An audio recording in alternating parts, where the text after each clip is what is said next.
to be live. Anything you say is live. You can't take it back. Right? Then letting it be known. Right?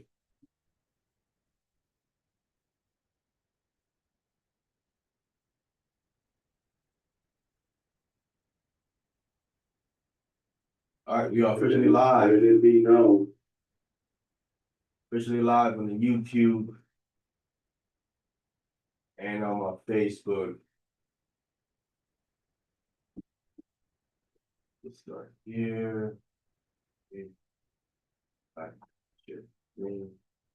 Shabbat Shalom, Emmanuel. Shabbat Shalom, family. Shabbat Shalom. Shabbat Shalom. We didn't get a chance to see your video, Emmanuel. So, most I willing you get to go Wednesday. You can go ahead and then play the video for us. All right. Khan. Tadata Salakia too. Man, I was in a 4-hour meeting, then I had a few more meetings. Man, it was crazy. Friday was pretty crazy. I wasn't planning for that, but Tadata Salakia. I understand, brother. I understand. I stepped in for you, man. You know how that's the brotherhood. You know what I'm saying? That's how we do it. Khan, Barakatah. All right, Acts chapter 9, verse 15. I got it. Go ahead. Acts chapter 9, starting at verse 15. Hold on. Let me get this up. All right, go ahead.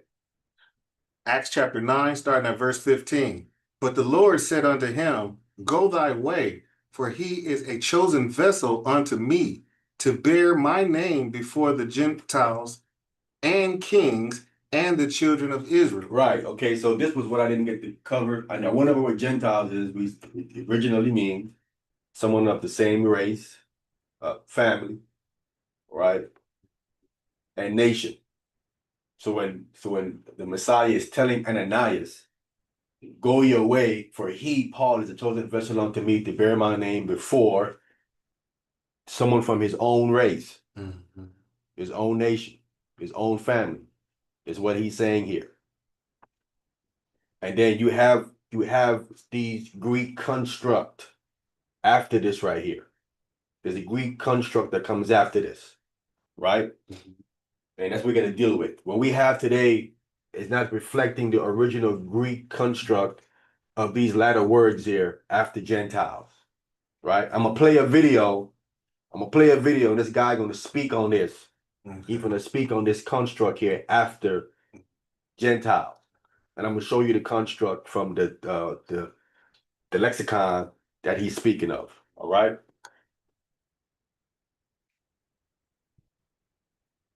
So let me stop sharing this and get to the video. All right. Let me share the video and I'm going to play it. All right. Now they're going to speak on other things as well. Everything is relevant. But I want to key on when they bring up Acts chapter 9, verse 15, about a 7-minute video. And of course, we're talking about the Israelite king. Hold on, it's kind of low. About to raise it up right quick. Of the houses of Judah, Zerah and Phares. Well, absolutely. We're talking about the dispersion of Israel. Right. And Paul knew that the nations that he went to were all dispersed Israelites. Yes. Paul knew all the nations he went to were dispersed abroad. Israelites come. And his letters prove it over again and again. Yes. So that the universalists who want to interpret this phrase, the way it has been translated, and you could say it like this: to bear my name before the nations, which Gentiles they assume means non-Israelites. Right. Yeah, okay. And kings, which is another separate group, whoever they might be, and the children of Israel, as if the first two were different from the latter. Right, but the grammatical construction is called a hendiatristic. Right? It's a hendiatristic. It's a grammatical construction. It's called a hendiatristic. I'll explain to you what it is. And it means one by means of three. It means that all three of these entities being mentioned are actually the same. One by means of three. you're not gonna get this information from these other lexicons and stuff like that. This phrase, have anybody heard that phrase before? Hand dyed trees before? No. Where's that You're word? not gonna hear that kind of you're not gonna hear that kind of construct because they remove these things from these lexicons and stuff like that. So what is it called again? Hand dyed trees. How you spell that? Huh? How you spell I get it for you. hand-dyed trees? Yes. The trees part It sound means like three. one by means of three. Okay. That's Right. what it sounds like By you're means saying. of three. Hand God. dyed trees. What he's saying. Back it up a little bit. Right. The entities being mentioned are actually the same. The nations and the kings of the sons of Israel is the literal reading. Yeah, okay, very good. And diatri- And the children of Israel, as if the first two were different from the latter. Right, but the grammatical construction is called a hendiatrisin. And it means one by means of three. It means that all three of these entities being mentioned are actually the same. The nations and the kings of the sons of Israel is the literal reading. Yeah, okay, very good. Let me finish with verse 16.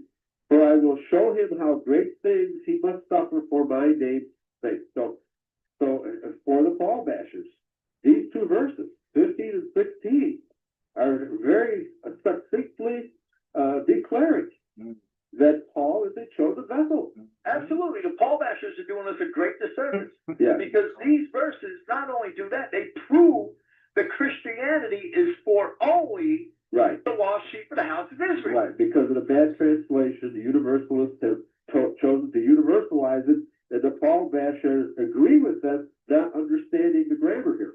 Well, the Paul bashers' biggest mistake is simply taking for granted Yeah, that the mainstream translators translated all this properly. right, absolutely. And they botched it at every turn. Yeah, They universalized it, they twisted it and perverted it at every turn. right. And this is one of the primary verses. Yeah, very good. So let me just one more question before we close this evening. Do you think that this false translation or this mistranslation here is deliberate, or are the King James? It appears to me this is the conclusion that I've come to for a lot of these really bad translations, is that these translations from the Greek in the New Testament, especially the writings of Paul, it sounds to me like these King James translators didn't know Greek that well. It seems to be on many occasions that they did not know Greek that well. Okay.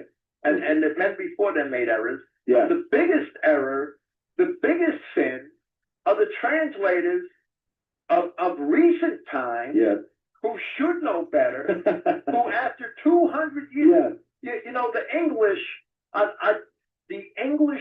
the scholarship that the Englishman has brought to the world is simply amazing. Right. The work that they did in the Victorian age and the age of the empire, all right, the work that they did in archaeology and in language studies, and I do the best that I can to follow that legacy. Right. And that is why I use all classical English in the sense of, you know, Victorian English references. Yes. That's why I use the Liddell and Scott lexicon. Right. I don't. I'm going to show you that lexicon. The Liddell and Scott lexicon is what he uses. Okay. Again, most people don't know about that lexicon whatsoever. I'm And sure that's the correct lexicon. That's the one you want to use when you want to deal with ancient Greek Okay. and constructs and stuff. Right. Use any of them. Go ahead. And it gets you back to the Paleo Hebrew. No, it gets you back to what this construct means. There's a construct here left to give you originally what was being said. Without, if you don't understand the construct, you don't understand what's being said, you're gonna misinterpret it. Modern trash, because a lot of that's watered down and politically corrected. Exactly. Right. That's why I read in the sense of, you know, Victorian English references. That's why I use the Liddell and Scott lexicon. Right. I don't use any of the modern trash, because a lot of that's watered down and politically corrected. Right. Yeah, so a lot of these modern lexicons are watered down, right? And they've been redacted. They changed it. That's why I read the Loeb Library Greek classics, because they were all translated in like the 1920s and 30s Uh-huh. at the peak of of English scholarship. Okay. Most of them were translated by English scholars. Right, right. See, that's the time, that's when stuff started to change. The 1920s and 30s, that's when stuff that started to change. Because in the 1920s, they were teaching the earth was flat in school, but it started to change from that point to our time. Right, so things, when you go into the 20s and before that, you start getting the authentic thing, how stuff really was. You know what I'm saying?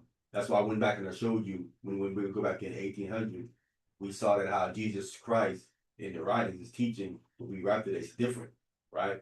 It isn't where two or three are gathered, I'm in the midst of them. It's where two or more are gathered, I'm in the midst of them. Right. Not limited to three. Right. They're changing different things. So that's the baby booming era, ain't it? That's the everyone that thought to change a lot of things, the text, definitions of words and different things. So people are making argument off of stuff that's been changed, like around the 20s and the 30s. And again, I'm gonna show common sense. You can figure out the mistake that they had made, but you gotta look at it and use some common sense, and you see the mistake. And so we can also detect in the New Testament a lot of Catholic influence as well. Okay? Right, and in the 1600s, when the translators did translate, if indeed they knew any Greek, they had to know some, right? Right. That they had to universalize, they had to accept universalized interpretation. Yes. Because they knew they belonged in Christianity, but they did not know how. Right. They did not have the archaeology and the Greek scholarship and the scholarship of the classics that later generations had. Yeah, they did not understand that they were Israelites. And the Jews were making the claim that they were Israel, so then who are we? It's probably what they were thinking. They just took for granted the Jewish definitions of a lot of terms, like Gentile. Right. But Jerome, when he translated the Vulgate, there are other words besides gentilis that he could have used. Okay. But a gentilis indicates somebody of the same race. Yeah. Not necessarily of the same nation, but of the same race. Of the same race. Exactly. And there are other words in Latin that denote people of other countries that don't make that distinction. Okay. That don't have that connotation. Right. And the whole world has been fooled by the Jewish redefinition of the word Gentile to mean non-Jew. Yeah. You get a hand up, brother? Yeah, that's what makes them scattered abroad too. That the Gentile is family, but they don't have to be of the same the landmass? Oh, they have the same race. Same race, okay. He's saying that the word they mean some of the same race. Okay. All right. From the same race. So they all be the same race, but they could be from different places. Yes. Okay. So he's saying that these fake Jews, they changed the definition to make it mean a non-Israelite. They did that. They added that. It never did. And it never did. That's right. And Paul, the commission here to Paul is to go and bring the name of Christ before both the nations and kings of the sons of Israel.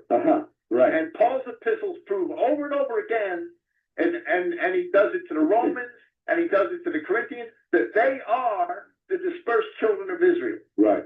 And if Paul is going to pervert Christianity, we'd have an epistle of Paul to the Ethiopians, an epistle of Paul to the Egyptians, an epistle of Paul to the Hutus and the Tutsis. Right. We don't have that. There's no epistle of Paul to the Arabs. There's no epistle of Paul to the Babylonians. Exactly. There's no epistle of Paul to the Edomites. Yeah, right. Paul could have very easily perverted Christianity. Right. And the Paul bashers are just idiots for not seeing that. And of course, in other books, Paul definitely says that the Edomites are vessels fit for destruction. He does not include them among the Israelites. And he doesn't include any nation that's non-Israelite. Right. Every one of those people Paul wrote an epistle to were dispersed Israelites. Right. And he excludes the descendants of Ishmael, which is your today's Arab. Right. Absolutely. He excludes them, explicitly excludes them. Right. So if you thoroughly understand the writings of Paul, and obviously this is one of the verses, in verse 15 here, that can be universalized because of the way it's translated. And if it's translated correctly, it's absolutely not universal. That's right.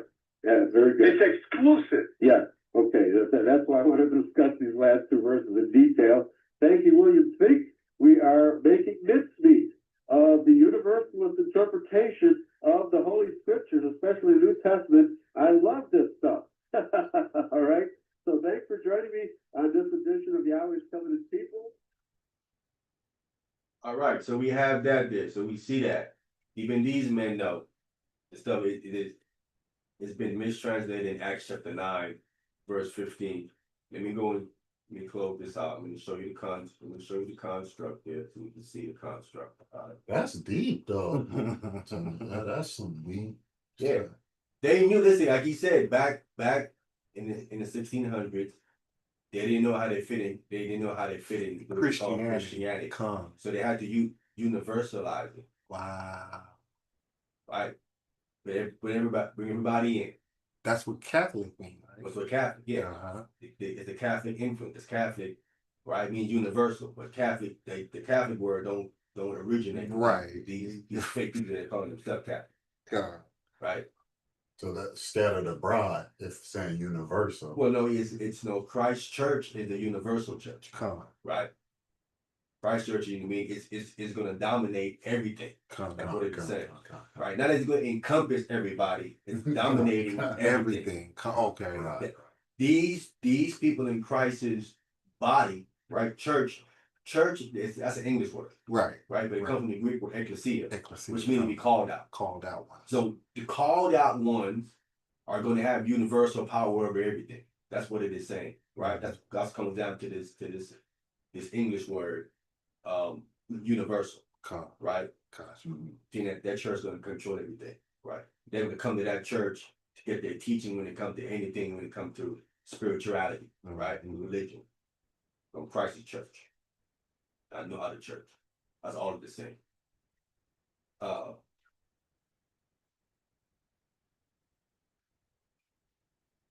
Let me get to the construct. Before I show you the construct, I need to show you the interlinear.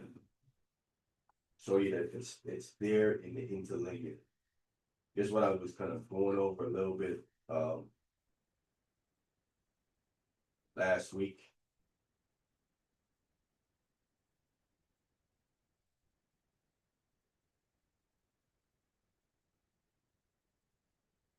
Chapter 9 and read verse 15.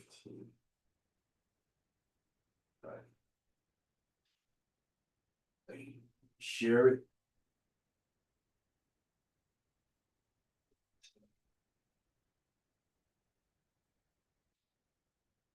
And who is they scholars?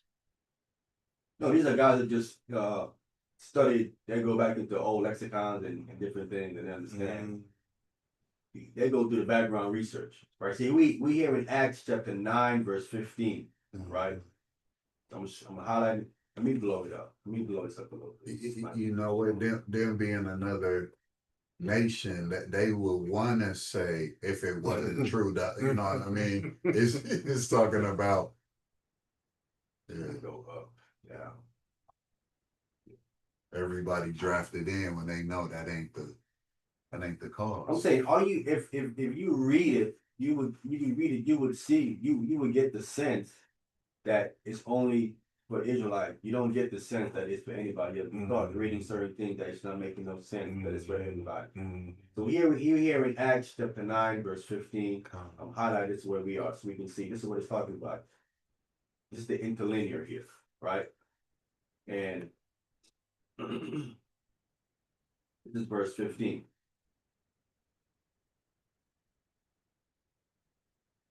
And when we come down,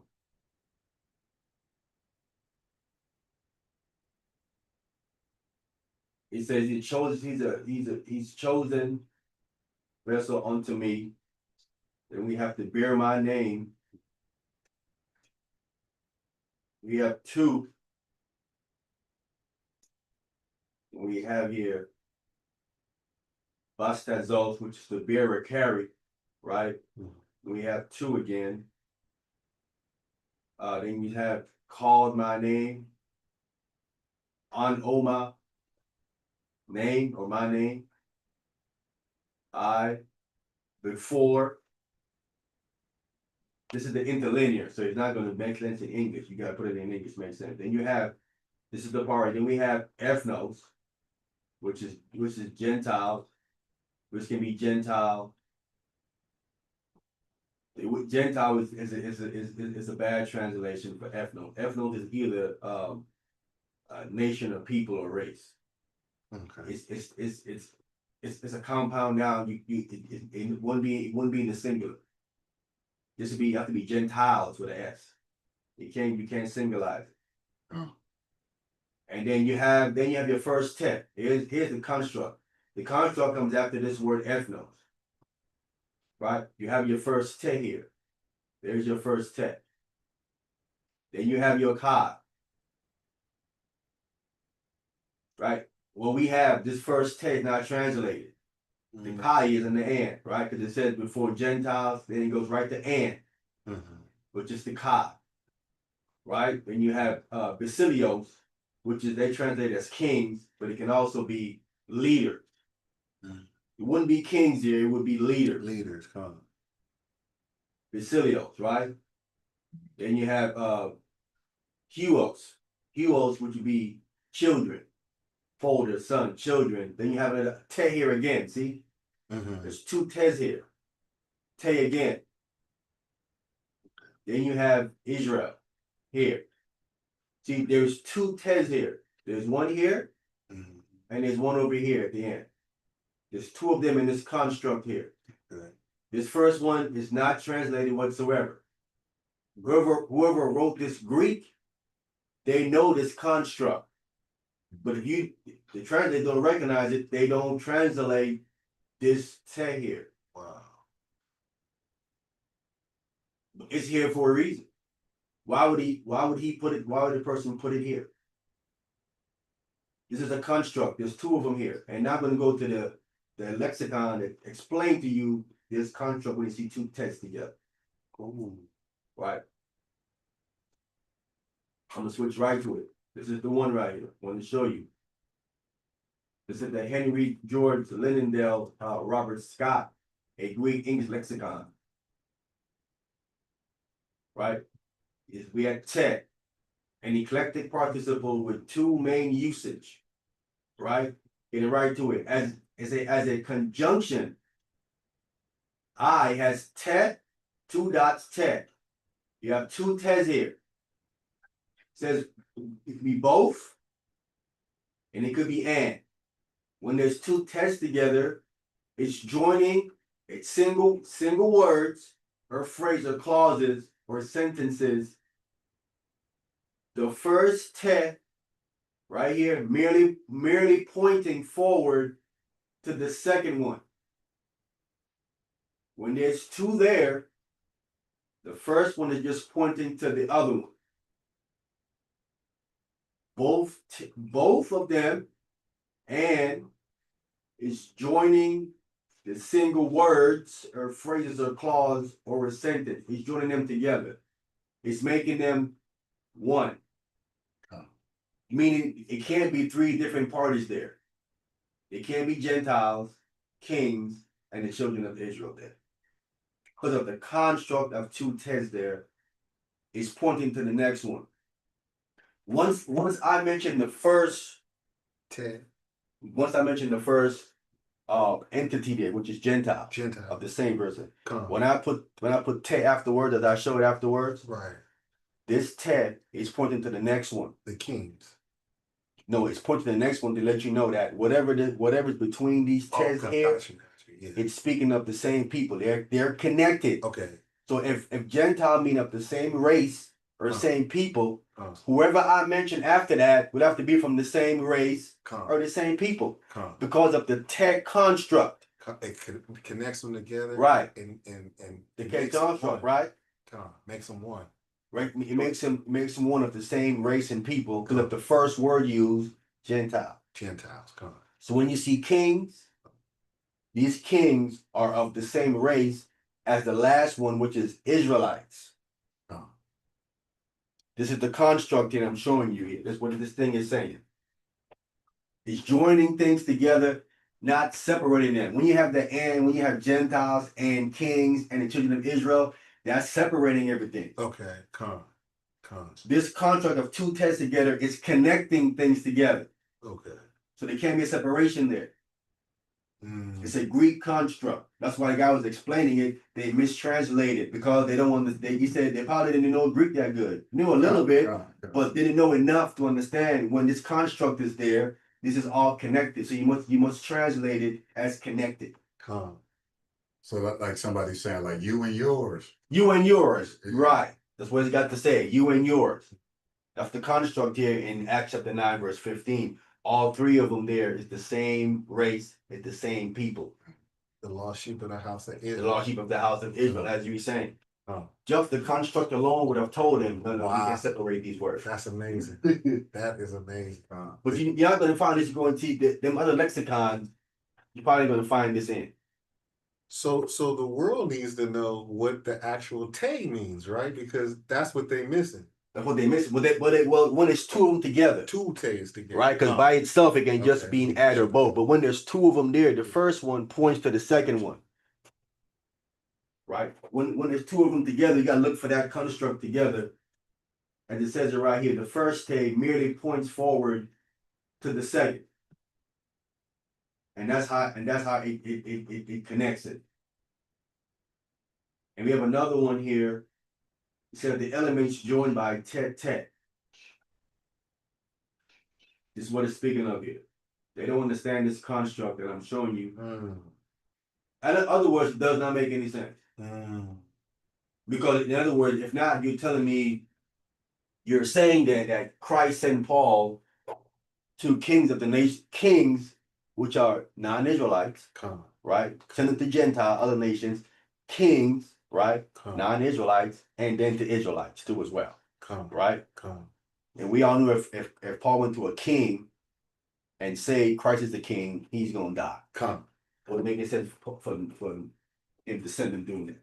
So this is the proof of the construct. Let me show you now. Let me stop. I want to show you the one you asked about the phrase. I'll put the phrase, I'll put it up right quick. So we can see it.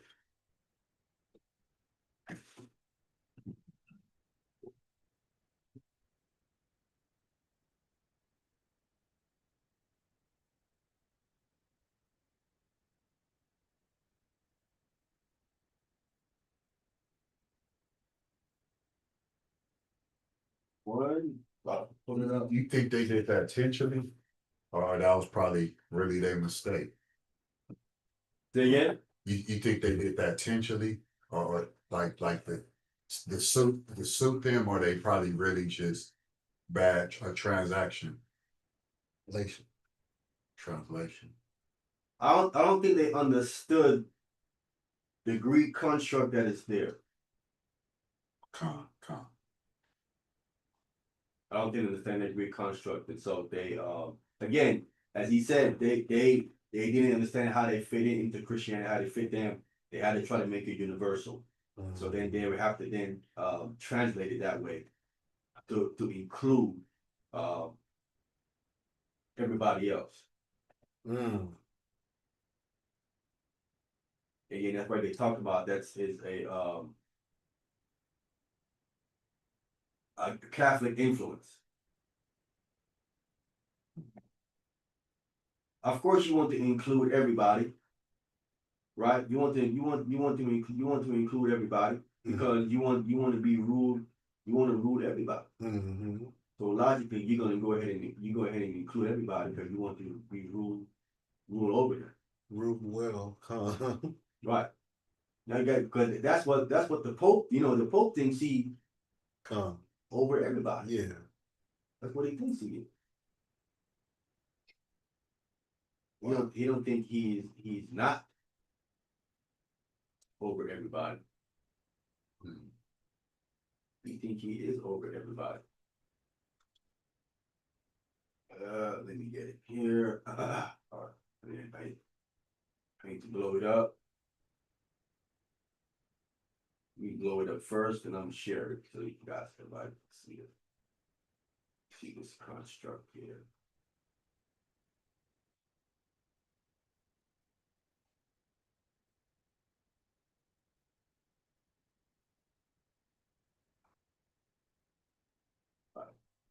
Share this.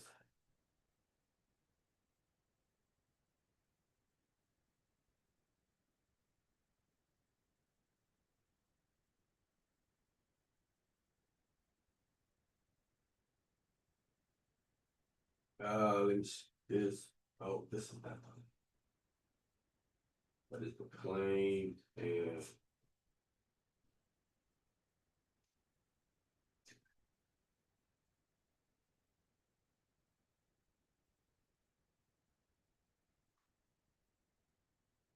Alright, there we go.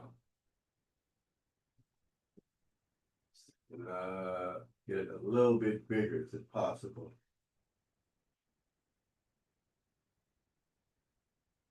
I'm gonna highlight it here.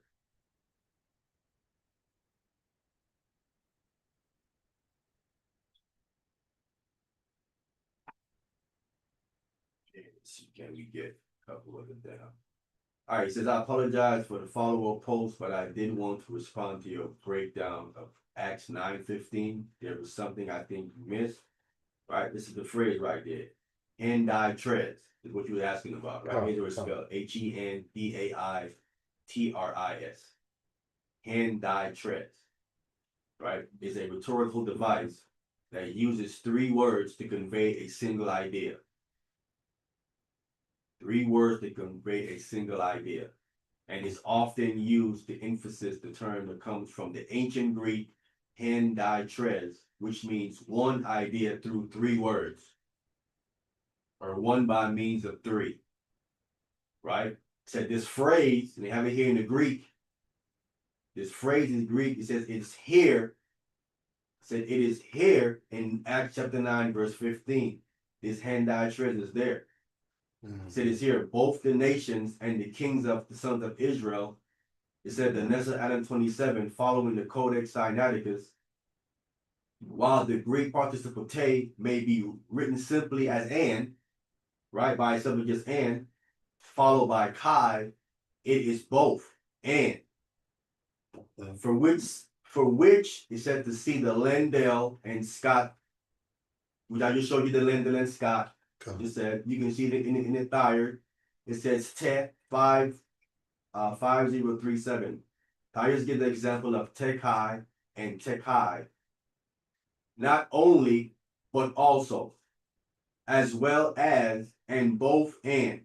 The final Te is not rendered here, and it certainly shouldn't be, and because of the sons of Israel. It's not an addition, but it is the same entity as the nations and kings. All 3 items being of one and the same entity. Thayer states that Ted differs from the participle kai, where kai is conjunctive, but Ted is adjunctive, and that kai introduced something new under the same aspect, yet as a external addition. Whereas Ted marks it as having an inner connection with what precedes. Thayer there, page 616, column B. So the phrase may well have been rendered both the nations and kings, both of the sons of Israel. And therefore, while it is not exactly literal, it would not do any damage to the meaning of the phrase to interpret it thus, both the nations of the sons of Israel and the kings of the sons of Israel. This is how it would be actually rendered. If you follow the construct, you won't do no damage. But to separate it all up, this is the problem. All right. But you said at that time the real translation would be the leaders and not kings, right? Yeah, because there is no kings of Israel at this time. Right? And it would be leaders, right? I'm gonna show you why, where it'd be leaders. Right. Let me switch this. Let me go. Then we get Acts. Yeah, we get Acts chapter 20, Acts chapter 28.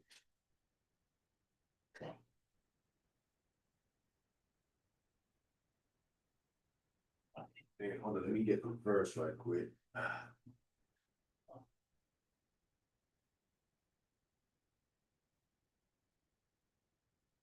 Acts chapter 28, verse 17. I'll take.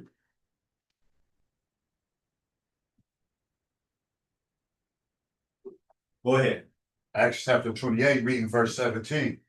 And it came to pass that after 3 days, Paul called the chief of the Jews together. He called the who together? The chief of the He Jews. called the chief, the who, they're the leaders, right? Come.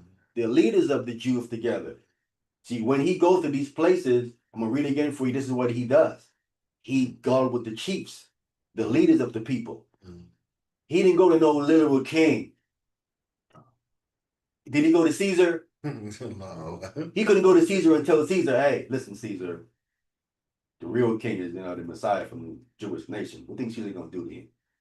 Oh, for this. It's automatic. Listen, it's an automatic death penalty. Mhm. Why would Christ send him to Caesar to say that to him? No, that doesn't make no sense. They don't think what they're saying. Mhm. You do that. It's dumb. These are the people that word is talking about. Chiefs, leaders of the Jews. Together, go ahead. And when they were come together, he said unto them, men and brethren, though I have committed nothing against the people or custom of our father, yet was I delivered prisoner from Jerusalem into the hands of the Romans. Right. So you to the leader. Let me get another verse here and show you that this was what he did consistently. Let's get Galatians chapter 2. Galatians chapter 2. And let me start at verse 1. Galatians chapter 2, verse 1, and let me get verse 2. Verse 1 and 2. Go ahead. Galatians chapter 2 from the top. Yes.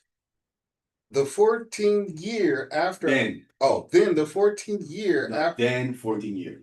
Then 14 years after I went up again to Jerusalem with Barnabas, I took Titus with me also. Right. This is 14 years after. This is Acts 15. Right. So 14 years prior to Acts 15, Paul already was out teaching already. Right. By the time you read Acts 15, it's been 14 years Paul been out there doing this thing. Wouldn't it be clear? Right? Mm. I know when you read Acts 9 and then you Act 10 and then you think from Acts 9 to Acts 15, it's been 14 years in between those chapters there. Okay. Right? Go ahead. Verse 2. And I went up by revelation and communicated unto them that gospel which I preached amongst the Gentiles. So he communicated to the brothers up in Jerusalem. Listen, it's 14 years later. They're just finding out the details of what he's been teaching among the Gentiles. I communicated unto them what I preached among the Gentiles. Now, if Paul was doing something wrong, it is at this point that we check him and say, no, what you're teaching is wrong. You're teaching non-Israelite. He said, I communicated to them the gospel that I preached among the Gentiles. He told them what he was teaching amongst them. Mm-hmm. Go ahead. But privily to them which were of reputation. But privately to them of who? Reputation. Who would these people be? Leaders. These will be leaders. Right? The leader is not going to be in the forefront. Right? He's not going to be in the forefront. You have to deal with him on a private level. Right? Yeah, we have Nicodemus, came to Christ at night. Privilege. You have to deal with them on a private level. Right? That's what you have to do to the leaders. You might call them in, they come in private. You talk to them behind closed doors to the leaders. Like how the chapel kind of. Yeah, but if you talk to the leader, you get him on board, he can go teach his congregation. You have to go do all of that. Right? You eliminate a whole lot of work for you if you deal with the leader. Okay. So privately, he deal with the leaders. Right? But then when he's out there, then he might deal with the other Gentiles. But he dealt with them, the dispersed abroad Israelites, but privately with those reputation, the leaders, as Christ sent them to. Right? They're not kings. That word is leaders. This is what he was doing, and he was doing it, and he's been doing this by this point 15. for 14 years. So you can imagine much ground he covered by this time for 14 years of doing it. Right? Like, he covered a lot of ground by this time. All right. With that, now I want to come into transition over to our class. It's a continuation. It's a continuation for what we're doing. Class today is did Christ send his apostles to all nations? Did he? Let's find out. Because if he didn't, then what I'm saying makes sense just now. If not, then what I'm saying does not make sense. Because you can simply cut what I'm saying by saying, listen, brother, Christ sent his apostles to all nations. So I don't know what you're saying there about that. That Gentile, tech construct, all that goes right out the window if Christ sent his apostles to everybody, right? Go right out the window. So Acts 28, and then come all the way down to verse 18. You read 18, 19, and 20. This is what Christian call the Great Commission. Okay. Who got that? So Go ahead. Acts chapter 28, reading at verse 19. But when the Jews No, verse 18. 18 come. Yes. Salakia. 28 reading verse 18. Who when they had No. 28. You Matthew 28, oh man. verse 18. I got it. I'll take it. You take the next. Matthew 28 and 18. And Jesus came and spake unto them, saying, all power is given unto me in heaven and in earth. Right. So there we have again. You have to read. You have to read with understanding. Right? If all power is given unto Jesus Christ, that means the Father had no more power. Come. Right. Come. So it doesn't mean he was given all power. Right. You have to read with some common sense. All power is given to him in heaven and in earth. So immediately this heaven can't be where the Most High dwells, because then he has power over the Most High, because he's giving him all power. No, Right. this has to be a heaven different from the third heaven where God is. Just reading with some common sense, right? Come. And on earth, right? And then someone gave him power. So how is he God if someone gave him all power? Wouldn't make any sense again, right? I'm just trying to get the Christian community just some common sense sometimes, right? What y'all saying doesn't make any sense, right? Go ahead. Verse 19. Go ye therefore and teach all nations. There it is right there, brother. What you saying? God, right here. Right here. What you talking about? It's right here. Right here. You ain't gotta read no more. You ain't got to listen, brother. You ain't gotta read no more. What are you doing? Teach all nations. That's right there, brother. You talking about? Teach all nations. Go ahead. Baptizing them in the name of the Father and of the Son and of the Holy Spirit. There it is. Go ahead. Teaching them. Teaching them, brother. Them, brother, is all nations, brother. Right? The them is all nations. Teaching them. Go ahead. To observe all things. All things. Go ahead. Whatsoever I have commanded you. Right. Go ahead. And lo, I am with you always, even unto the end of the world. Amen. There it is, brother. The Great Commission. The Great Commission. Everybody. Teaching them to observe all things whatsoever I have commanded you. Right? Now, Christ commanded them to what? Not go to the Gentile. Did he not do that? Go not to the way of the Gentile. Said my But teaching them to observe all things whatsoever I have commanded you. Further of all, he commanded them to keep Torah. Come. Which Christians don't do. He commanded them to not go to non-Israelites. Which Christians say, no, we didn't do that. Which you did. This is the so-called Great Commission. No, brother, listen, brother. You focus on the wrong verse, You need verse 19. While y'all in verse 20, verse 19 says right here, go ye therefore and teach all nations. There it is right there. That's what. Now, if Christ said that, he would be sinning. I'm gonna show it to you. If he said that, if he actually said that, then you gotta stop saying he kept Torah. You have to now say he broke it at this point. You have to say he broke it. If he actually said that, I'm gonna show you how he violated the Torah. All right? Come. Let's first get what he said. Can we get the same book of Matthew chapter 5, verse 17? If he said that, he's in violation of the 17 and 18. Who got that? I'll take it. Go ahead. Matthew chapter 5, starting at verse 17. Think not that I have come to destroy the law or the prophets. I am not come to destroy, but to fulfill. There we have it. He didn't come to destroy the law or the prophets. If he sent all disciples to all nations, then he has just violated what he said right here. We can go to the Torah, we're going to see clearly he couldn't have said that. That would be a violation of Torah. Sending a disciple to all nations is a violation of Torah. Go ahead. Verse 18. For verily I say unto you, till heaven and earth pass, one jot or one tittle shall in no wise pass from the law till all be fulfilled. Clear. All right. Let's get the law. Deuteronomy 23. I mean, the law ain't going nowhere. Sure ain't do away with it. And let's start at verse 1. Where we at? Deuteronomy chapter 23. Starting at verse 1. Now I'm gonna come to a point here. I'm gonna read a verse down here, and I'm gonna need y'all feedback. Y'all tell me if I'm understanding this thing incorrect. Okay. Right? Tell me if I'm understanding this thing incorrect. Right? Go ahead. Deuteronomy chapter 23 from the top.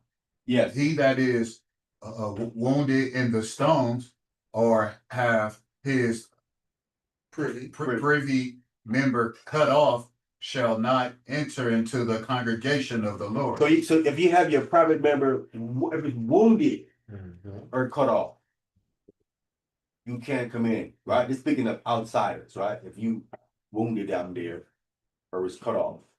There's a lot of people back in them days who had it cut off because kings would castrate you, right? Cut off. And if you was wounded down there, because that happens when you get into war. All that stuff happens. You might come back from war with that down there, wounded. You know what I'm saying? Ira could have struck you there, whatever could have struck you there, you were wounded. You cannot come in to the God congregation. I'm just speaking if you was a non-Israelite. This would eliminate you from what they would call conversion.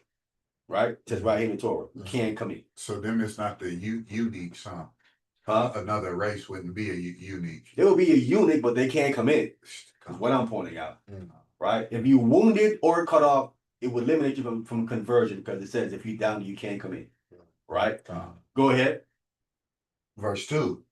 A bastard shall not enter into the congregation of the Lord, even to his 10th generation shall he not enter into the congregation of the Lord. I'm gonna come back and deal with this last part of this verse here, the 10th generation thing. For right now, I'm gonna deal with the first part, right? A bastard is the Hebrew word marriage. That means one family, one parent is an Israelite, one parent is not. Right. It will be even worse if both parents were non-Israelite. I'm gonna get to that part.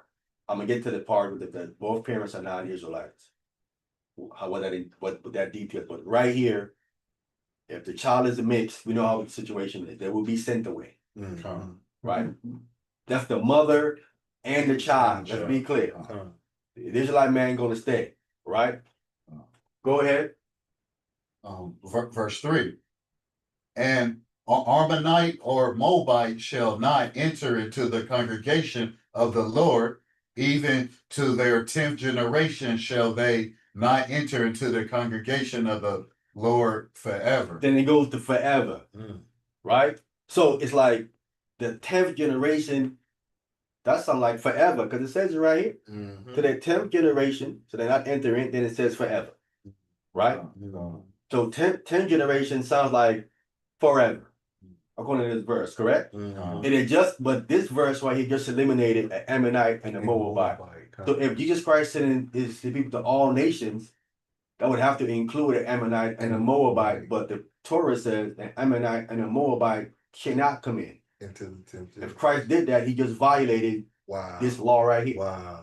Wow. He's now saying go to everybody, but this law said you cannot go to an Ammonite or a Moabite. They can't come in. So you can't go convert them. Don't go convert them. But the Great Commission says, no, go convert them. Christ couldn't have said that because Christ just said, think not that I've come to destroy the law. We were in the law. We're in the law right here. And the prophets. So Christ couldn't have said that unless you're saying he violated the Torah, which he said he didn't come to do. He just said it. He just said he didn't come to do that. And we reading what it says. It don't stop there about the Ammonite and the Moabite. It goes further. Go ahead. Verse 4. Because they met you not by bread. With bread. They met you not with bread. Because they met you not with bread and with water in the way, that when ye came forth out of Egypt, and because they hired against thee Balaam, the son of Beor of Pethor of Mesopotamia, to curse thee. Right. So you see this verse right here, the top of this verse? It says, because they met you not with bread and with water in the way. See, this is where Tazariak, I'll call it Tazariak. He's not using no wisdom because he says he wouldn't feed an African, which is idiotic. It's idiotic to say something like that. No, you would feed one of them. If they're hungry, you would feed them. Look what happened to the Moabite when they didn't meet us with bread and water in the way when we needed it. They will then become eliminated from coming in. It says because the reason why they eliminated it says right here, because here's the reason why. They didn't meet you with bread and with water in the way, right? And they hired Balaam against you. There is two reasons here. And that Balaam issue is serious. You need to have hospitality for other people. That's the first clause it mentions, hospitality, bread and water. They come in at the wilderness, they need bread and water, right? You should have that for them. Like Abraham right? Because again, Moabite and Ammonites, right? We know each other through Abraham's nephew Lot. Right. Hold on, let me see who came on. I don't think so. It is him. Okay. And that was why a rich man went to hell, because he wouldn't even give the dude poor crumbs. bread, right? Bread and crumbs and nothing. Yes. And Abraham always had bread and Abraham water. always had hospitality for everybody. Come. You know what I'm saying? Even if you're not trying to, even if it's not about you trying to convert them or whatnot, what the case might be, you still got to be hospitable. Right. That makes sense. Got to be hospitable. Sound. You know what I'm saying? Sound right. Yeah. So him saying he wouldn't feed the Africans, it's already he's been taught wrong. He's been taught wrong, and that's why he think what he's doing is upholding God's and Christ's principle. No, you are not. No, you're not. He's really operating on that word on his shirt. He's operating in the world. Come. That's a worldly thing to say you're not going to feed someone if you had to, and they came to you for help and you had it to feed them. You said you wouldn't because they're not from your nation. How ridiculous is that? How ridiculous is that? That is dumb. Right? So this is the reason. Hey, Shabbat Shalom, Servant Smith. Shabbat Shalom. Shalom. Hey, love y'all. Shabbat Shalom, family. Shabbat Shalom, brother. All right, go ahead. Verse 5. Yes. Nevertheless, the Lord thy God would not hearken unto Balaam, but the Lord thy God turned the curse into a blessing unto thee, because the Lord thy God loved thee. Go ahead. Verse 6. Thou shalt not seek their peace nor their prosperity all thy days forever. So listen, so the Ammonite and the Moabite, we are not supposed to be seeking their peace nor their prosperity all our days forever.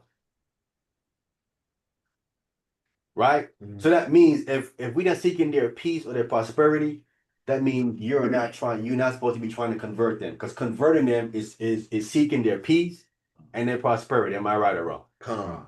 This verse says you're not supposed to do that all your days. It says forever. Right or wrong? All right. Go ahead. Verse 7. Thou shalt not abhor an But you're Edomite. not hating Edomite, right? Which these brothers out here do. They're in violation of Torah because they hate the so-called white man, right? I'm saying that because they teach Edom is the so-called white man, right? I know some people agree that that's not the so-called white man, but if you teach Edom is the so-called white man, you're saying that he's your brother. Right. Your Torah you believe in tells you you're not supposed to hate him, brother. right? Clear, right? Go ahead. Verse 7. Thou shalt not abhor an Edomite, for he is thy brother. Thou shalt not abhor an Egyptian, because thou was a stranger in his land. Right. Listen, here's the verse. Here's the verse I need your feedback on. Tell me if I'm interpreting this verse, and y'all telling me if I'm interpreting this verse incorrectly. Okay. Let me know. Okay. Go ahead, brother. Verse 8. Thy children that are The begotten, children. the children that are begotten of them. Of them meaning of the Edomite and the Egyptian, right? The Egyptian of them. No, the Ammon and the Moabite, that's forever they out of it, right? So it's the Edomite and the Egyptian, the children of them. Go ahead. Shall enter into the congregation of the Lord in their third generation. In the children of them, it says when? In their third generation. Now, that means, let's say I'm going to go and convert an Edomite or an Egyptian, correct? The first two parents I convert, they can't come in. Right. So the first two parents, they can't come in. Even though I have tell them you got to keep Torah, you got to keep those and commandments, you still can't come into the congregation. You're not part of the congregation, you can't come in. Right. You are considered the first two that's converted, right? Then their parents, I mean their children, this will be the next generation, right? Right. They still can't come in. No. They still cannot come in, right? Even though their parents is converted, right? But again, this is contingent on the first two to the parents sticking to Torah completely. They can't go back to the Gentile thing, sticking to Torah, right? Right? That's the first generation, right? Their children, again, still can't come in. They second generation, right? They still got to keep Torah all the way, right? Specifically, right? Consistently, according to what it says. Then their children all the way down, if they have kept Torah consistently from the first two, right? Right. Those children, it says, then are able to come in, right? So that means if you're out here going to convert non-Israelites, you can't convert them and say you have come in. Right. The first generation can't come in. Right. It's all the way it's third generation all the way down. That's when the coming in comes in. Not the first one, Right. not the second one, Right. not the third one. Right. It's all the way to the fourth one. That's what this thing is saying to me. But they've been telling you can go convert a Gentile, and the first one you meet, they're now part of the Israelites, they're now Jews. Torah says that can't be correct. That is wrong. The first generation cannot come in. The second or third can't come in. It's only to the third. And that's if they keep Torah all the way through. Am I seeing this verse correctly, or do I have it wrong? You got it right. I believe you got it right, I believe you got it right. You clean the person up too by not letting the first come in, not letting the second come in, but the third to come in. Now he knows what he has to do, and he knows how serious this is. Come. And you prove that you want it. Right. But this is the thing. I think this is where it falters at. Because who's gonna wait till almost the fourth generation for them to come in? Right. Especially What nation would say, wait a minute, I can come in, but wait, not me? Right. You mean I gotta go all the way to the fourth Right. before my people can come in? Right. They would do that make sense for another nation to do something like that? To wait that long before the people can come in? Because you would have to trust that fourth That person fourth to get it right. You have to listen, because if a generation before them falls back into paganism, you now start all over again. You gotta start all over again. This is the problem.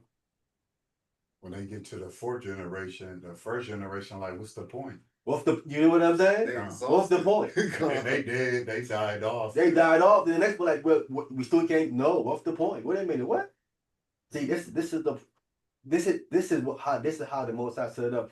If you really want to get in, like you were saying, you would wait until that fourth one.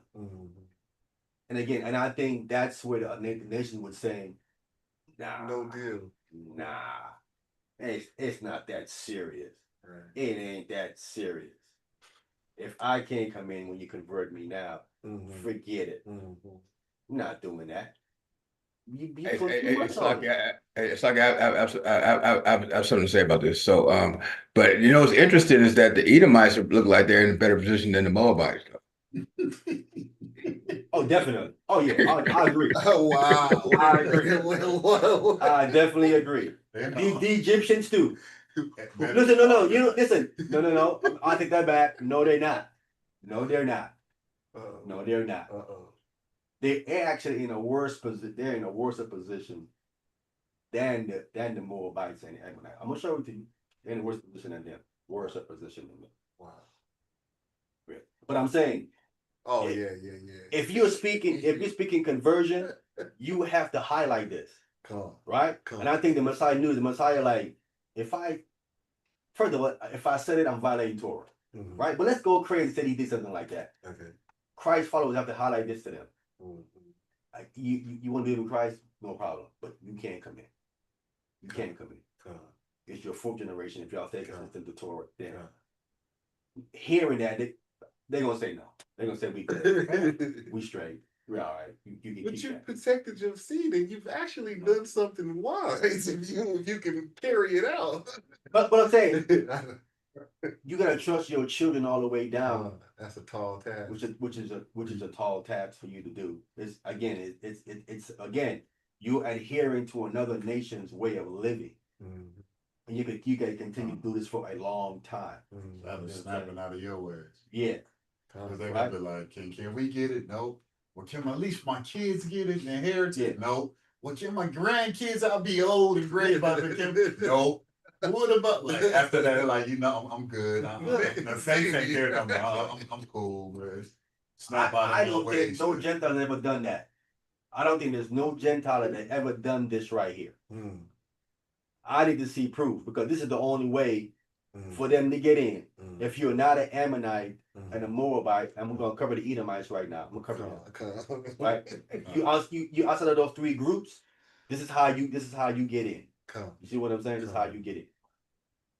And I need proof that they have even done it. When I read conversion about, again, you have other groups or maybe individuals that have went out in the past, Israelites, that have converted non-Israelites, right?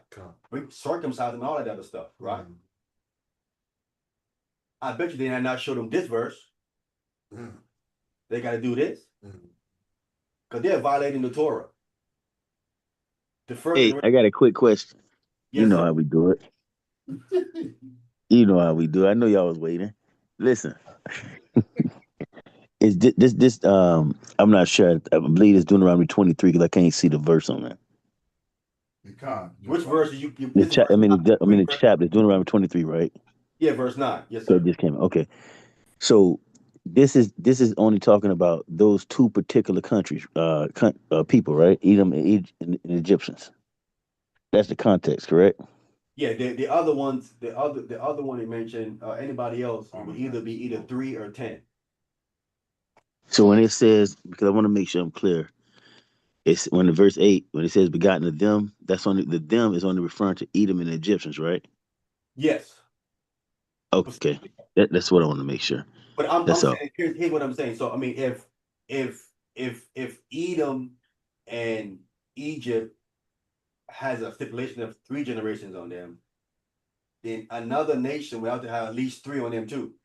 You can't say I'm gonna put 3 on these 2 and then less on anybody else, right? Well, let me ask you this. Yes, sir. What will you see that at though? Because according to this text, it's only referring to those 2 particular individuals. Yeah, but I'm saying if I'm gonna put the Egyptians and the Edomites through that rigorous conversion process, right? and then I don't do it to another nation, right? Then now I'm being partiality. You know what I'm saying? I'm being partial now. I have to put the same stipulation on them as well, because then the argument is that right? God is a respecter of persons. You know, isn't what the argument is? If he put less on another nation, it is respecter of persons. Is he not? Would that would be? So yeah, No, because respect of a person is different than being respect of a nation. Totally different things. It says he's not a respect of a person, but he is a respect of a nation because we his chosen nation. yeah, No, but, Big yeah, but yeah, but no. But what I'm saying is this, right? This is speaking of two individual descendants, their children. You see what I'm Yeah, saying? But you no, don't you're not gonna tell me that the entire nation is going to convert, right? So they're gonna be individuals in the nations that's going to convert. The whole nation is not going to convert. So no. I think I want to make sure I'm clear. All I'm saying, according to this text, the context is only dealing with Egypt and Edom. We can't pull the other nations into this context of this scripture, and yeah, because they got a reason why it's dealing with Egypt and Edom too. It's a reason why it's stating those two nations here. Tony, Oh, and it's also saying, the bastards, talking about the mixed kids, and the Ammonites and Moabites are not allowed in there. They cut out off yeah, of he's the not saying draft that, but period. I'm saying what I'm saying to him that the reason why I'm narrowing it down to individuals because we're not speaking of the entire nation converted. So that's we're not talking about the nation. So it's individuals in the nation that's converted, right? And that's where this text comes in. That's why it says their children. That's why I'm bringing it down to the individuals who's going to convert from that particular nation, right? So then that would apply to their children, the individuals that are converted, their children. This text would apply to. And if I don't apply this same criteria to the other individuals from other nations, that's where I'm having respect of persons would come in from, right? Because when the Bible mentioned respect of persons, remember in Acts chapter 10, it was Cornelius and his whole family. It wasn't just an individual, it was speaking of an entire household, right? A man and a wife and his children and others that was there. So that then he talks about being respect of persons. So you can't talk about it, it's not an individual. It's a family of people, respective of, and it's persons with an S, not person, respective of persons, right? So that's why I'm based on that. That's why I'm applying this to every other nation that's able to convert. They have to go through this exact same process. It cannot be less. What I'm saying, I'm not saying it's more. I'm saying it has to be this particular criteria, 3 generations, and that's where it has to be. It cannot be less than that. It cannot be first generation. Again, and if the argument is then it could be, you have to show and prove it. Right. Show me that nation in the Torah that says that, and where it says it is less. If not, then what you're doing, you're adding to the text at that point. Yes, sir. You think that's why it went from Abraham and then Isaac and then Jacob and now the Israel's allowed in? Yes. It had to be Wow. Abraham, Isaac, Wow. and they had to stay consistent with the Most High God. Yes. Wow. We have that same pattern right That there is again. the pattern. That's the pattern. Same That's thing. again. Yeah. So if it go for them, it go for everybody. So that's it. That's what about it. That's what I'm trying to say. I'm just keeping it consistent across the board, right? Yeah, can be right across the board. You know what I'm saying? Now, let me get Acts 17.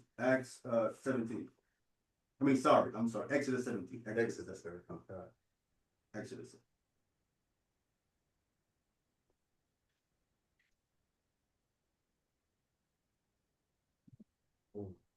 Yeah, I got this one.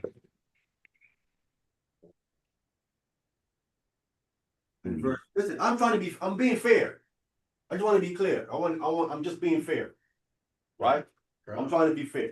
Listen, I want to be clear again. I do not hate these people, right? As a priest, right? Under the order of Melchizedek, it is my job to give a non-Israelite, if you want to convert, the facts of the conversion, right? No one is teaching this to them. They're teaching them you can just convert in the first generation, and that's incorrect according to this Torah. That is incorrect. That's not correct. They're deceiving you. Yes, sir. He missed a little bit about the Tay that we went over at the beginning. Should we walk him back through? Oh, that? no. Okay, You okay. need that. Yeah. Okay. No, because he's gonna fall back to the Great Commission. Okay. That's why I want to finish the last class on the Great Commission. That's why I'm saying that the Great Commission couldn't have happened because the Torah has eliminated Moabites and Edomites. I mean Moabites and Ammonites, right? It eliminated them. So if Christ sent his disciple to all nations, he would have violated the Torah. And the bastards too. Huh? Bastards too. Yeah, and them too as well. You know what I'm saying? Mixed people. Come. All right. Acts 17, verse 14. You said Exodus. I'm sorry, Exodus. Correct. Thank you, brother, for the correction. All right, Exodus all right. chapter 17, verse 14. Come. Okay, so reading from the book of Exodus, chapter 17, verse 14, it reads, And the Lord said unto Moses, Write this for a memorial in a book, and rehearse it in the ears of Joshua. And for I will utterly put out of the remembrance of Amalek from under heaven. Is it possible that the nation of Amalek can be converted No, after this verse right here? nope. I will utterly put out of the remembrance of Amalek. Mm-hmm. So the Torah had just eliminated another nation, Amalekites. Come. Right? So if Christ said go to all nations, wouldn't that include Amalek? Come. But the Torah just says, I'm going to erase them from under heaven. Mm-hmm. So Christ couldn't have said that to his disciple. He would be violating the Torah again here. And Christ would know this. We all know he knows Torah back and forth. He is the word. He would know this. Come. Right? Mm. And Amalekites are Edomites. I just want to be clear. Come. Amalekites are Edomites. Right? All right. Deuteronomy chapter 25.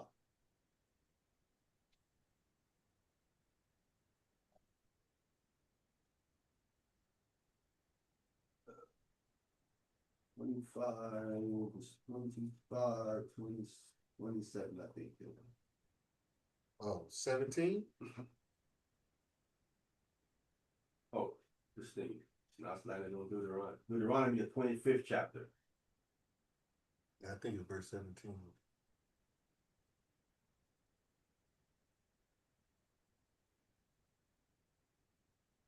Yes. Deuteronomy 25, verse 17. Who got that? I'll take it. Go ahead. Deuteronomy chapter 25, starting at verse 17. Remember what Amalek did unto thee by the way when ye were come forth out of Egypt. Go ahead. How he met thee by the way and smote the hindmost of thee, even all that were feeble behind thee, when thou wast faint and weary, and he feared not the Most High. Right. So he smoked the hindermost part of it. Right. People way in the back. Right. And he says that he feared not the Most High God. When this text says, and he feared not God, who is it speaking of here? Who knows? Amalek. No, the God here, the fear not God. Who is it speaking of there? Oh, Yahushua. Yahushua. That's who led us out of Egypt, right? In that, who was in that cloud, right? And that's who was there, right? He feared not Hamashiach Yahushua. That's what this verse is actually really saying there, because that's who was there. He didn't fear him. He saw him there in that cloud, right? And he didn't afraid of him. He still attacked, right? He feared not the cross. And this is the person that comes now that you got to know preach to. You think he forgot what you did?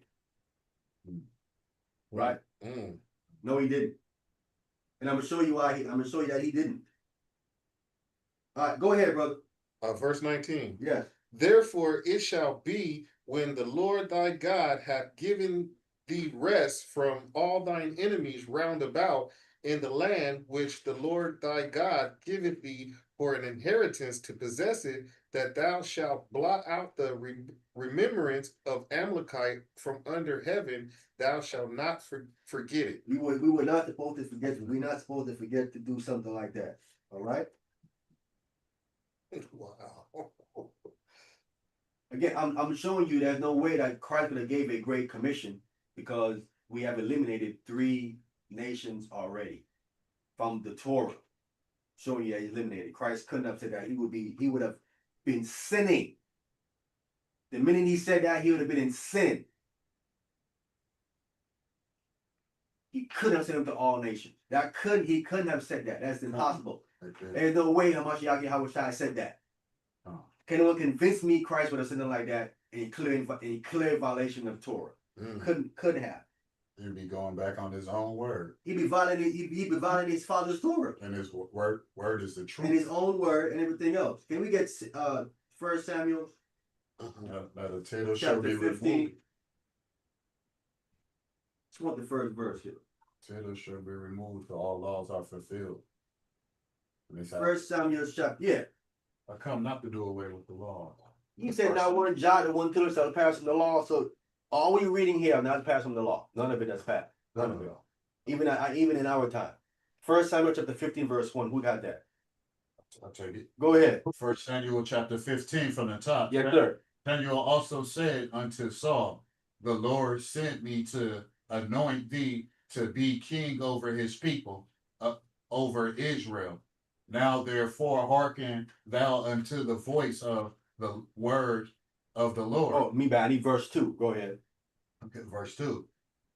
Thus said the Lord of hosts, I remembered that which Amalek did to Israel, not how he laid what for him in the way when he came up from Egypt. So he lay wait for us, right? He ambushed us, right? God said, I remember. Now, my point is coming here is this. This is 500 years later. This is 500 years later. He remembered this. You say to yourself, the Amalekites that attacked Israel 500 years later are all dead. Yes or no? These Amalekites don't know nothing of that. They said, wait a minute. What? Whoa, pump your brakes. That was 500 years ago. You finna clear us off for what our forefathers did 500 years ago? Is that what's happening here? Like slavery, John. Yes. This is what's happening here. This is what's happening here. God said, I remember what they did 500 years ago. Go clear them out.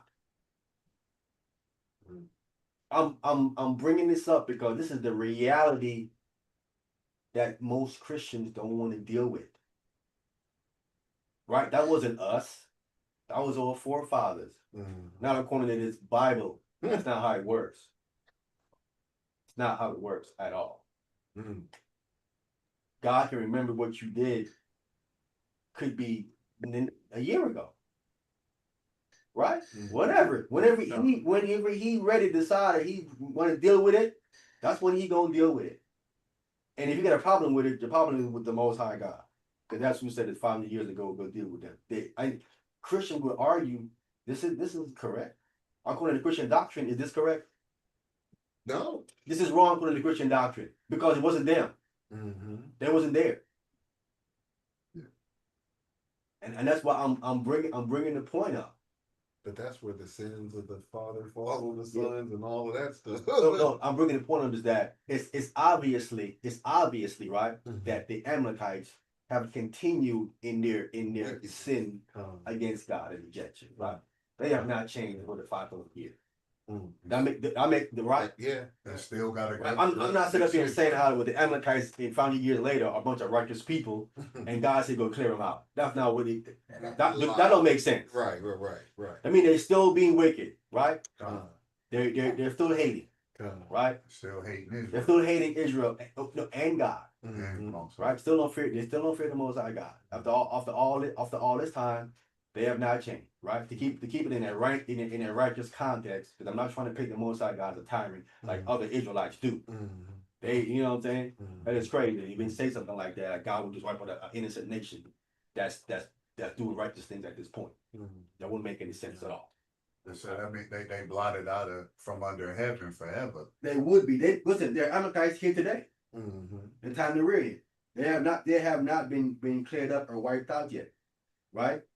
So again, so if you have a Amalekite today, right, Mhm. that now believe in Jesus Christ and converted, what's going to happen to him? Same. He can't enter into the congregation until the third or fourth generation. He is going to die. He's The, gonna the, die. the sad thing is he's going to die. Uh, Because God said, "I will blot out remembrance from under." If Right. He leaves you alive, then He has not blotted your remembrance from under heaven. wow. We read it in Exodus chapter Come, 17. Come, He has not did what He said He was going to do. His word came back to Him void. come, He's gonna wipe you out, right? come. So Hey, I would say then that there is not an Amalekite that has converted to Christ. you know, I got Benjamin Netanyahu, the prime minister of Israel, right? Yeah. He, one of his things, one of his reasons for trying to strike Iran, he says they're the Amalekites. That's what he said. So he said he had a right to kill them per the Torah. Wow. That's why that's what he said the other day. He been saying it for years, but he The came out and said Amalekites? it. Come. How can they be Amalekites? I mean, we know they're not, but I mean, that's what they Persians, but that's what he said. How could Gotcha. that Right. that the Iranians are the Amalekites?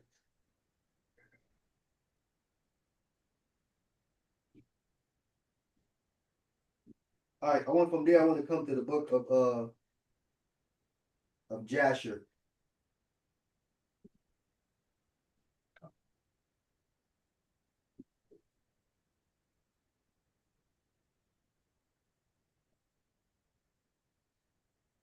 And when it comes Jasher chapter 81, and then when you get verse 58, let me pull this up here. So it's still proof within them putting them the ones done at the slave shift boats. And that's why they say they don't believe in Hamashiach Yahweh Shah.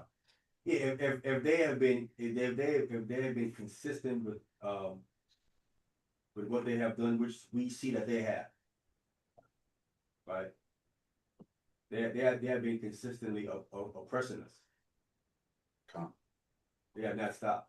Their children has consistently been oppressing them. Jasher 81, and let's go to verse 58.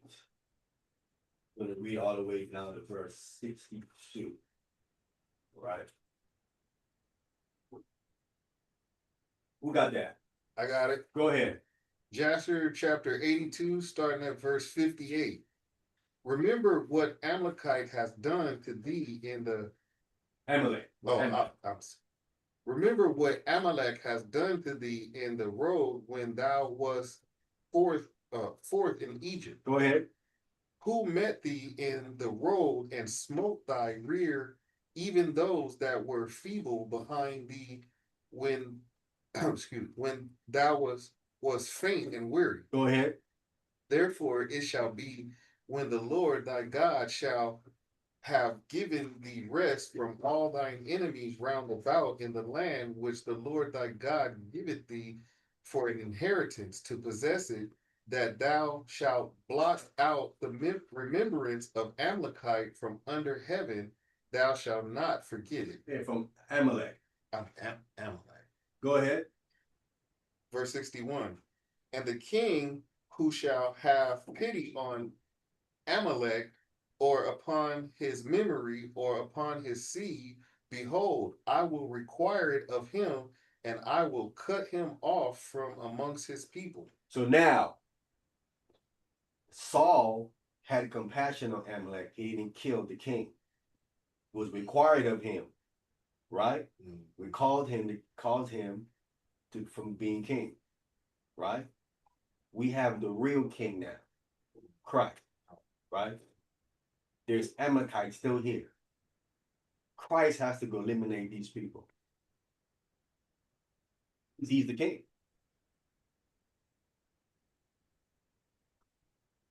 He has if he does not eliminate these people, God says right here, I'm going to require it of him.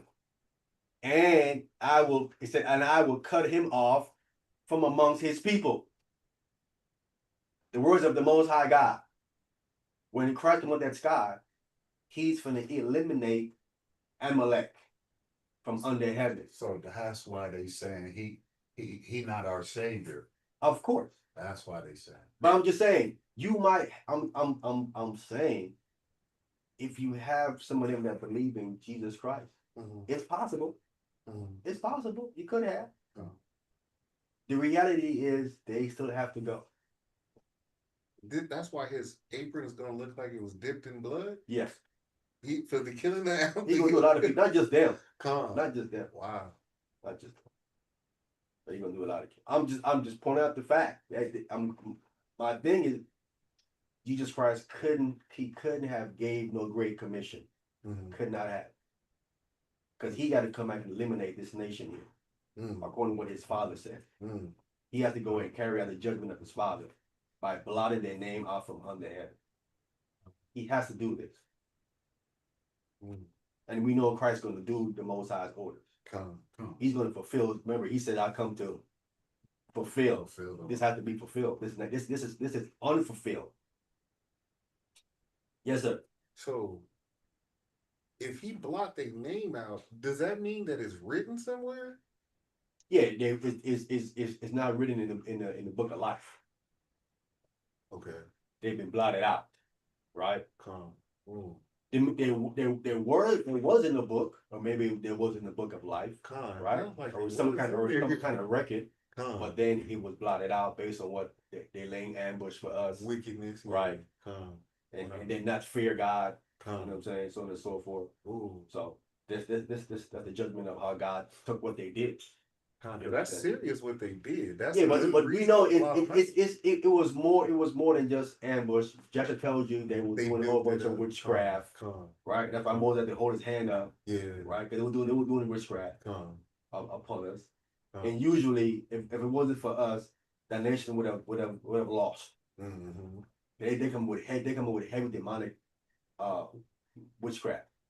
I seen some of the stuff they was doing at that time with. Listen, Israel was we was gonna lose. You know that Come. we was gonna lose. There was a lot of wicked. You said to witchcraft yourself, going how was we gonna lose? You said, how are we gonna lose? Christ was there as an angel. We was gonna lose. on. They had to hold Moses' hand up. Mhm. His hand was so heavy, his hand was falling. Mhm. Aaron and Nadab had to hold Moses' hand up. Mhm. And that's how we prevail. When Moses' hand slipped, we was losing. Hand went back up, we started winning again. I'll show you the kind of demonic force that they rolling with some extra demonic force, really, for them to even have a chance to have beaten us, I looked which the into it. Messiah did. Yes, sir. I was trying to figure out what's this book of Jasher when he's talking about Esau mingling in with the Horites.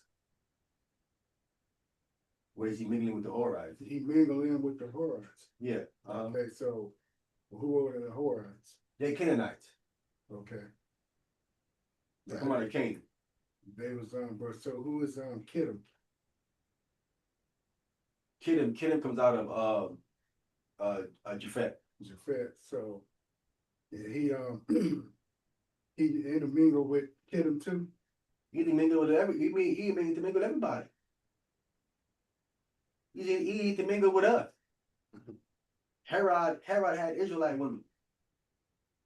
Yeah, but see, I'm hearing some other difference, because some of the people saying that Kittim was destroying Edom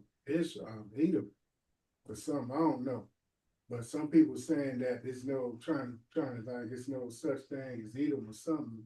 The way they read the book of Jasher, that's why there's a lot of people saying that it's off. Because they saying that it's not. We all know they say that it's not Canaan. Because of what they read in it, some of the stuff is not canon, and some of the book is not, canon. But That's all speculation. They tend to bring forth the evidence. that's why they tell each other that these parents don't read, books. Yeah, they have not studied the book. I mean, you can say what someone said, but if you ain't read it for yourself and kind of really went in and started and dissected for yourself, you didn't do that, then you really don't know what you're talking about, right? Mhm. So you said the Horites were Canaanites. I'm gonna show it to you. Read Okay. the clip. All right, who get the last verse right here, verse 62. Verse 62. And Moses wrote all these things in a book, and he enjoined enjoining the children of Israel respecting all these matters. Right, so he enjoined them to them, meaning this stuff got to be carried out, Con. all right? Con. And respecting of these matters. And Saul the one gave the Amalek's a pass, Yes, he left the not king. not only did that, he Sure. allowed the king's son, because the king's son that he didn't kill escaped to Egypt. Mm. When you read it down in the text, it tells you that the king's son escaped to Egypt. And then that's why later on in the book of Esther, you have Haman, who is Amalekite. He's an Amalekite. So there wouldn't be no more, if he'd have cleared them out, there's none of them left, but because he had sympathy, he let some of them go. He wasn't supposed to let none of them go. He let the king's son escape. And they called him the king. That's what you have to do. You have to listen to the Most High. They still hate us to this day. Well, So they still hate us to this day. because they know who we are. Because they know exactly who we are. All right, you get the book of right in Jasher.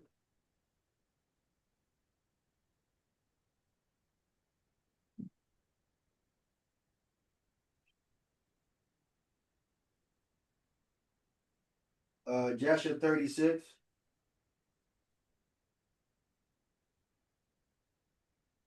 And let me see, can I get right? I'm trying to get to the point of what Yvonne asked. You asked about the Horite. The Horites and it's intermingling, and then Kittim, they did battle with Esau. Had they fought Edom? Say again? The Kittim went to war with Edom one time.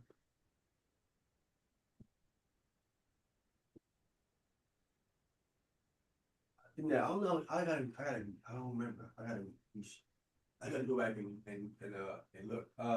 So we got Jasher 36, Con. verse 26. Let me pull it up right quick. Jasher 36, verse 26. Let me scroll down. All right, who got that? I'll tell you. Go ahead. Joshua 36, reading verse 26. And these are the names of the sons of Sir, the Horite. All right, stop right there. Seir is a Horite, right? This is your question about About a Horite. Because Esau, they was living in Mount Seir, the Horites at one time, wasn't it? Yeah, they joined the Horites. So Edom, they took over Mount Seir after this. Then they took over Mount Seir. Okay. Alright, so Seir is a Horite. Go ahead. Inhabitants of the land of Seir. So there are the inhabitants of the land of Seir. So and Esau intermarried with them, right? Him and his son, they intermarried with these people, right? Now I want to get Jasher chapter 10, verse 28. Jasher chapter 10 and verse 28.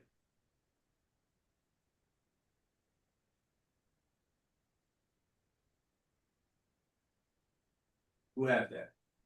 I got it. Go ahead. Jasher chapter 10, starting at verse 28. And Seir, the son of Hur, son of Hivi, or Hivi, son of Canaan. Son of Canaan, see? Okay. So Seir, who was a Horite, he is the son of Hur, the son of Hivi, the son of Canaan. So they come out of Canaan. So they're Canaanites. Right? So Esau mixed with Canaanites, right? And Canaanites mixed with the giants, with the fallen angels, children, and stuff like that. Yes, sir. So this is how Esau and Canaan got this good relationship still to this day, right? Yeah. Okay. Yeah. All right, continue to read. Con. son of Canaan, went and found a valley opposite of Mount Paran, Mount Paran, right? Yeah, that's where we had come to the wilderness. We went into the Mount Paran. Go ahead. and he built a city there. And he and his 7 sons and his household dwelt there. And he called the city which he built Seir, according to his name, that is in the land of Seir unto this day. Right. So that's he went and he built this Seir. So Seir is a city that he built, right? He built Seir is a city that's built into a mountain, right? But they do it inside of it, right? Like caves. So that's why they label them cave dwellers. They lived in caves in the mountain. Wow. Right. And again, they mixed with the fallen angels. That's what they did. Is that what they call it, Neanderthal? Because Yeah, that is the Neanderthals too, right? They come out, Yeah. the Neanderthals come out of there, chocolate dikes. wow. Yeah. Because the brother was breaking it down the other day. He was saying how all this coming by, and Neanderthal chocolate dike. It's all kind of, these people just Junk in the blood. just all kind of messed up. There's already some born with tails, right? Yes. Yeah. I've seen stuff like that. Even to this day. You're gonna work, you know. Can we get Ezekiel chapter 11? I used to try to say we got tails back in the day.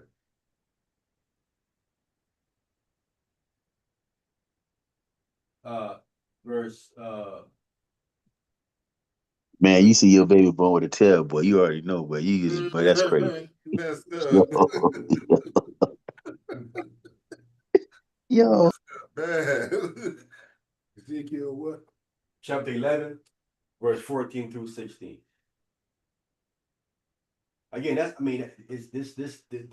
is all about you have to go back and look at your generations and see if they kept it within so-called African American community, right? They're not married out of their community, and then you have mixed blood in there, mams are mixed in there, stuff like that. And you have to go back and check it. You know what I'm saying? That's how I was telling that brother from BOW. I went back and I checked it. 4 generations back. You know what I'm saying? I'm trying to tell him that. And what he was saying, what he was saying. He was saying that we all mixed with we have some kind of Edomite blood or some kind of mixed blood in us. You know what I'm saying? That's what not everybody do. Not everybody do. I don't believe that either. The most I would allow it. No. I wouldn't allow it to go like that. He would allow not everybody. Right? But then he would have a remedy. Bastards. Everybody be managers then if that's the case. So yeah, he wouldn't allow it. But that's what they want you to think. That's what they want you to right. They want you to believe that the master slept with all of the slave women, which is a lie. Some of them, but some of them he did not. Right. And some of the master's wives slept with some of the men. But Of not course. a lot, but Yes, not a sir. lot. Yes, sir. That happened, of course. But them babies were put to death immediately. Yes, one day, yes, one. Yeah, the man would probably do that. Yeah. And he probably killed the man too. Yeah. And the woman. Sometimes. He probably wouldn't kill the woman, but he'd definitely kill that slave. He would be, He figured that slave dominated and over dominated her, and she's the one that did all the dominating. Right. And what you call it, seducing. Yes. And we know how they're good at that. What chapter? Chapter 11. 11 verse 14. Yeah, who got that? 15, right? Yes, sir. I got it. Ezekiel chapter 11 and verse 14. Again, the word of the Lord came unto me, saying, Son of man, thou brethren, even thou brethren, the men of thou kindred, and all the house of Israel, why are they unto whom the inhabitants of Jerusalem have said, Get you far from the Lord unto us this land given in possession. So we have our brethren, thy brethren, right? So the brethren, the men of thy kindred, right? Mhm. Family, right? All the house of Israel, Mhm. holy, Mhm. right? Mhm. It says, are they unto whom the inhabitants of Jerusalem have said. So the people that's in Jerusalem is saying to disperse abroad outside, right? Mhm. All of them. It says, get you far from the Most High, right? Because they're out there among the Gentiles, Mhm. right? Taking on Gentiles' name, Mhm. classifications, Mhm. and whatnot. He said, listen, y'all out of order, y'all ain't keeping Torah, y'all out of order, y'all circumcising the children, doing all the thing. Get you far from the Lord, right? It says, unto us, it says, is this land given in possession. We are now giving this land not to you guys no more. You guys are out there tripping, right? You guys are tripping out there. You messed up, right? I'm showing you in Ezekiel how the Israelites in Jerusalem was talking about their own brother that was dispersed abroad. Mhm. This is way before we get to the New Testament.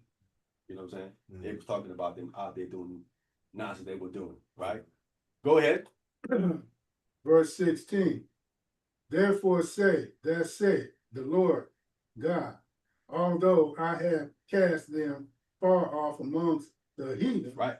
Confirm what I'm saying, Mhm. right? We know that was the northern kingdom was cast out among the other nations. Go ahead. and although I have scattered them amongst the countries, yet will I be to them as a little sanctuary in the countries where they shall come. So when they this country that they came to, in these particular places where they was, right? What was set up there, or what they was allowed to be set up there, right? Because of what their brothers was accusing them of and saying that what they did was they built synagogues, Mhm. right? They dispersed abroad Israelites, right? Because here's the situation.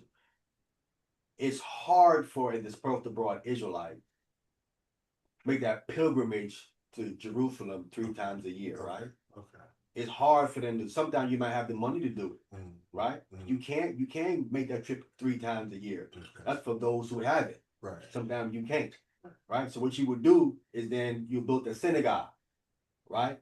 The synagogue would be a reflection of the temple in Jerusalem. Okay. You know what I'm saying?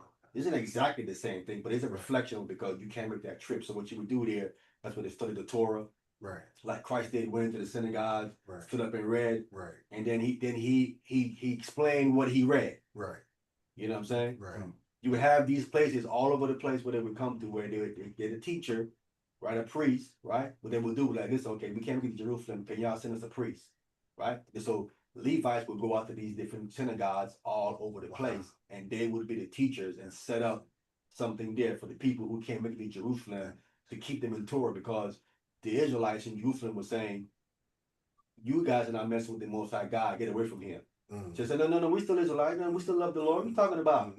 Right? No, you guys are wrong. Mhm. So they built these synagogues up everywhere they were. That's why when Paul go everywhere, what did he saw? A synagogue. Mhm. The Israelites this brother brought built. You think Gentiles building synagogues? No, they would. It's the Israelites this brother brought came together and built a synagogue to show the people in Jerusalem, listen, we are still connected to our God. Mhm. We know we messed up. That's We know we did wrong. That's awesome. You know what I'm saying? Yeah. This is what we had. This is what's happening. God said, I'm going to be a little sanctuary to them in all the countries where they shall come. God is going to assist them in getting that set up because I know all of you cannot make the trek to Jerusalem 3 times a year. Right. I know you can't. This will do for now. This synagogue will do for now, right? And that's where Christ was sending his apostles. Go to them. There's a place where you can go Mhm. that's centralized, where when you're going in the Shabbat, they are going to be in there. And that's where you start to tell them about my son and believe in him. That's where you do it at. And do it to the leaders. Is that making sense? Is that logical? Oh, That's plausible. That make Put complete that sense. doesn't it? together. I'm showing you the text. It is here. Awesome. Yeah. You know what I'm saying? It's here. There's historical reference I can pull and show you this is what happened. That's why every time Paul tapped in, he went to the He synagogue. went to the synagogue first. That's the first place he went to. He go to nobody's house. Right to the synagogue when he went first. And that's where he was every Shabbat. Mhm. At the synagogues. Mhm. Right? Because that's where the leaders would be too as well. They'd all be there too. All Israelites would be there. So I mean, when you really know Paul's story, who would even think about being a Paul basher? You know, people are listen, because again, the text that we have today is giving them a different understanding of what was actually penned. They have broken this down, and the thing that made Paul go to other nations other than Israel. This is what they have done. They've given him a false understanding of what actually took place. You know what I'm saying? This is what they have done. They have deceived people and to make Paul like he went to other nations. That's why I have to come to the class and show you the proof that couldn't have happened. It's not making sense to what we have, even in this redacted version of what they've given us. There's still enough here I can go in here and pull from it and show you that couldn't have happened. That couldn't have happened. The world can't accept that. They can't accept that. Again, I'm gonna wait. You show me, prove to me then, if Christ said go to all nations, is he not violating the Torah if he did something like that? Show me that he's not. But I just showed you that if he said that he did. And all Christians agree he kept the Torah. Yeah, I come for the lost sheep. They all agree he kept the Torah. And I said, if he give a great commission like you said he is, then no. I have to say no, he broke the Torah now. You gotta change your stance on that. And we know he didn't do And that. we know he didn't do that, but there's somebody have to not change their stance and say, yeah, brother, okay, what you showed just now, then maybe he did. Yes, sir. He said at twilight, I come for the lost sheep of the house of Israel. Yeah. And he said it ain't good to give my children or Israel bread to anybody else, meaning like the knowledge. Yeah. You know what I mean? The Lord's word. The healing, The right? healing, right? The other that comes with that, the salvation, the saving, the deliverance, all of that to come together. You know what I'm saying? Again, this is not about hating the other nations and not trying to have them come in. This is about giving you the truth, the facts. If you want someone to lie to you and say you're coming in the first generation, no problem. Go listen to them if you want to, and take that and run with it if you want to. You see what I'm saying? You're gonna have to face at some point. You're gonna have to face the Torah, what it actually really says, and say, "Listen, that person misleaded you. That's not what this thing says." Surely our fathers have inherited Wow. lies. Wow. Again, if I'm wrong, just show it to me. That's all I'm saying. If I'm wrong, just show it to me. All right, let's get Acts 15 verse 13. If somebody Hey, before you go there, can I bring out 2 scriptures? Yes, sir. A chapter, just to just for some clarity here. Come. Matthew 12, 18, and guess you can read from 18 to just 21 is what I want, but 18, who are those Gentiles in Matthew 18? Matthew 21, Matthew 12, 18. Oh, I think I switched it right here.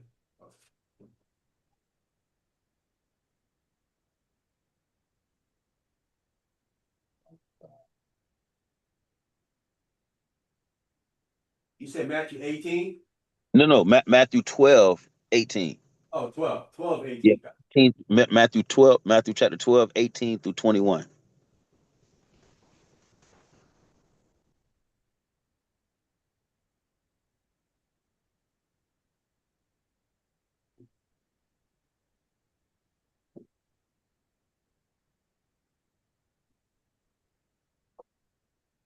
$18 to $21. 18 to 21. You got that? Who got I'll that? take it. Yes, sir. Go ahead. Matthew chapter 12, starting at verse 18. Behold, my servant, whom I have chosen. We know who that is. Go ahead. My beloved, in whom my soul will well please. I will put my spirit upon him, and he shall shew judgment to the Gentiles. Who is them Gentiles there? Are those Israelites or not non-Israelites? Israelites. Israel. Okay, so we saying these are Israelites, right? Yes. God. So when he said, "I will put my spirit, he shall show judgment to the Gentiles." So he's going to judge. Is this including Israel or just Israelites who don't know they're Gentiles? Let me get, because he says he's going to show them, right? Yeah, he's going to show them judgment. Judgment something usually that you carry out, right? Because once the judge hit the gavel, he don't tell you what the judgment is, right? If it's 3 years, Right. whatever it is, when that gavel goes down, then the bailiff grabs you and he's executing the judgment that the judge just said, right? No. Yeah, He not and let me showing be you the clear, 'cause I judgment. always think I'm They trying showing to. you, yeah, look, this how judgment look. That's not what they're doing. Judgment means I gotta go execute it. Hey, Right. and let me be clear, because I like to be straight up. There's no, I like to be straight up. This is actually coming from Isaiah 42. But just to be clear, this the same thing, right? Yes, sir. I know it is. Okay. But I Okay, go ahead. want to get the Greek word for judgment because I think they mistranslated this word here because Justice, it could be justice. you don't show judgment, you carry that out. So that can't be judgment there, literally. Yeah, justice. We can get the. Okay, so he shall show justice to the Israelites, right? You say you can be justice Yeah. to. Okay, we'll continue. I gotta look it up. I know it ain't judgment. I don't make that sense.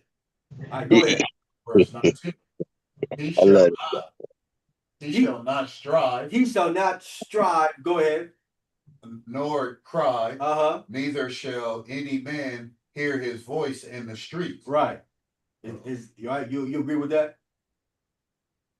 Sir, Mr. Smith? Yeah, I believe the whole text. Yeah, I believe the whole Bible. I believe everything it say. Okay, but so you saying when Christ was talking outside in the street, no one heard his voice? It says he's. Oh, you asked me that particular part. Yes. So when it said so what happens a lot of times when Christ was speaking, it's not talking about they would hear him, but they would not understand. They would have ears to hear. You know what I'm saying? So it ain't talking about they couldn't hear the volume of his voice. Okay, so this is saying that they didn't understand what he was saying in the streets. Correct? Right. Correct. Like they didn't. They because they obviously heard him when he was speaking, when he was crying out. I just want to be sure, like you telling me, I want to get clarity for I mean, service. am I wrong? I mean, that's what I always understood. If it's another difference, I mean, Okay. I don't mind being corrected. No problem. We'll go with that. Let's go. Go ahead. Verse 20. A bruised reed shall he not break, and smoking flax shall he not quench, till he send forth judgment unto victory. Right? Or justice unto victory, right? Go with that. Justice unto victory, right? Go ahead. And in his name shall the Gentiles trust. Right. That's the last verse you want to go to, correct? Or no, there's more? Right. No. So now, yeah, we're just see. We do understand all this is happening. Just for the record, all this is happening in what we call the Galilee of the Gentiles. This is Matthew 4:15. This is when all this stuff that's going on right here is happening in this region, in the Galilee of the Gentiles. And the Galilee of the Gentiles, I probably should have you go there first, but I know you probably already know it. But in Matthew 4:15, because this is where all this happening at. Those Gentiles there, right? I should have went here first. Are those non-Israelites or those like I don't know how to prefer. Okay? Are those Gentiles? What's the word I could use for? Because we get confused when we say Gentiles. I But think we need so what to can I read. say so you know what I'm talking about? When I Let's say Gentile, when I mean a Gentile, I'm talking about a natural born Gentile. But when you say Gentile, sometimes there's a non-Israelite or just so we know like what we're talking about here. So it depends on the context. okay, so in Matthew 4:15, we're gonna come back here. But in Matthew 14:10, I just want to make sure we're in the region, the context of this text. And Matthew 4:15, who are the Gentiles, the Galilee of the Gentiles? Who are those Gentiles there? We need to read it. Yeah. Because it gets kind of confusing when I'm Yeah, it's always good to go back and read it. We can get it in context. this is the whole region, and this is what's going on when you get to Matthew 12. It's coming from here. But Matthew 4:15. Start at verse 13. 13. Matthew chapter 4, verse 13. Giovanni, you want to say something? No, I was wondering where he read about the smoke and the flax. What's that? Weed or something? No, bro. No. Okay. No. What's We'll the get to it. flax? We'll get to his question. Okay. Matthew chapter 4, verse 13. Who has it? I got it. Go ahead. Matthew chapter 4, starting at verse 13. And Leaving. Nazareth, he came and dwelt in Capernaum. Capernaum. Yeah, so he left Nazareth, right? and he came and dwelt in Capernaum, right? Go ahead. which is upon the sea coast, So Capernaum is on the sea coast. Want to be clear. It's on the sea coast. Go ahead. in the border of Zebulun and Naphtali. It is in the borders of Zebulun and Naphtali, right? This is northern Israel again. This is where and Naphtali had their inheritance given to them, right? Go ahead. That it might be fulfilled, which was spoken by Esaias the prophet, saying,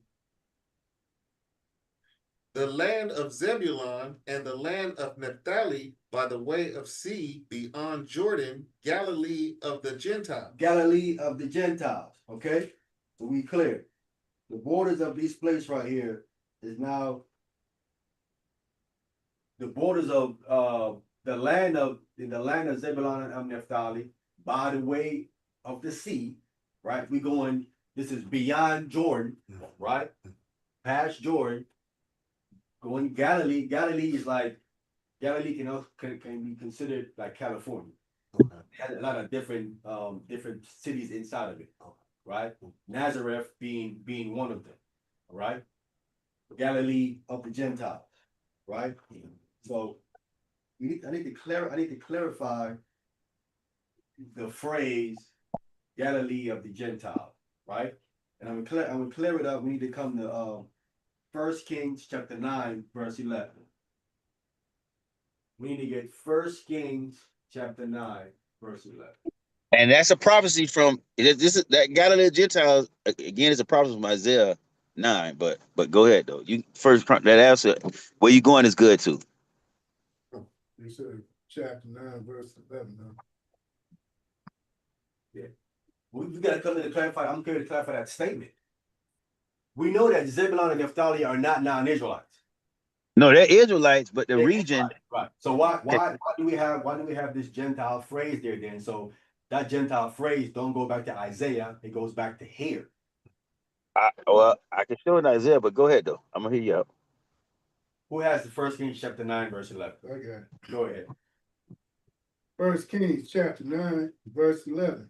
Now Hiram, the king of Tyre, had furnished Solomon with cedar trees and fir tree, and with gold, according to all his desire. That then King Solomon gave Hiram 20 cities in the land of Galilee.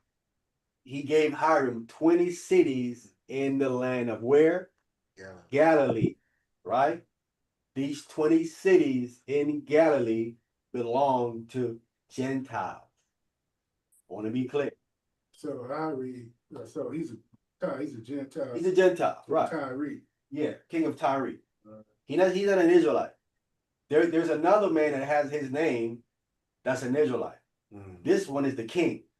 That Hiram, he is a builder, right? He's the first mason. That's Hiram. Yes. Yeah. But this one is the king of Tyre. That one is a craftsman, right? But they both got the same name, Hiram. Yes, sir. I was thinking about that name. I heard Hiram. I'm like, that's not to do that building thing, but okay. Now it's two of them.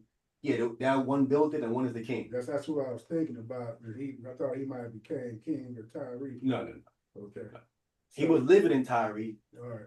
The other Hiram was, but that other Hiram is an Israelite, right? So 20 cities inside of Galilee belongs to Hiram, which belongs to Gentiles, right? That's why you have the phrase we just read, Galilee of the Gentiles. Speaking of these 20 cities that Solomon sold or gave to Hiram because Hiram, king of Tyre, furnished him with cedar trees, fir trees, and with gold. Okay. All right.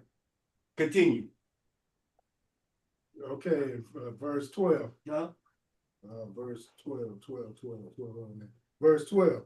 And Hiram came out from Tyre to see the cities which Solomon had given him, and they pleased him not. They didn't please. He said, "What are you doing to me, bro? I don't like these cities here." Didn't please him. He didn't like it. Wow. You know what I'm saying?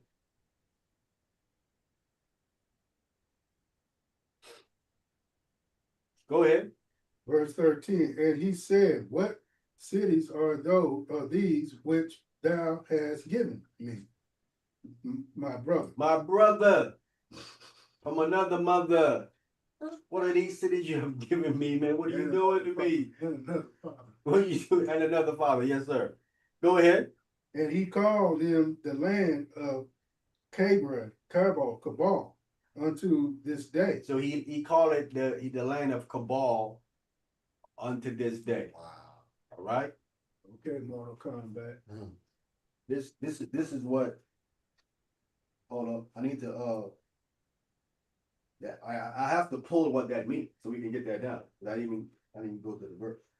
What, Cabal Mortal Yeah, Kombat? everybody get that meaning right. He That's the one with them, Yeah, he's a cat now, he's one with them dreadlocks. right. So we can go. Cabal. running fast. Yeah, and then you have my there's a dude in there, and his name's Sabat. There's a character, so he get all this stuff over him. Great book. All right.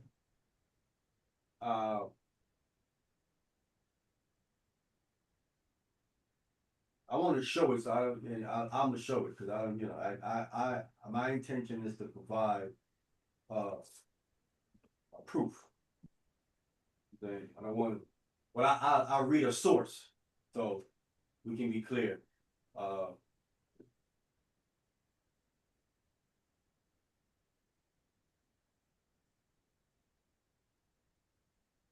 And what it says. So we 1 Kings chapter 9, and we need to get verse 13, right? Right. So we're dealing with this word Kabul right here. So we have the point. Let me highlight this right here. We can see. The point of this sarcasm is not apparent to us on account of our not knowing the meaning of the word.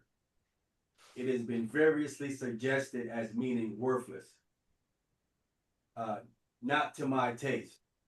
Josephus. Galilee always despised. Septuagint says frontier. Others received as a pledge. Others good for nothing. Mm-hmm. That's what we get from this word. So he called the cities there good for nothing, right? Or worthless. Worthless. Or not to my taste. Right? That's not. We getting in this. Yeah, so I wanted to show you for the day. I'm making it up. I'm showing you what it says about it right here. Right? It's been translated variously. So that's what he called it, right? But again, that's why it's being saying Galilee of the Gentile is speaking of these particular cities there, right? Which again, I don't believe Solomon should have done that. That those land masses was given to Zebulun and Naphtali by the Most High allocation. How dare you sell 20 cities out of there to some non-Israelite? You're now appropriating Israelite land into Gentile possessions. That's what Solomon just did, what we just read. Okay? That's why I want. All right, let me switch. Right now, I want to make sure I'm still showing that. So we're going back. All right. No, not that one. We'll be king. All right. So that's the meaning where it says Galilee of the Gentile. They had 20 cities in there that was given to non-Israelites. Right. Now, was those cities still being occupied by non-Israelites? Right. Was given to Tyre and Sidon. He didn't please him. Did those cities still belong to them by the time we come down into the first century? But the label is still there, right? Galilee of the Gentile. The label is still there. All right. We want to now go to where the brother wanted to go to, where the prophecy was first uttered in the book of Isaiah. All right. So we're trying to go. This is where we want to go next. Let's see. Isaiah 9, 1 and 2 will clear it up, make it a lot clearer. Yeah, definitely. And I just want to be clear that the Gentile, they are non-Israelites, but we're gonna prove that.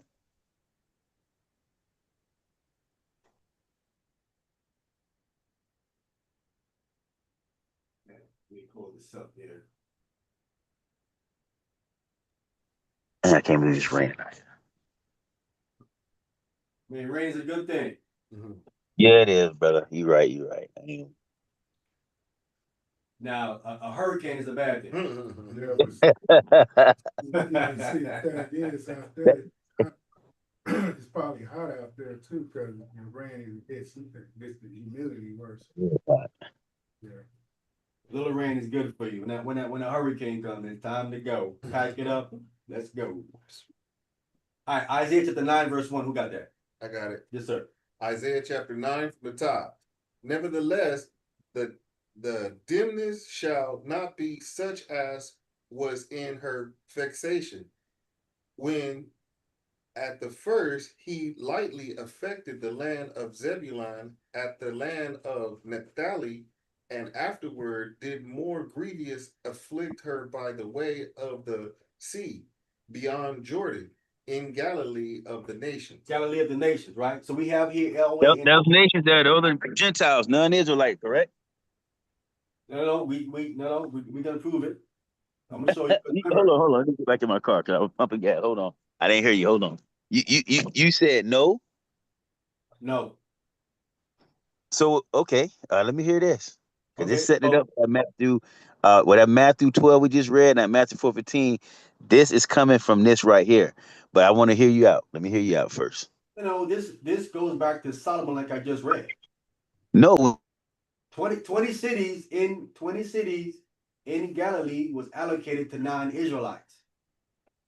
This come from. This predates Isaiah. This goes all the way back But, to. but what I'm saying though, brother, when you get Isaiah and he's giving his prophecy, he's saying, I agree with you. He's saying they're in same thing Matthew echoing, they're in that region. And verse 2 actually tell you, say the same exact thing. They sat in the region of darkness and the light sprung up. That's Matthew 4:16. But it tells you that the Zebulun, Naphtali, that's where he was. That's what we just read in Matthew 4, right? Before you got down to the Galilee of the Gentiles. So right here it says the Galilee of the nations. The nations is not, well, I'm gonna hear you out though, but I mean, from what my understanding, my research, it always these nations here are Gentiles, like non-Israelites. This is not referring to Israel, but I hear you out because I could be wrong. Okay. But I'm gonna hear you out. Okay. Right. Again, there is no, because if your interpretation of it is correct, then you're gonna have to show us how non-Israelites got inheritance in Galilee that belonged to Zebulun and Naphtali. There is no way non-Israelites can get inheritance inside Israelite land. I just showed you how they got it. I went back to Solomon. Solomon sold 20 cities. That's how they got it in there. You're saying no, it starts here because then you have to give me the history of how non-Israelites got inheritance in Zebulun and Naphtali. Okay, what happens is, what happens, brother, is that whole region, the northern Israel, is surrounded by nothing but Gentiles. Israel just had their little plots within that particular, like when you like the Samaritans, they're around the Samaritans, the Gentile. Well, that's what we'll get into that, but you they were surrounded by a whole bunch of other nations in that northern region. You know what I'm saying? That was most of them was non-Israelites, but Naphtali and Zebulun did have their I don't know if you want to call it plot or their what would you call it? Their land, their lands amongst the Gentiles that were non-Israelites. No, that's incorrect. Above Zebulun and Naphtali, you had Dan. Dan had inheritance above them. So underneath them, every allocation was none but Israelite land. There was no Gentile surrounding them. Their land. Okay, so I'm just finished. I'm sorry. Their land went all the way to the Mediterranean Sea. That's the border. That's why they just water. So there's no Gentile living there on that side of the allocation. The other allocation on the other side would be the Sea of Galilee. That's water again. no Gentile living in the water. So they were not surrounded by no Gentile. This particular land So, mass not surrounded by Gentiles. so my beautiful brother, if we find out that the word nations here and those Gentiles are non-Israelites, would that change your viewpoint? No. My question to you, I'm asking you, how did non-Israelites get inheritance or land inside of Zebulun and Naphtali? Show me the history of that. Like I showed you the history of how 20 nations were sold by Solomon in that land. I'm showing history of that land. You're saying no. You're saying that's different. This is different. So No. I'm not arguing the point that who owned the land. That's not the point I'm arguing. I'm saying they were there. You had other non-Israelites in that region heavily. show it to us. Where is it? Where is it in the text? I'm showing you right now. It says the nations. That's That word is showing not us. dealing. That's not showing us. Okay, Okay, let's do this. You look at that word, the word can nation. mean Israel, brother. This word can mean this word here, goy, that you are telling us nations, can be applied to Israelites. In the Old, I could show you in the Old Testament a goy is applied to Israelites. No, only okay. Look. Okay, hold on, brother. Okay, it doesn't say Israel. Okay, it says nations. It's talking about multiple. It's not saying like one nation. When they're talking about Israel as a goy, it's never referring to Israel as multiple nations. Anytime you pull the scripture that shows that, this right here has an S on the end of it, just like the Gentiles have the S on it when you get to map. That's why I said earlier, Matthew 4 scripture is coming from the Isaiah 9 scripture. It's the same exact text, bro. He's quoting it. That's what Matthew is quoting. I'm not arguing with you. That's why I said Galilee can be looked at as like it's California. It has many cities in it. It has multiple tribes living in this particular area. This area has at least 2 tribes allocation in it. And that could account for the plurality of the word. I can show you where the text says each tribe is considered a nation.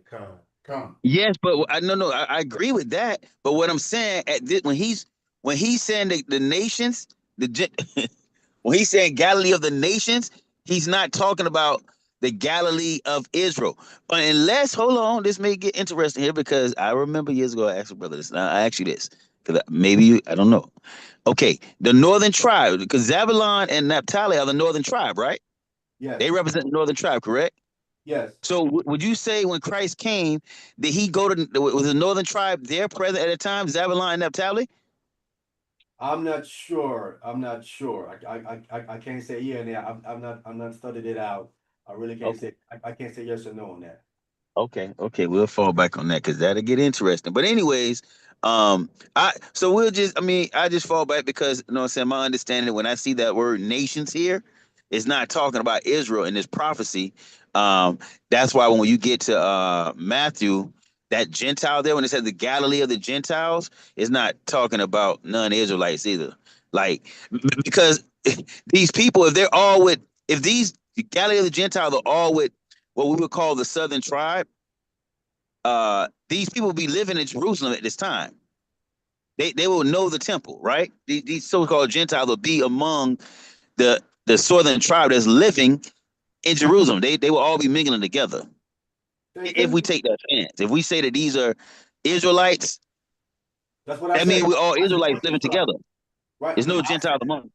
I said they were Israelites. I said them Gentiles when you read it in Matthew. I said they were Israelites. That's what I said. And I'm being consistent.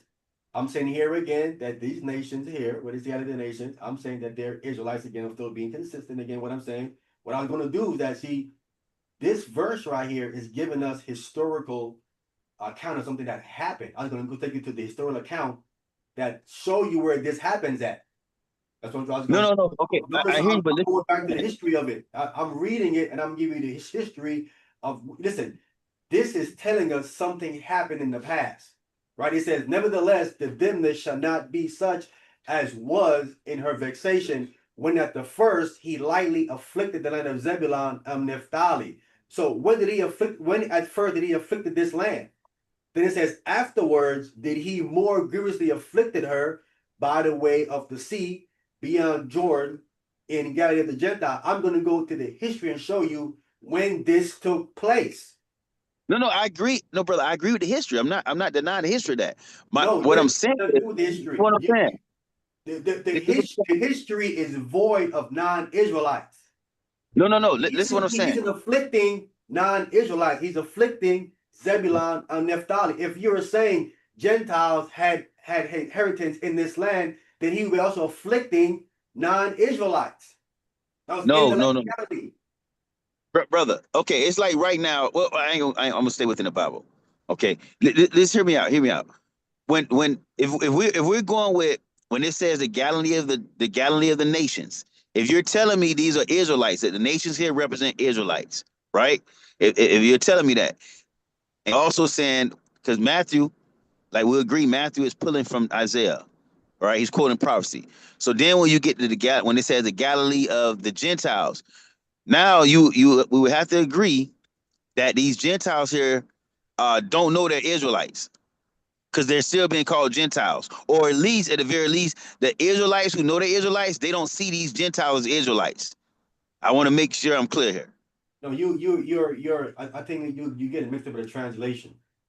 You get mixed up with a translation. You think because the word ethnos, the Greek word ethnos is translated as Gentiles there in Matthew. You're thinking that the translators are saying something different, right? Are pointing to a different people. No, it's not. The word ethnos is a compound noun, and it simply means nation, race, or people, right? So why is this Let me referred? finish now. Wait, let me finish now. I heard you. I didn't interrupt you. Let me Sorry, finish. forgive me, brother. I'm sorry. You're right. So ethnos is a compound noun. It only means you cannot use it for a singular person. It's a compound noun. It's only race, nation, or people is what that word means. That Greek word ethnos comes out of the Hebrew word goy, right? When you turn goy Hebrew into Greek, it's ethnos. That's what it is, right? It does not specifically specify what race, what nation of people it is. Only the context can tell you what race or nation it is. All the word means is people, race, or nation. Only the context determine what nation it is. Okay, no, I agree with you. I get that. I'm with that. But my thing is, in previous conversations, as far as what I understand, when you see the word Gentile, right, it's either like you're saying these are Israelites. So the mindset would be these people. Why if these people are Israelites, why are they being called Gentiles? That's what I'm saying. You dealing with a translation. The translators translated the Greek ethnos as Gentile is incorrect. Okay. Oh, okay. I see it. Okay. They don't translate the Greek word consistently. Some place they would translate it right as Gentile, right? Some place they would translate it as heathen. Okay. You know what I'm saying, right? They translated. I think I forget the other word. They translated differently. They might translate it as nation, as people, stuff like that too as well, right? Correctly. Some place they do it correctly. Some place they use the different terminology for the word ethnos. I'm just showing you the background. Showing you comes from goy, and goy can apply to an Israelite. Like Hey, that. brother, I would say research this out. Research that Matthew 4:15 out, and you'll see that this is not Israelites. But I'm a fall back. I did worship. That's if I have the background right here of Isaiah 9. You know I researched it out. I'm giving you the background. No. What the history you're saying is true, but okay, were Gentiles in the valley? Were Gentiles? There was non-Israelites around Galilee at this time when Christ was on the earth. Yeah, of course.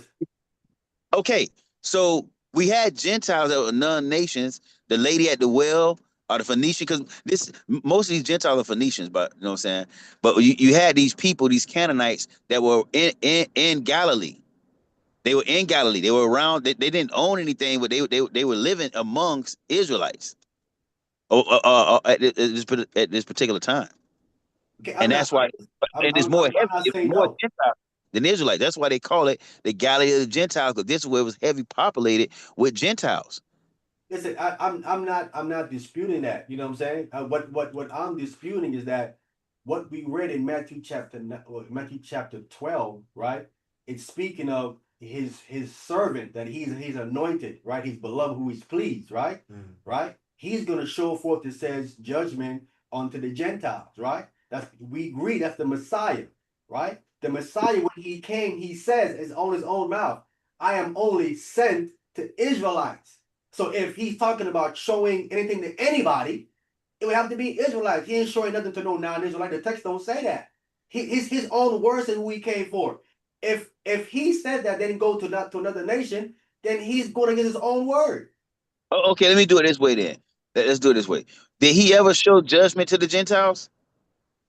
Yes, like you said, he said justice unto the Israelites. Yes, he did. Not judgment. You're not showing judgment. You execute Okay, judgment. we'll use the word judgment. There's no sweat. I So researched. he did show justice to the Israelites. You agree, yes or no? He didn't do that. When? He did that with his healing. Okay, so but what I'm saying though is when it says Gentile here, remember these are people who don't know they're Israelites. These are when it says Gentile here, we can't switch it. We got to still go to the narrative that these Gentiles here, they don't know the Israelites, and also watch this: the other Israelites that know the Israelites, they look at these people as being Gentile mindset. That's what I always heard. No, who told you that the dispersed abroad You, Israelites who are called before, Gentiles don't know who they are? Who told you that? no, but before, brother, you told me when I was bringing this up, not this particular thing up, but and correct me if I'm wrong, that we would look at we would look at Israelites who live like you see y'all call them Jakes or something like that. You would look at them like you would look at Israelites who live like Gentiles. You would look at them as a Gentile. That's why they still would call them Gentiles because they live like Gentiles. Yeah, but not that they didn't know who they were. That's different. They knew who they were. Oh, okay, so these people here that Christ is showing judgment to, you're saying they still living like Gentiles? No. I'm saying that's a translation you're dealing with. The translators are translated ethnos as Gentile, but the word just means simply nation, people, or race. That's all the word means. That's only the context determined the nation. That's what I was saying. Okay, okay, no problem. Okay, we clear? Yeah, we clear. All right. And don't after every 7 years or 50 years, the land go back to the natural owner anyway? Definitely, it has to. It has to. The Jubilee year, it all goes back to the original owners of it. So even if they was Gentiles there, they have to move out the land anyway. It's going to resort back to the original owners, according to Torah, right? Now, if they don't want to apply by Torah, that immediately eliminates them from even believing in the Messiah, but they got to go by Torah regardless. If that's not, it isn't the Messiah without Torah. It doesn't happen. It's the Messiah with Torah, right? And Torah said the land go back to the original owners, which would be the Israelites. You know what I'm saying? Anyway, that's what I'm trying to say. Torah lines it all back up again. And then, what's that? Isaiah chapter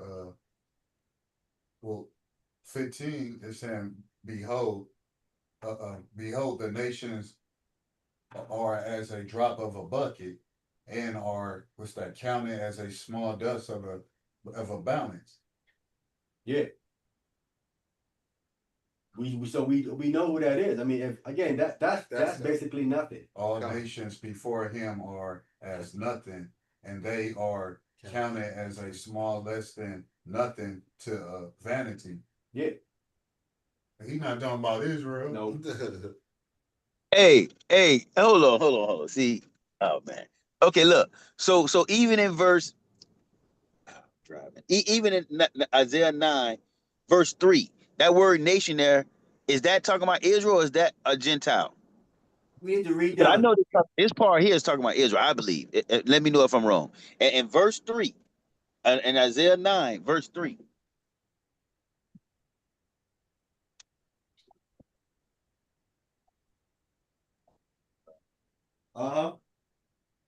Is that talking about Israel or is that talking about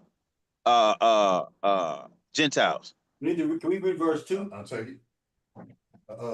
Isaiah chapter 9, reading that verse 2. The people that walk in darkness have seen a great light. They that dwell in the land of the shadow of death, upon them have the light shine. So we know who these people are that That's it. have walked in darkness, right? We know who these people are. He's speaking of Israelites. They want to have walked in darkness, God. right? And I've seen a great I agree. light. The great light is the Messiah, right? And they say that they dwell in the shadow of death. Upon them, it says, had the light shine. Separated. Go ahead. And this was in Egypt? No, it's not in Nah, Egypt. Israel. This is in Israel. Yes, Verse sir. 3, thou hast multiplied the nations and not increased the joy. They joy was before thee according to the joy and harvest, and as men rejoice when they divided the spoil. So that word there, nation, he didn't put an S on it. That nation there is the nation of Israel, correct? Yes. But above in verse 2, you see the word nations. So both can't be Israel. It's talking about two different groups. How can it not be? How can it? Wait a minute. So you saying that when you saying God cannot use the singular nation for the entire nation of Israel? No. What? Because we know we're one nation. The two sticks don't come together. What I'm bringing out here, and I don't know if it'll bring more clarity. When you read verse 2, he say the Galilee of the nations. You were saying that those are Israelites, but then in the next verse, he used the word nation, and that's talking about Israel for sure. I know. So if we saying both, he's using them as plural, like multiple tribes. He's calling them different nations, but I do know we see that. But that's when we not on one accord. My point here is in verse 2, he said, verse 1, he says nations with an S, the Galilee of nations. You're saying that's Israel, but then when we get down to verse 3, he's showing a singular form as one nation. And you what I'm understanding, you're saying both are Israelites, both represent Israel. I'm saying, right? The problem you keep running in is that the text say that you are a nation and a company of nations. It says One nation under God. you are a nation and a company of nations, so they can be referred to as both. Huh. I go to that one verse, and that one verse fill these two contexts here, right here, with within one nation. You know what I'm saying? I'm gonna let you. I'm gonna fall back, but we'll have to discuss that Genesis 12. But okay, good. I just want to hear you out on that. The Galilee of the nations and Galilee of the Gentiles. Again, You believe Galilee of the Gentiles are Israelites? I'm saying the thing that you have to show, I'm asking you to show us when non-Israelites, right, came into that land. Where's the history? Bro, I don't know when they came into the land, but we agree they were there when Christ was on the earth. We just agreed they was heavy populated. They've been there. It was heavy populated with Israelites, and we got there, and you know what I'm saying? We like basically took over. But you always had Gentiles in Galilee. Always. I think you're missing what I'm saying, brother. I think you're missing Oh, sorry. Let me hear you. Okay. In Isaiah's time, right? When Isaiah gave this prophecy in Isaiah time, was there non-Israelites living in Galilee? You repeat that again. You said in Isaiah time, what now? In Isaiah's time, when he spoke or wrote this prophecy, was there non-Israelites living in Galilee? I'm not sure. That's what I'm saying to you. What I'm saying to you is that in Isaiah's time, when he spoke this prophecy, in that particular region of land, there were Israelites living in that land. Okay. Right? Israelites Yes. living in that land, right? The prophecy is speaking to the Israelites in that land. That's why it brings up Zebulun and Naphtali. It does not mention a third group. It mentions Zebulun and Naphtali. Those are Israelites. What you're doing, you're adding a third group because of the translation of a word goy into nations, or of the word ethnos into Gentiles. You're adding a third party. But when we read it in context, it only brings up two parties, Zebulun and Naphtali. That's all it brings up. And it brings brother, up you would have huh? I hear you. Go ahead, brother. You have to say that it's both a translation error in Isaiah and Matthew. And the reason why I say that is because the translation in Isaiah 9, and I research it more, and when it says nations, right? From what I'm understanding, you're saying this is talking about Israel. Even though it's using a plural sense, you're still saying this is Israel, right? Yes, I explain why. Yeah. I know. And then when we get to Matthew, even though it has an S on Gentiles, you're saying that at this point it's just talking about it's still talking about Israel. It ain't talking about the regular Gentiles. Yeah, I think the problem you're running into is that in your mind, when you see Gentiles, you keep seeing non-Israelites. Not every time, but in the context of these two, yes. Yeah, that's what tripping you up. You know what I'm saying? And you're not letting the context determine to you if they're Israelites or non-Israelite. You letting just that one word determine to you what nation it is, and that's what's trapping you up. You let the context determine to you if it's a non-Israelite or not. Let the context do it for you, and not just the word. What would confuse me if I go by that theory? The writer is letting you know for 100% sure it says Zebulon and Naphtali. So if it wanted to name Israel, it would have said that. It wouldn't just say Goy, because he obviously naming Naphtali, and he obviously let you know Naphtali and the northern tribe. He let you know them. So then if he's now all of a sudden going to get to the word Goy and then just say, well, I ain't going to say this is Israel. I'm just going to put nations here. When he just mentioned Zebulon and Naphtali, I mean, I think that's the writer, the Bible would have explained this beautifully. It wouldn't leave us in suspense on that. I don't think there's no misunderstanding there, because he's letting you know. He's writing, okay, this is Zebulon, Naphtali, but this is the nations. If those are Israelites, you say Zebulon, Naphtali, and the Israelites, the Galilee of the Israelites. That's what he would have put there. He wouldn't have put nations there because he already letting us know we got the northern tribe. But that's all. Brother, again, that's what I'm saying. You're suffering. You're suffering from the translation. That's what I'm trying to say. You're suffering from the translation. That's throwing you off. You know what I'm saying? But somebody about to give me the antidote. I'm gonna follow that. Oh, I'm trying to give you the. I'm trying to give so and I'm trying to let the Bible the context of the Bible tell you what it is talking about. You keep referring to a translation because we know that the word there is goy. If we think with the Hebrew word goy, and we see how the word is used in the Old Testament, it is used for Israelites and non-Israelites. You cannot say that this word cannot mean Israelites here when it's used for Israelites all over the Old Testament. Oh, okay, can you say that? Okay, can we also do the other way? Is it possible that this word is also talking about non-Gentiles? Yeah, it's possible that it can, but here's why I'm saying it couldn't, because of the context. The context that is speaking of who he afflicted Zebulon and Naphtali, unless you're saying that he afflicted non-Israelites too. Are you saying that? No, okay, I see, brother. That's okay. Read the text. He's saying, I agree, he did afflict them, but he's not saying that he afflicted these Gentiles. It's saying that it says that he afflicted them by the way of the sea beyond in the Galilee of the Gentiles. It's not saying these Gentiles, I mean the nations got afflicted. I agree, he did afflict Zebulon and Naphtali. The justice and judgment did come to them, right? But the scripture is not saying that he afflicted the nations. It's not saying that. Yes, it has to be because What? Galilee is the inheritance of Zebulon and Naphtali. If that's the location that he afflicted them, and Gentiles was there, he had to afflict the Gentiles too. No, that's why I see where you're missing it at, or what I think you're missing it at.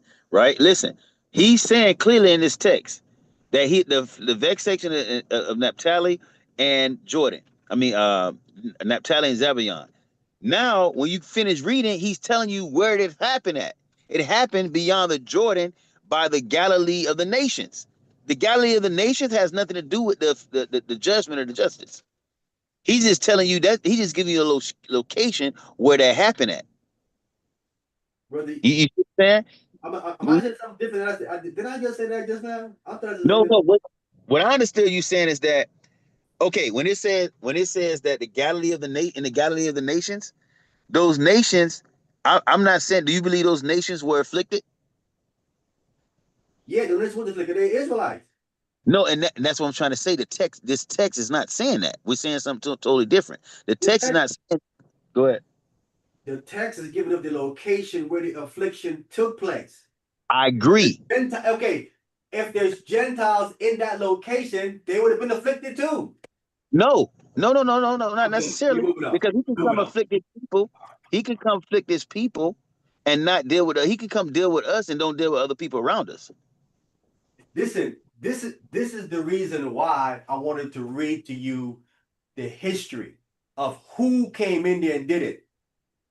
When you find out who came in there and did it and what he did, he cleared the land out and left nobody in there. You acting like the Syrian came in there and just targeted Zebulun and Naphtali and then left anybody else outside of them in the land. That's not what the Assyrian king did. So I want to do the history for you. What he did when he came into there, and the Mosai orchestrated it, right? He did it twice. Yeah. He did it first. He says he lightly afflicted it. First of all, there was a light affliction when he took some of them. Then he came back again with a second incursion again up in there again. And the second time is when he completely cleared it out. That's what he did. So if there was any Gentiles in there, they would have been caught up in it as well. That's why I said I did the history on this, so I know what happened in that land. You cannot tell me that he came in there and targeted just Zebulun and Naphtali and left non-Israelites in there. The Bible don't say that's what happened. He drained the No, swamp. okay. Do you understand that at this time, brother, that Israel was the minority?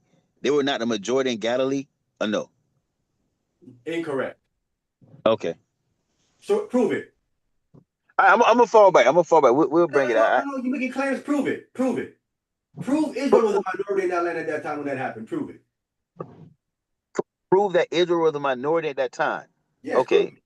Okay. Oh, how would I prove this? I would have to go to. I don't want to. Okay.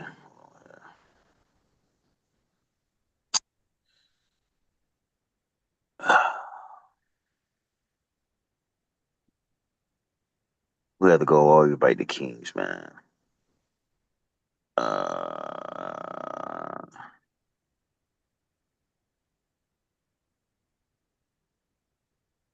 You're gonna make me pull. Let me pull over. Hold on.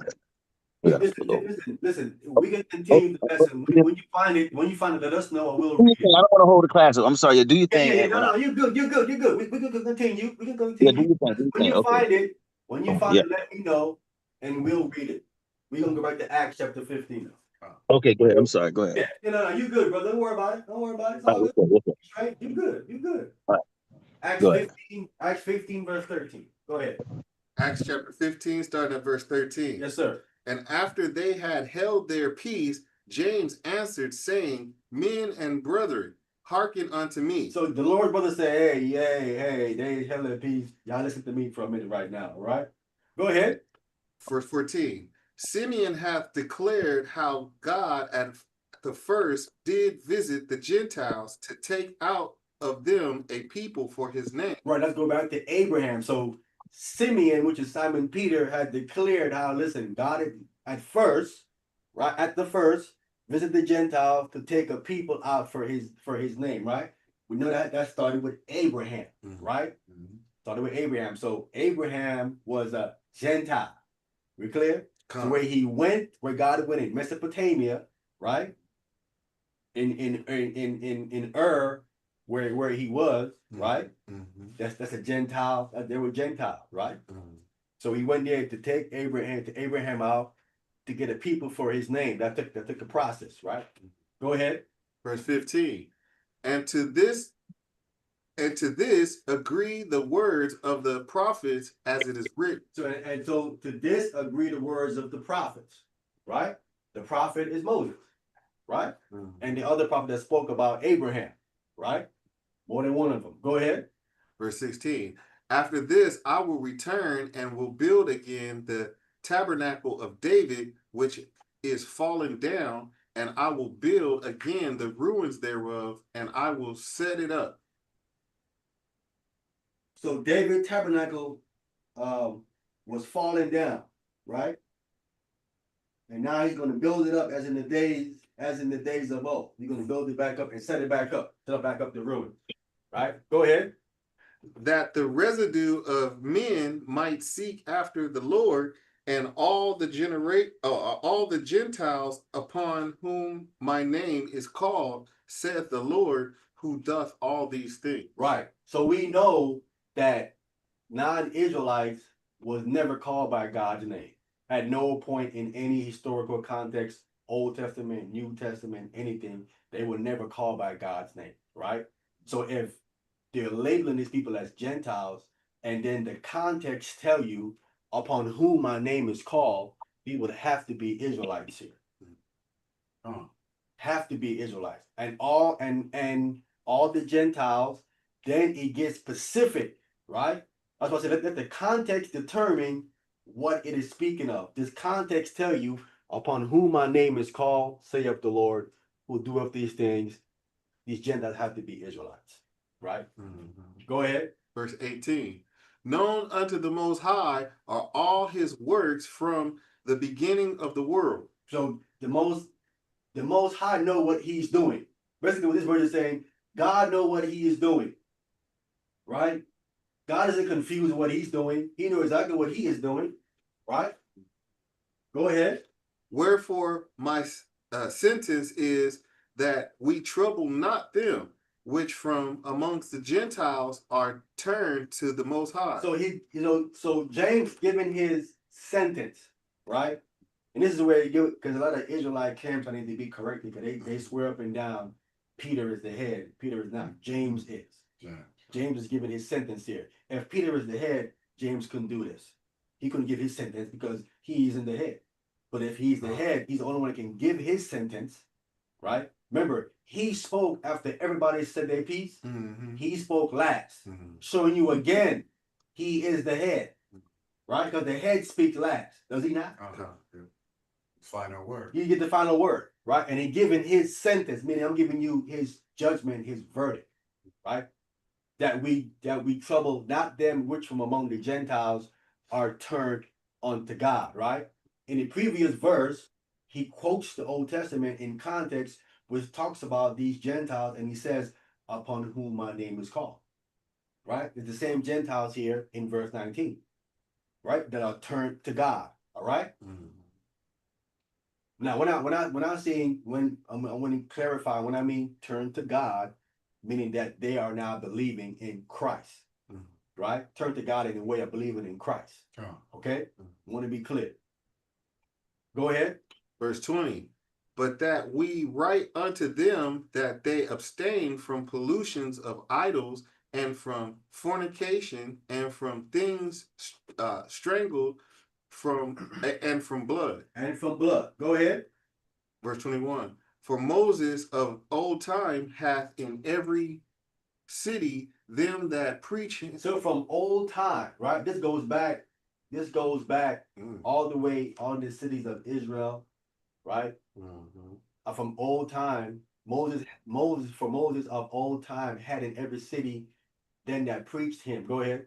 Being read in the synagogues every Sabbath day. Being read in the synagogues every Sabbath day. So all the synagogue was all around to the diaspora. What they read, Moses, right? They read the Torah, right? At least the first 5 books, at least that was read, right? Or the Torah, as we understand it, is all the way to Malachi, right? So they would read that. And the reason why I'm bringing this up, because in the synagogues, if they're reading Moses in the synagogue, what we just went over in Deuteronomy 23 about the nations, they would have read that. We read about it in Exodus 17, but Amalek, they would have read that. You know what I'm saying? No. They would understood that if I convert someone, that first group can't come in. It goes over to the 4th generation before they can come in, because they would have read that in the text, right? We are coming back. They would understood this thing, meaning the Levite would have stood up. He explained to them what they was reading. and how to go about doing it, right? And that would have clearly then eliminated non-Israelites from coming into the synagogue. You can't come in until your fourth generation, right? So the first one couldn't have came in. Yes, sir. What tribes wasn't all the way in slavery around the time of Moses? Was it Zebulon and I mean, they used to go back to the land. Was it Zebulon and Wouldn't be Moses, you mean Joseph? Then you talking about Levi. I know. No, Ephraim. It was and Manasseh. Ephraim and Manasseh. Yeah, his that sons. They was where was they in Israel already? No. Some of them. They would go back to the land they would go back to the land, right? They would go back to the land. We're not just the tribe. They were just becoming a tribe, right? But certain of their sons of them, right? Because they had inheritance, where they had land in Canaan. Their own land in Canaan, right? Joseph had many possessions of different lands in different places. You know what I'm saying? Remember when Jacob left Canaan, he owned land in there. He didn't sell it. He didn't say he sold it, right? Couldn't sell it because that land was given to Abraham to go all the way down to Isaac to Jacob. So he ain't finna sell it, right? So that part of the land still belonged to them, and that's where Joseph's son Ephraim and Manasseh would go back to that land and then develop it and do different things to it, right? That's why we have the information about the half tribe of Manasseh, right? You have half of the tribe that was coming with them, saying that the other half was already in the land already. You know what I'm saying? I guess I did not find a verse again in the Chronicles which talks about Ephraim and Manasseh in the land already, right? So we do have documentation that they were already in the land already. It looked like half of Manasseh stayed in the land. And where was Levi at? Around this time? Levi's right there. Levi's always been there. Who was Manasseh and Ephraim? Yep. In Egypt, don't know about in Egypt.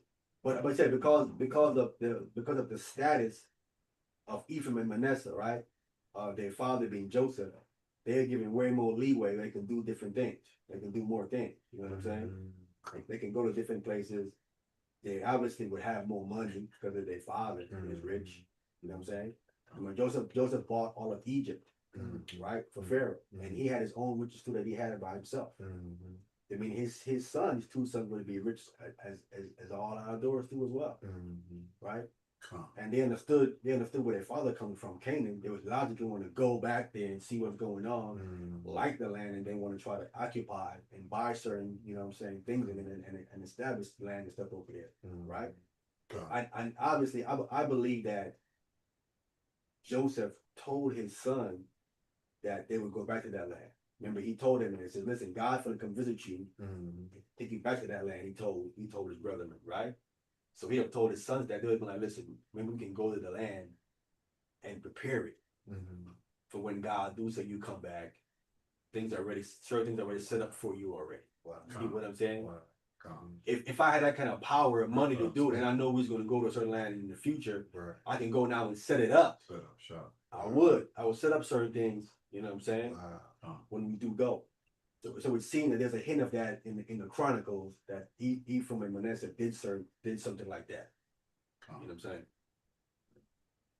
So yeah, so we have Moses here. He's taught at the setup day. So again, this one goes back into when people are saying that how you have non-Israelites in the synagogues. That wouldn't be accurate because in the synagogue they read Moses and they would understand. No, you can't come in. You can't come into the synagogue To the fourth until your fourth generation, right? Again, they're not waiting that long. They'd have been out. You know what I'm saying? So again, it wouldn't be possible that they converted anybody. And if they did again, the problem they're running into again, even with what I said just now, they have to reconcile Acts 11, where they taught Jews only. If Christ only go to all nations, why are they teaching Jews only in Acts 11? They have to reconcile that verse. And they can't reconcile that verse. That verse only makes sense if they was only teaching Jews the whole time. And then that's a death sentence for them to try to come along anyway. Definitely. They trade their God. Yes. Then if they was doing what they were saying again, Christ would have violated the Torah, and so would the apostles and everything after that. They would have been violating the Torah. Too much chaos. Way too much. You know what I'm saying? Way too much chaos. Can we get I need Numbers 23.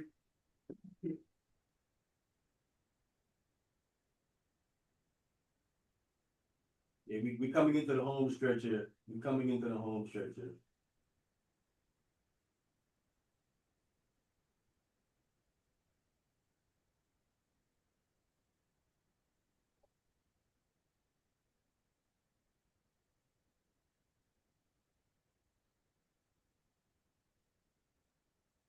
Don't forget, brother, if you find that verse in the Old Testament, Before you, okay, hold on. Okay, go to I found something real quick. While I was wait a hold on, let me minute. get Wait. I want to be. I need you to find it, not something. okay. Okay. What I'm gonna show here. Um. Remember, you got to back the timeline up when there was afflicted. That's gonna be the timeline when Okay. you. Okay. I'm gonna go when you went. I heard when you went to First Kings, right? So what I'm gonna show here is in Second Kings. It's Second Kings. I'm gonna show when the Gentiles got repopulated that area of Galilee. So by the time Christ came on, and I'll be so mad if I left my keys at his house. When Christ came, there you go. When by the Son of Christ came, reason why I'm going here to show you this proof is that they repopulated. The Gentiles took back over Galilee. That's what I'm going to show after your First Kings scripture. So go to Second Kings. Um, hold on. Yeah, you made me pull over, brother. Second Kings, 2 Kings 15, you can start at 29 or 28. And this history here is the history when this is after they got to 20 cities, which is true. That's why I agree with you. But after that time, the king of Assyria came and took Israel back into slavery, and their people, the Phoenicians and some Egyptians, repopulated that city, Galilee. Go ahead. That Second Kings 15 to 20, what? 29. 29. This is after Solomon. Go ahead.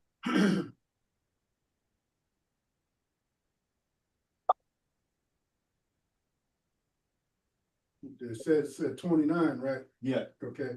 Second Kings chapter 15, verse 29. In the days of Pekah, king of Israel, came Telegraph pencil. Tiglath-Pileser, king of Assyria, said, took Ijon and Abetha and Bethchi of Jonah and Kedash and Hazar and Gilead and Galilee, all the land of Naphtali, and carried them captive to Assyria. Verse 30. That's it. What is about? You there? Yeah, I'm here. My phone had went back to this headset.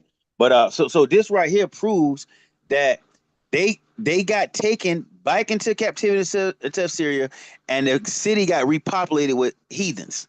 In other words, Where's it say that at? what did it say? What we know? Okay, I'll pull this up. Well, okay, hold on. Let's do one thing at a time. We agree that this scripture is saying that King Assyria came. This is after the 20 cities was given. That he came and took that Tally and Zabulon and took them back into captivity, right? Took them into captivity. How is it back? Yeah, he took them. He took them out of the land of Galilee. Oh yeah. Okay. Yeah. Okay, so when he took them out of the land, that land now was repopulated with other people. The land just wasn't sitting idle. Israel was not in that land. Okay, hold on, calm down. I just want to agree. I'm not calm. I'm just asking a question. Okay, hold on. Let me pull this up again. Hold on here. Because all you doing. See, I wasn't ready for all this, but you know it's all good. Said happened. No. Okay, what happened? Okay, the first thing you showed was First Kings when he sold the 20 cities, right? Because before, watch this, before the 20 cities got sold, we agreed that part was inhabited with Gentiles, right? No. So then who did they buy the 20 cities from? What'd you say? Okay, in 1 Kings 9:11, who were the 20 cities? Who was in that land before Solomon got the 20 cities? Israelites. So who did he buy the 20 cities from? No, he sold 20 cities of it to Harry, king of Tyre. King of Tyre. That's a Gentile or Israelite? He's a Gentile. Okay, so he sold 20 cities to a Gentile king. Yes, that's what I said. Okay, no, I'm with you. I just want to make sure we walking together because make sure we agree and see where we disagree. So that Gentile king of Tyre, did he bring his people in the cities? He didn't say. I'm assuming he did. I didn't say if he did, but I'm running with you. I'm running with you. Say let's say he did bring Gentiles in 20 cities, even though he didn't like them. But let's say he brought Gentiles in there. All right. Look, all I'm saying, brother. So we got Gentiles in them cities, right? Okay. So when he comes, and now we get the 2 Kings, and he comes, and then the king of Syria comes and take Israel out of Galilee.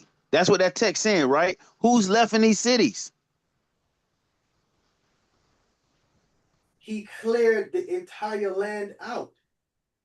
Okay, so the people. So hold on. So when you clear the entire land out, are you saying the land was just desolate? Galilee was desolate. The entire land of Israel, the text says, was lie desolate, so it can enjoy the Sabbath. Okay, so what? Give me a minute, and I'll be able to prove this. I just want to do one thing at a time. I'm driving, but listen. So one of the reasons why it's called the city of the Valley of Darkness, because it was the darkness of the Gentiles that had a heavy. But I'm saying this, but I'm gonna prove it. Don't worry. Well, I ain't gonna say it. If I'm gonna show it first. So look, just right here, we agree that 2 Kings 15:29 is showing that at this point, Israel is out of that particular Galilee. Yes. Okay, so now all I got to do is put other people besides Israel in Galilee after this scripture, and then we good, right? Yeah. Okay, cool, no problem. All right, go ahead. Let me find that now.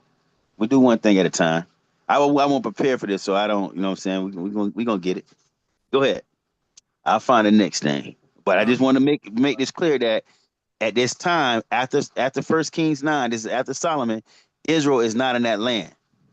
Naphtali and Zabulon is not in that land at this time right now. They're in captivity. What is that name? Abel? Okay, go ahead, brother. You can finish. Go ahead. I'll cut back in when I get it. Go ahead. This is a location. Oh, right. What is that? Abel Beth Machan? Okay, where am I going at? I wish I was home. Was that a Hebrew? That's Hebrew. This is Hebrew. What it mean? Yeah. This is you get the name Abel. It's something house. Beth's house. Something worthless house is here. This is speaking of. So, but Abel is like son of, that's Adam, right? Son of Abel. Yeah, his name Abel. Or Abel, right? And build Beth's house. Ma'aka. So this is a location. Ajalon, Abel, Beth, Ma'aka, Janoah, Kadesh, Hazor, Gilead, and Galilee. All these different places he came, and he carried them captive to Assyria. Again, what I'm saying, the problem he's running into, no Gentiles are mentioned. There's no Gentile mentioned here. Hey, Salaki, Salaki, brother. Go ahead, Al. Okay, I just gotta let you know, man. You gotta keep that little saying you just said a little while ago in the arsenal, man. I need to find. I need to find it, not something. Yeah, I need to find right. I asked him that. All right, that was nice. I give you that. It was nice. I said, did you find it and not something? He brought me to something. He didn't find it. Oh, don't do that, brother. I bought you to it, brother. This don't do that, brother. That was a good saying. That's a good saying. I'm gonna give you that saying. That's beautiful. But I just proved to you after that 1 King that they got taken out of that land, brother. So Now it's on I you. said that. Now it's on you to prove, because your whole point was that Israel was in that land. I just took them out of the land. So now you got to put them back in the land. Brother, did I not say that the Assyrians came in and took everybody out of the land earlier? And I said I can read the history and show you that's what happened. You came right here and read what I said earlier. No, but okay, but you just agreed that King Tyre, the Gentile king, bought the land. That he got the land, right? I went there to show you why the term Gentiles is applied to the land, because 20 cities in the land were sold by Solomon. Is that not what I said when I went there and showed you what the term is applied to the land? That's what I said. No, I agree. So are we agreeing that, okay, the term the Gentile is because Gentiles are living there, right? No, I agreed with you that it was sold to Gentiles. I said it does not say specifically if Gentile move into it. I said, man. I can even go with you and say, listen, let's say Gentile move into the land. Didn't I say that either too? Am I lying? I even said that to you. I said I can go with that. I said, even though the text don't say it, I said, let's go with that for right now. That Gentiles move into the land. What I said was, when you was in Isaiah and you was arguing that Galilee of the nations were non-Israelites, I said you have to admit then that when Naphtali, right, was taken out of there, Naphtali and Zebulun, that they also took out those other nations too as well. You have to agree. And you said no. Yeah. You said no. He took Zebulun and Naphtali and left them other nations in the land. And I said, and I said to you, prove it. Okay, so what I'm correct. I agree with everything you just said. I went here because it's like if America go to a land and take the land out, right? They're coming to occupy this land. That's how they would do in the ancient times. They didn't just go to the land and take the people out and don't put their people there. They come in there to take over. The Assyrians, some of the Assyrians, the Phoenicians, the Egyptians, some of these people stayed there. I just got to prove it to you. I will. Sound good. Okay. Because what happens, we know for a fact, we know by the time Christ get on the scene, we know people back in that land. We do know that. So all we got to do is strike when the people start flowing back into that land. That's it. Is that fair enough? Hey man, whatever, fair enough. Yeah, sure. I gotta show. What do you say? I gotta show it, not something. Okay, yeah, you showed me something and not it. Okay, got you. All right, go ahead. Good stuff. Are you sure? Are you gonna have it this time when you come on? You come back? I'm gonna try my best to have it. Okay. Go ahead. All right. Remember, I want to be clear. Good. Do you think? You're gonna show us that when Pekah took out Naphtali and Zebulun, that he left non-Israelites in the land. Am I correct? I want to be clear. No, all I gotta show is that none other nations was inside that region of Galilee. That's all I gotta show. No. And it would show that it was populated. No, you do not. No, because I said he took everybody in the land out. You have to show that no, he took out Zebulun, Naphtali, and left non-Israelites in the land. That's what I asked you to show us. Because I'm saying it took everybody out of the land. Okay, so hold on. That's my contention. Okay, let me make sure I'm understanding. What my point is that Galilee, the reason why it's referred to as the Gentile of Galilee is because it was populated with Gentiles and Israelites were sprinkled throughout in that time frame. So it was no more of other nations, even though Gentiles were there. It was no more because the Gentiles stayed amongst, or I don't know how to put it, if Gentiles stayed amongst Israel amongst. We need proof of that. We need proof. Okay, so and that's why I said, brother, all I got to do is show that other nations was living in Galilee. That's it. I don't believe it neither. So all I got to do is show that other nations was living inside Galilee after this point, right?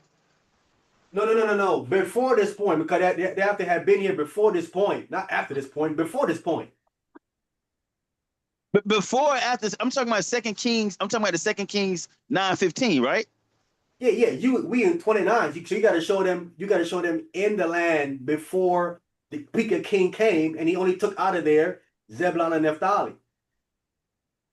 Right. Okay, fair enough. I see. Okay. All right. That's gonna be a little challenge, but let me go ahead. Man, I wish I was at the house. Go ahead. Go ahead. Do your All right. lesson. I'm sorry. Go ahead. All right. Okay. I hope we Go are ahead. good. All right. I'll try if I can. I'm listening. Go ahead. Yes, sir. I'm Yes, gonna sir. mute myself. I love this. All praise. Numbers 20. No. Numbers 23, 7 through 10.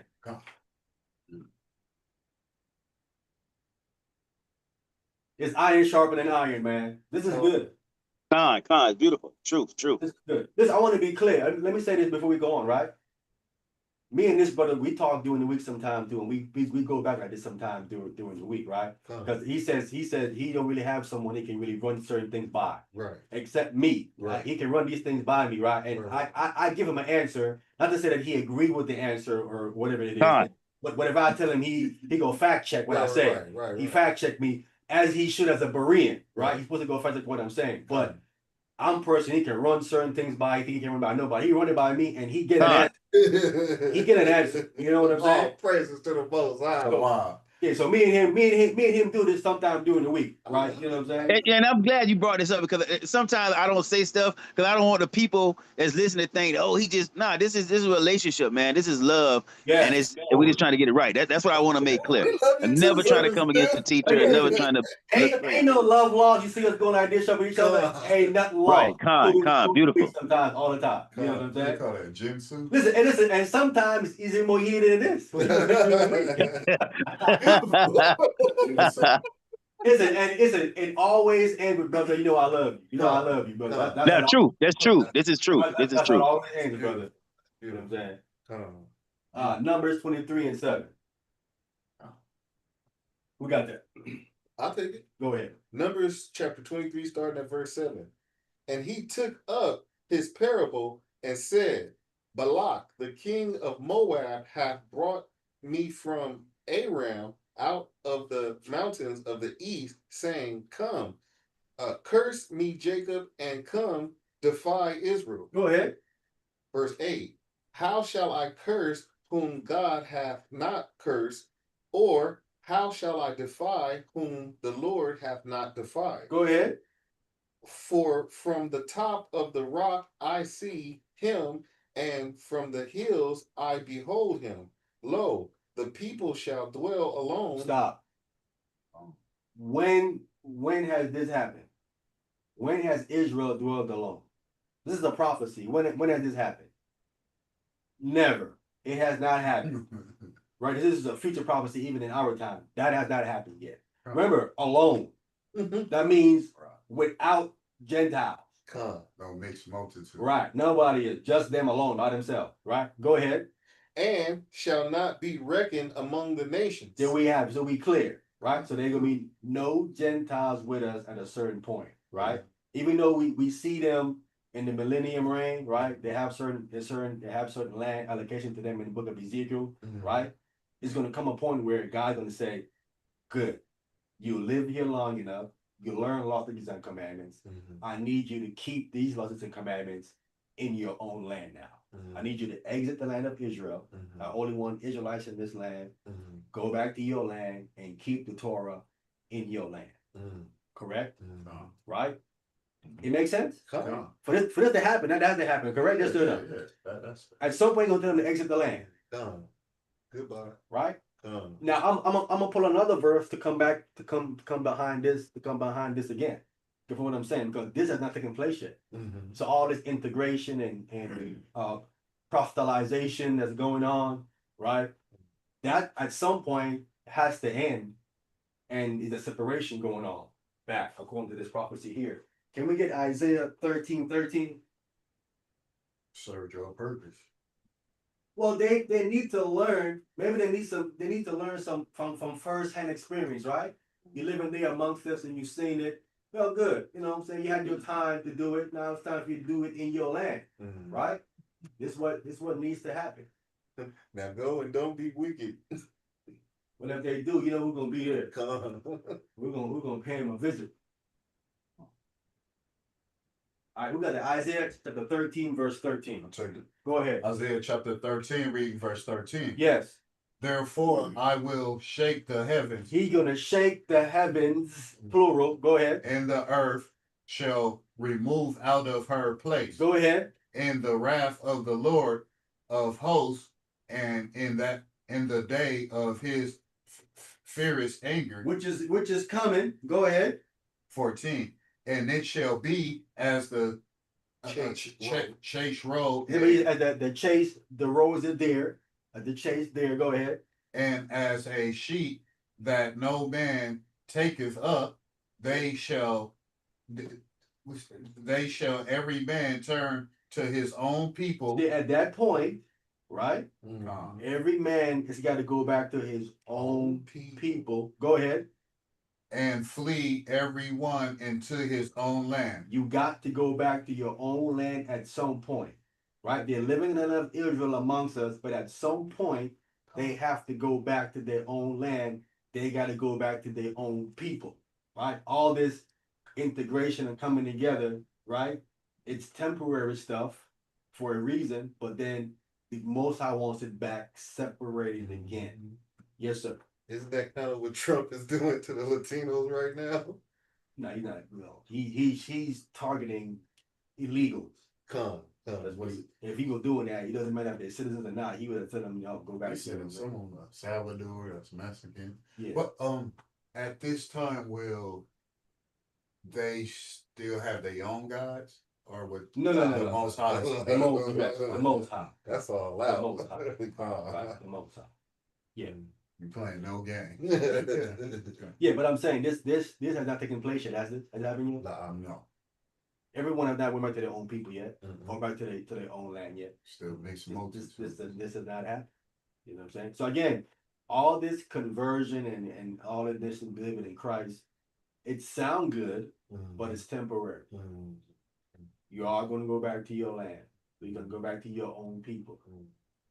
This is how the Creator wants it to be, right? And those who are saying something different and booking up against it, you have a problem with God, and your hand is whatever you have is too short. This clear up a lot of music right here. Yes. This clears everything up. This put it back. This put it back when the text says when God separated the sons of Adam, right? When he did that, this is how I want it to be, separated. It's going to go back the way I originally set it up, right? And we've seen the verses here, right? Go ahead. Verse 15. 15. Everyone that is found shall be thrust through. See, everyone that is found that's not back in their own people, their own in their own land, you finna get thrust through with the scissor. Go ahead. And everyone that is joined unto them shall fall by the sword. So everyone that is joined to another nation that's not your nation, you're gonna fall by the sword. You're gonna get cut down. That's what this thing is saying. So it's either you get back to your own land and your own people, or you finna to die. It's as simple as that. Choose. Make a choice. That's what the text is saying. This has not happened yet. This is our future. Again, my intent is to give you the whole truth. I don't want you under this disguise about, listen, we all come together, we can all be together. No, we cannot, not according to the Creator. I don't want to give you no false perception of something that is not the truth. Right? I'm not saying to not believe in the Most High in Christ, but He's going to put you or want you back in your own land, and He's going to tell you to go back. And if you don't go back, then He's going to put you to death. It's as simple. There ain't going to be no discussion. There ain't going to be no meetings. Ain't going to be no protests. Ain't going to be none of that. It's kind of like how the animals is in the zoo, or the animals in the jungle. Lions with the lions, tigers with the tigers, gorillas with the gorillas. Right. Everybody got their spot. Everybody got their place. But that's how everything is, though, right? No one have their toilet in their bedroom. Don't belong there, does it? No. No. Bad. Everything got to go where it's supposed to go. What you said, turtle? Toilet. Toilet. Bad. Yeah, you put it where it's supposed to go. So Some most I want you in this land is where you're supposed to be at. Some people do have this stuff in there because apartments getting to the bathroom. That's a door with another room, a bathroom. It's not actually in the bedroom. You know what I'm saying? So even in Israel, the Most High set the tribes up when the tabernacle was in the wilderness. he had certain tribes allocated in certain positions, right? Uh-huh. I want this one in the east and these ones on the west. He set them up that particular way, right? He had the closest one to him was Levi, right? The tribe didn't say, man, why you have me on the west? Why you have me on the south? Right?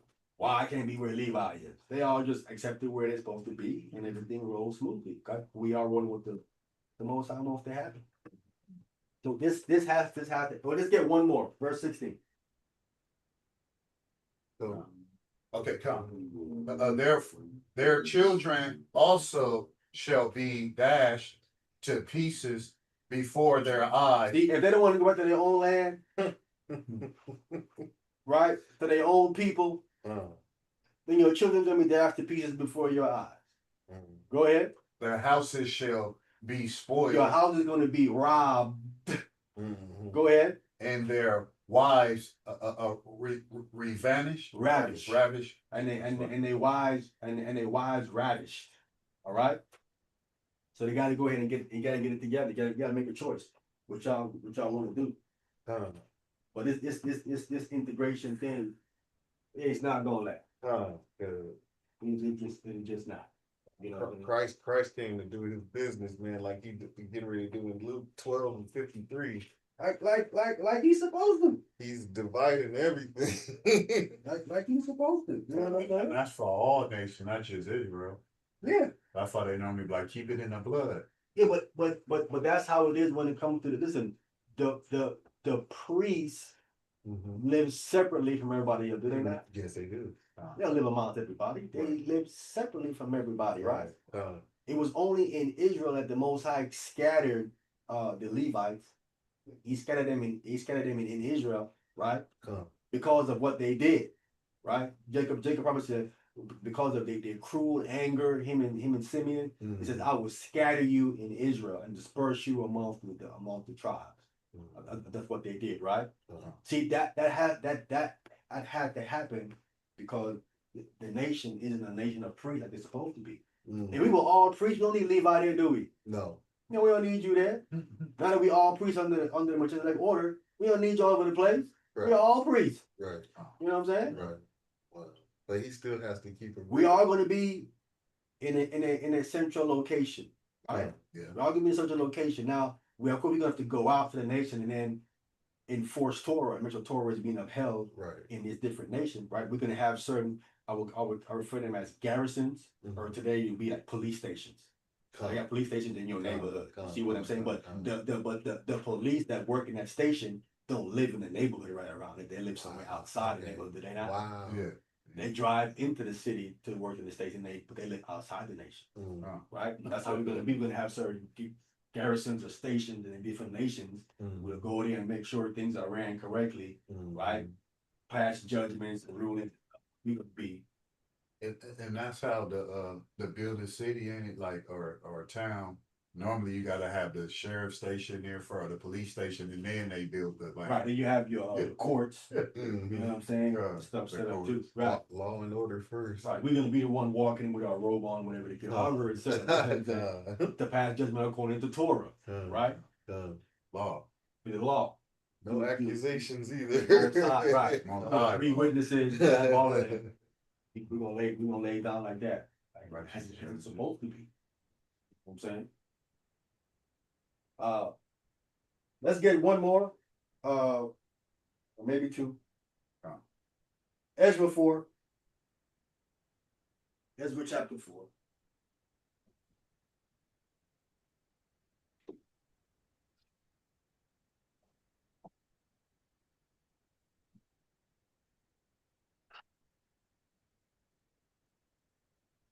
Starting at verse 1. You open? All right.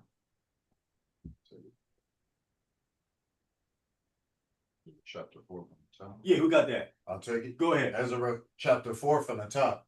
Now when the adversaries of Judah and Benjamin heard that the children of the captivity built the temple unto the Lord God of Israel. Go ahead. Verse 2. Then they came to Zerubbabel and to the chief of the fathers and said unto them, let us build with you, for we seek your God as ye do, and we do sacrifice unto him since the day of Ishar Hadon, king of Ashur, which brought us up hither. Right. Now, Hadan, Isar Hadan, he's like the richest Assyrian king, right? And the smartest of them all. This guy right here, he's at another level. Like you research him, he on another level. They ain't want no business with him. He come with what? What? You gonna bow down? He's the smartest Syrian king. He was gonna know the Syrian king is gonna just sit on my throne, eat and drink, and my harem and all that. He trying to educate himself. Okay. No joke. Research him. And they came to listen. This guy here, listen. His name is Zerubbabel. That's it. Come on now. Zeru is go back into the Hebrew word, for seed, right? So and Babel is right seed. So seed of Babel or Babylon or that's what they gave him. Obviously, that's not what his parents named him. Okay. What name him that? Seed of Babylon. Name your son that. The nonsense. You know what I'm saying? He has a Gentile, just like Daniel and them. Their name was changed. Okay. Right. Okay. To reflect the God or the place of where they were. Okay. Right. You would think they would give his Hebrew name back. You know what I'm saying? But they kept with the Gentile name. So was Jacob originally his name? Yeah, that's exactly. Hill Snatcher. Yeah, that was his name. He'll catch you. Again, but he'll catch you because Esau trying to run. He like, come back, let's finish this fight. Let's finish this fight here, bro. Don't be running. Well, I thought it was supplanter. Huh? Supplanter. Yeah, it's supplanter. Okay. Because he's supplanted. Okay. It has two meanings. Okay, yeah, You know what I'm grabber and supplanter. Yeah, because again, there's the action of it. Come on. But yeah, Zerubbabel and to the chief of the fathers. And so they came to them and they said, "Hey man, we heard you was building, man. Let us help you. You seek your God. Come on. You sacrifice. Listen, they say sacrifice something. Since and this has been a while. It's been a while because we've been because they were taken down, obviously, by Nebuchadnezzar, right? And then you have that 70 year in between there. You get to this point, then they come back. You know what I'm saying? So you have it's been at least 70 years at minimum since you know what I'm saying. That took place at minimum. So they want to come help us build. Go ahead. But verse 3, but Zerubbabel and Joshua and the rest of the chiefs of the fathers of Israel said unto them, ye have nothing to do with us to build an house unto our God. Okay, why would they respond like that? You would think as much as I can get, I want to get. I'm offering you help, like, right? Why would you? And you gonna sacrifice? Turn the help down. And you gonna sacrifice unto our God? Yeah. Hey, you just said they've been there 70 years before you, right? You want to help. You know what I'm saying? Well, you have nothing to do to build a house unto our God. To our God. Yeah. Possessive pronouns. Go ahead.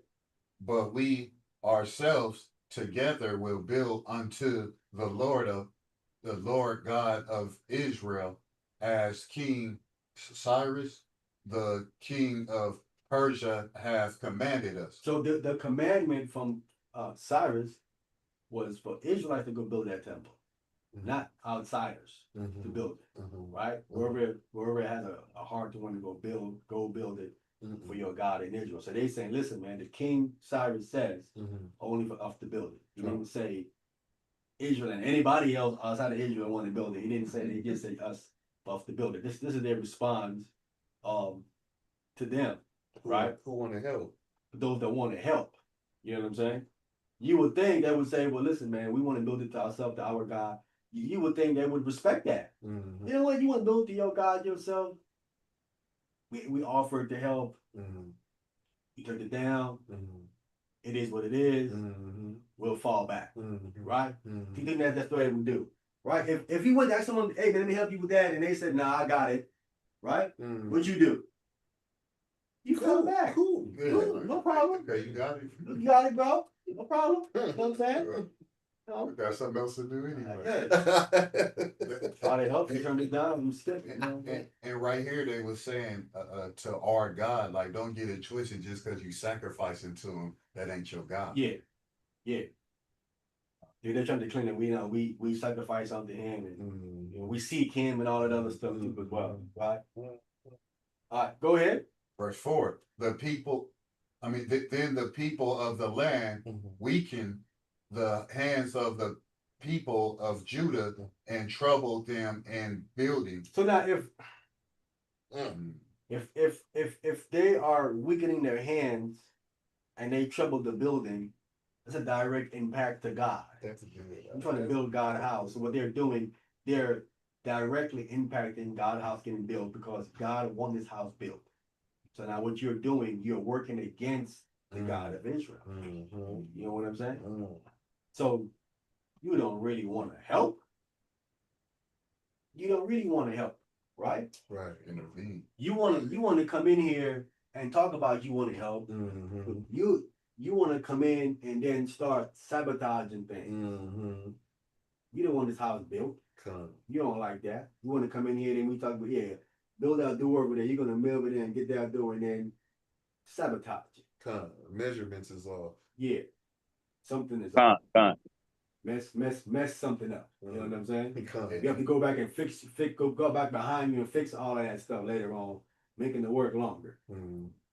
So then they want to call like we helped build this and it's part of ours and Take this a thing. Yeah. Con, con. we helped, we did our blood, sweat, and tears and This is our temple. what's the difference between me and you? We the same. Same. Equal, right? Yeah, man. You ain't built that by yourself. You ain't built that by yourself. All being a created Yeah, equal. Half of this belong to my kids. Come on. Oh, Oh, no. man. You ain't built that by yourself, man. Come. Come to church too and learn. Yeah. We want to learn.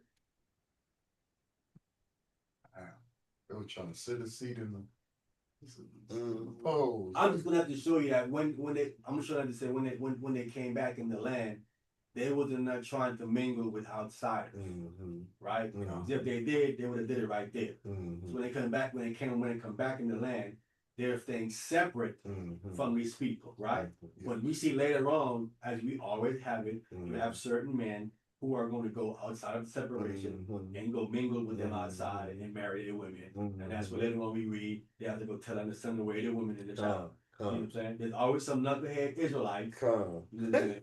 Gather yourselves They together. want to go backwards. The one where dude seen I forget what lady was coming in and then he I think he hit him in the stomach or something. Him and a woman in a tent or something. Oh, because they weren't Israelite. Con. One of them had a. That was like you defiling. Yeah. Developing the campsite. Yeah. But we gotta get back to the separation. Mhm. We gotta at least try because Israel, when God told them to do it, they didn't listen. And we saw Mhm. it. So Mhm. we gotta at least attempt to get that done. Mhm. So And it's gonna happen one way or the other. Go ahead. that was a favor what the Edomites was doing when they kept it separated at the time. Yeah. So we started intermingling and doing all the Integrating. integrating. That was probably the biggest blessing we could have. Well, we're supposed to be separated because we're priests. Mhm. The priests are separated from the lay people. We not, you don't mingle with them like that, Mhm. right? Mhm. Con, con. They come to you for the information when it comes to the deity, right? And you direct them what they need to do, right? They come to you for healing and stuff like that. you direct them what to do. Or you heal them. You're not marrying them. You know what I mean? You're not mingling with them. The priests marry within their class. You know what I'm saying? Like it's supposed to be. Right? So it's a logical thing to be separated. It's illogical to not be separated. Right? Because you're a different class. Right? And I mean, and everybody, and the lay people cannot enjoy the privilege that you have. Right. They just can't. And I like to add this as far as like one reason why I think that you got to be with your people is because when you mingle that other side of that family, let's say somebody married white person, whatever, that kid gonna have to mingle with the other grandparents, and they ain't gonna believe 9 times out of 10 what you believe. So it's gonna bring a whole bunch of other problems. You dealing with a whole nother people, whole nother nation. Even though let's say your wife, let's say she owned it or whatever, but her people, they would have to leave their people because they're confuse the kids. Or poison them with that other information because you teaching this, then they go to their grandma and he teaching something different. You know what I'm saying? He gonna be conflicted. Bipolar. Yeah, conflicted on what do we need to listen to. You know, we don't need that. We don't need none of that drama. But anyway, the one's not gonna clear it up though. Like I said, anyone that said you gonna go to your own people and your own land too as well. And if you're found, Thrust through. all right. So we go in here to can we get 1 Kings chapter 6? This is outside of the scope. This is a little tab. This is side information. 2 Kings chapter 6. We get verse 31. 2 Kings chapter 6, starting at verse 31. Yes, sir. Right. One more. Starting at verse 30. You said verse 31? Mm-hmm. Okay. Then he said, God, do so and more. Wait, you 1 Kings? Oh, I got 2 Kings. You said First first King King? chapter 6, Yeah. verse 31. Yep, Then yep. he said, then he said, God, You know, 1 Kings. You know 1 Kings too? you're the second king. I was gonna say. Go ahead. First King chapter 6, 1 Kings chapter 6, verse 30. verse 31. And it reads, and the mouth of it within the chapter. 1 Kings chapter 6, verse 31, usual. 31. No, and for the entering of the oracle, he made doors of olive trees. So when when you're gonna mention, so we're dealing with the temple, right? When you entering into the oracle, right? What would be the oracle? The door. The No, soul. that's- The soul. No, yeah. The oracle. Have you heard of the word oracle? I'll do it this way. You heard of the Oracle of Delphi? Ain't that a flute or a oracle? You heard of Oracle of Delphi? Instrumental? You ever heard of Oracle of Delphi where the Greeks, before they go to a war, they go ask these prophets, these women? Yeah, like It's Oracle of Delphi. Okay. Right? Okay. So it's a secret place you go to ask questions to get an answer. Because only like a prophet or a god would know to answer your question. Right? You say, if I go to war, am I gonna win? Am I gonna be alive? And they will tell you. Like in 300, yeah, when he went up there and talked to that. You Okay, went to the yeah, oracle, yeah, right? yeah, So yeah. this oracle, so there's the oracle in the temple, right? Where would that be? Where the priest is at? Where would the oracle be? I'm saying in the temple. In a room, in a certain It'd room. be in the holies of holies, Holy most of important Holies. place, right? Where God is in. That will be there. That will be considered the oracle, right? Mhm. So, and the entering of the oracle, the holies of holies, right? Mhm. He made doors of olive tree, right? Right? Okay. And that don't make any sense. If But he it's could break that down. if it's one door, I don't need two doors. So I gotta open this door, open another door to get in. Is that what I have to do? No. No. That's what you have to do. We can explain why they said the doors. See that? It's a mystery why they think we're saying doors. We know it ain't two doors there. won't make any sense. Right?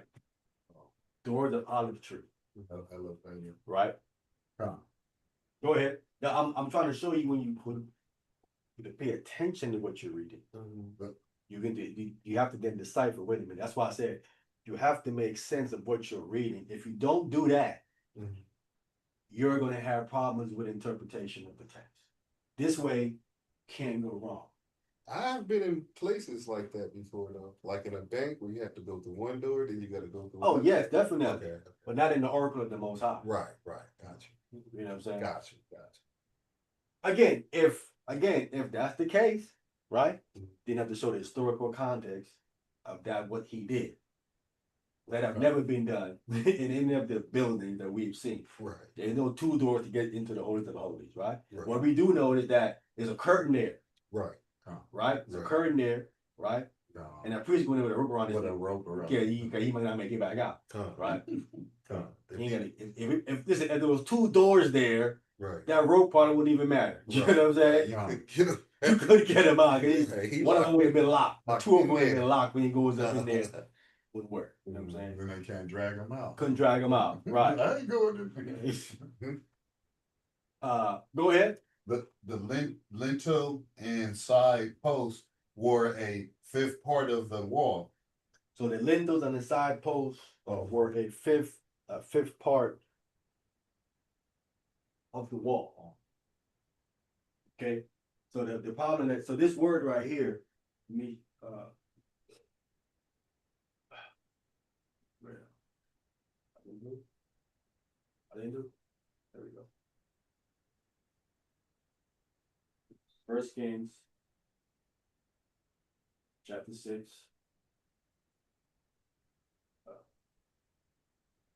Verse 31. And this word here for post, we'll put it up. It's this Hebrew word mezuzah, translated as doorpost. Right? This mezuzah. Now, when you go back to Israel coming out of Egypt, when he talks about you put the blood in the doorpost, right? Later on, they put the commandments around the doorpost afterwards, right? Wow. Oh, okay. Those commandments that you put around the doorpost was called mezuzahs. When you ask someone you're trying to buy a mezuzah, what you're buying is something that you would hang in front of your doors that has the commandments on it. You see what I'm saying? Okay. That have the commandments on it, but it goes around the door, right? It'll be something like this. That's what it would be, right? Wow. It'd be something like that. The frame around the door. The commandments would go there, I right? want to get one of them. Me But it would be- too. That might make You can buy them. We call them, but here we see that they're translating this thing as doorposts, which wouldn't make any sense. The doorpost is what we actually would hold the doors up. Come. But this is not saying that. This is talking about something that goes around the door, Right. right? It's supposed to go around the top of the doorway around, right? That surrounds the door, and the door closes in, like the frame. Okay. Get one of them. It's considered like the frame of the door. Get one of them for next Passover. It says, and the side post, which is the frame, were fifth part of the wall. Okay. See, so we know where it's at. It's on the wall, Okay. right? It's on the wall. This is the wall. It's a fifth part of the wall. Okay. All right. Okay. All right. Go ahead. The two doors also were of olive tree, The two doors of olive tree. Go ahead. and he carved upon them cravings of cherubims and palm trees and open flowers, and overlaid them with gold, and spread gold upon the cherubims and upon the palm trees. And cherubims upon the palm trees. Right. 33. Verse 33. So also made he for the doors of the temple posts of olive trees a fourth part of the wall. So now with the posts again, the mezuzahs, which is the frame of olive tree, right? Is a fourth part of the wall. So it's on the wall again. But it is in 4 parts, right? It is not clear what is this thing saying? What is it trying to say to us? Right? The frame in 4 parts, what is it saying to us? Trying to figure what is this thing saying? We don't get to understand what he's saying until we get one more verse. We go to the next chapter, chapter 7.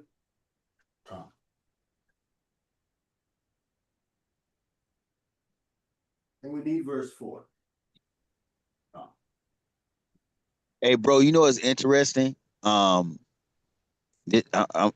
ancient, in Egyptian time, like when we like in the slavery or whatever, you know, they used to put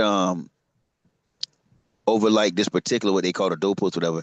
They used to write their name, inscribe their name over that, like to mark their territories, things like that. So, do you think I haven't found any history that shows that Israelites was doing that as well? And when you bringing this up, I'm wondering did they have anything to do with the covenant of the blood because they would put their names over the doorposts, symbolize like ownership or whatever. I don't know. You ever heard anything like that? No. This could be related. This could be related to it though. Do we have chapter 7 verse 4? Go ahead. We'll do that on a seat. Like, man, it's my seat. First Kings, Yeah. 7 verse 4. And there were windows in 3 rows. So we have listen. Now he's letting us know what we was reading earlier. And there were windows in 3 rows. Go ahead. And light was against light in 3 ranks. It's in 3 ranks. So what you have, what this thing is telling us is this. You have a frame over the door, right? You have another frame over that door. You have another frame over that door. Okay. Because it's in 3 ranks. Okay. Right? Okay. It's in 3 ranks. Got it. So it's like it's giving you kind of a tunnel thing. Okay. Right? Right. So this door you walk in, you would have 3. This is how he's building the temple. Let me bring the person wherever this thing is doing. I can't. Email. Let me fill up. Okay. So so the way Solomon built the temple, he built it where there was a frame, there's a door, the frame of the door, there's a frame, there's a bigger frame on top of that door, and another bigger frame on top of that door, because it says here it was in 3 ranks. Right? 3 ranks meaning in file series, right? Okay. In 3 rows. Right? This is in 3 rows. Right? Go ahead. And all the doors and posts were square. The mezuzahs we talked about, see, they were square. Like that. Right? Go ahead. With the windows. Like with the windows. Right? How windows are. Right? Wow, that's good. But these are like the doors that he's doing. Right? Go ahead. And light was against light in 3 ranks. Light was against. So what he's doing is giving you a perception of when you're walking down a tunnel, walking to this door. Right? So one of them we know was in 3 rows.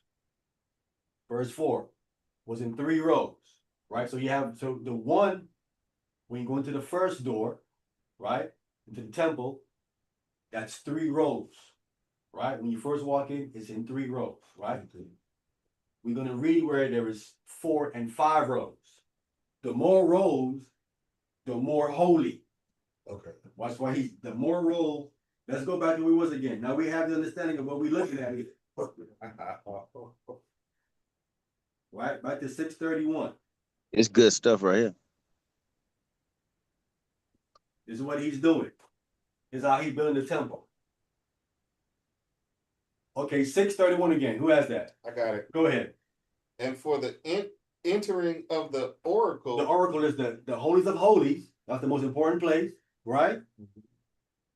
He made doors of olive tree. Doors of olive. So the door itself that swings open.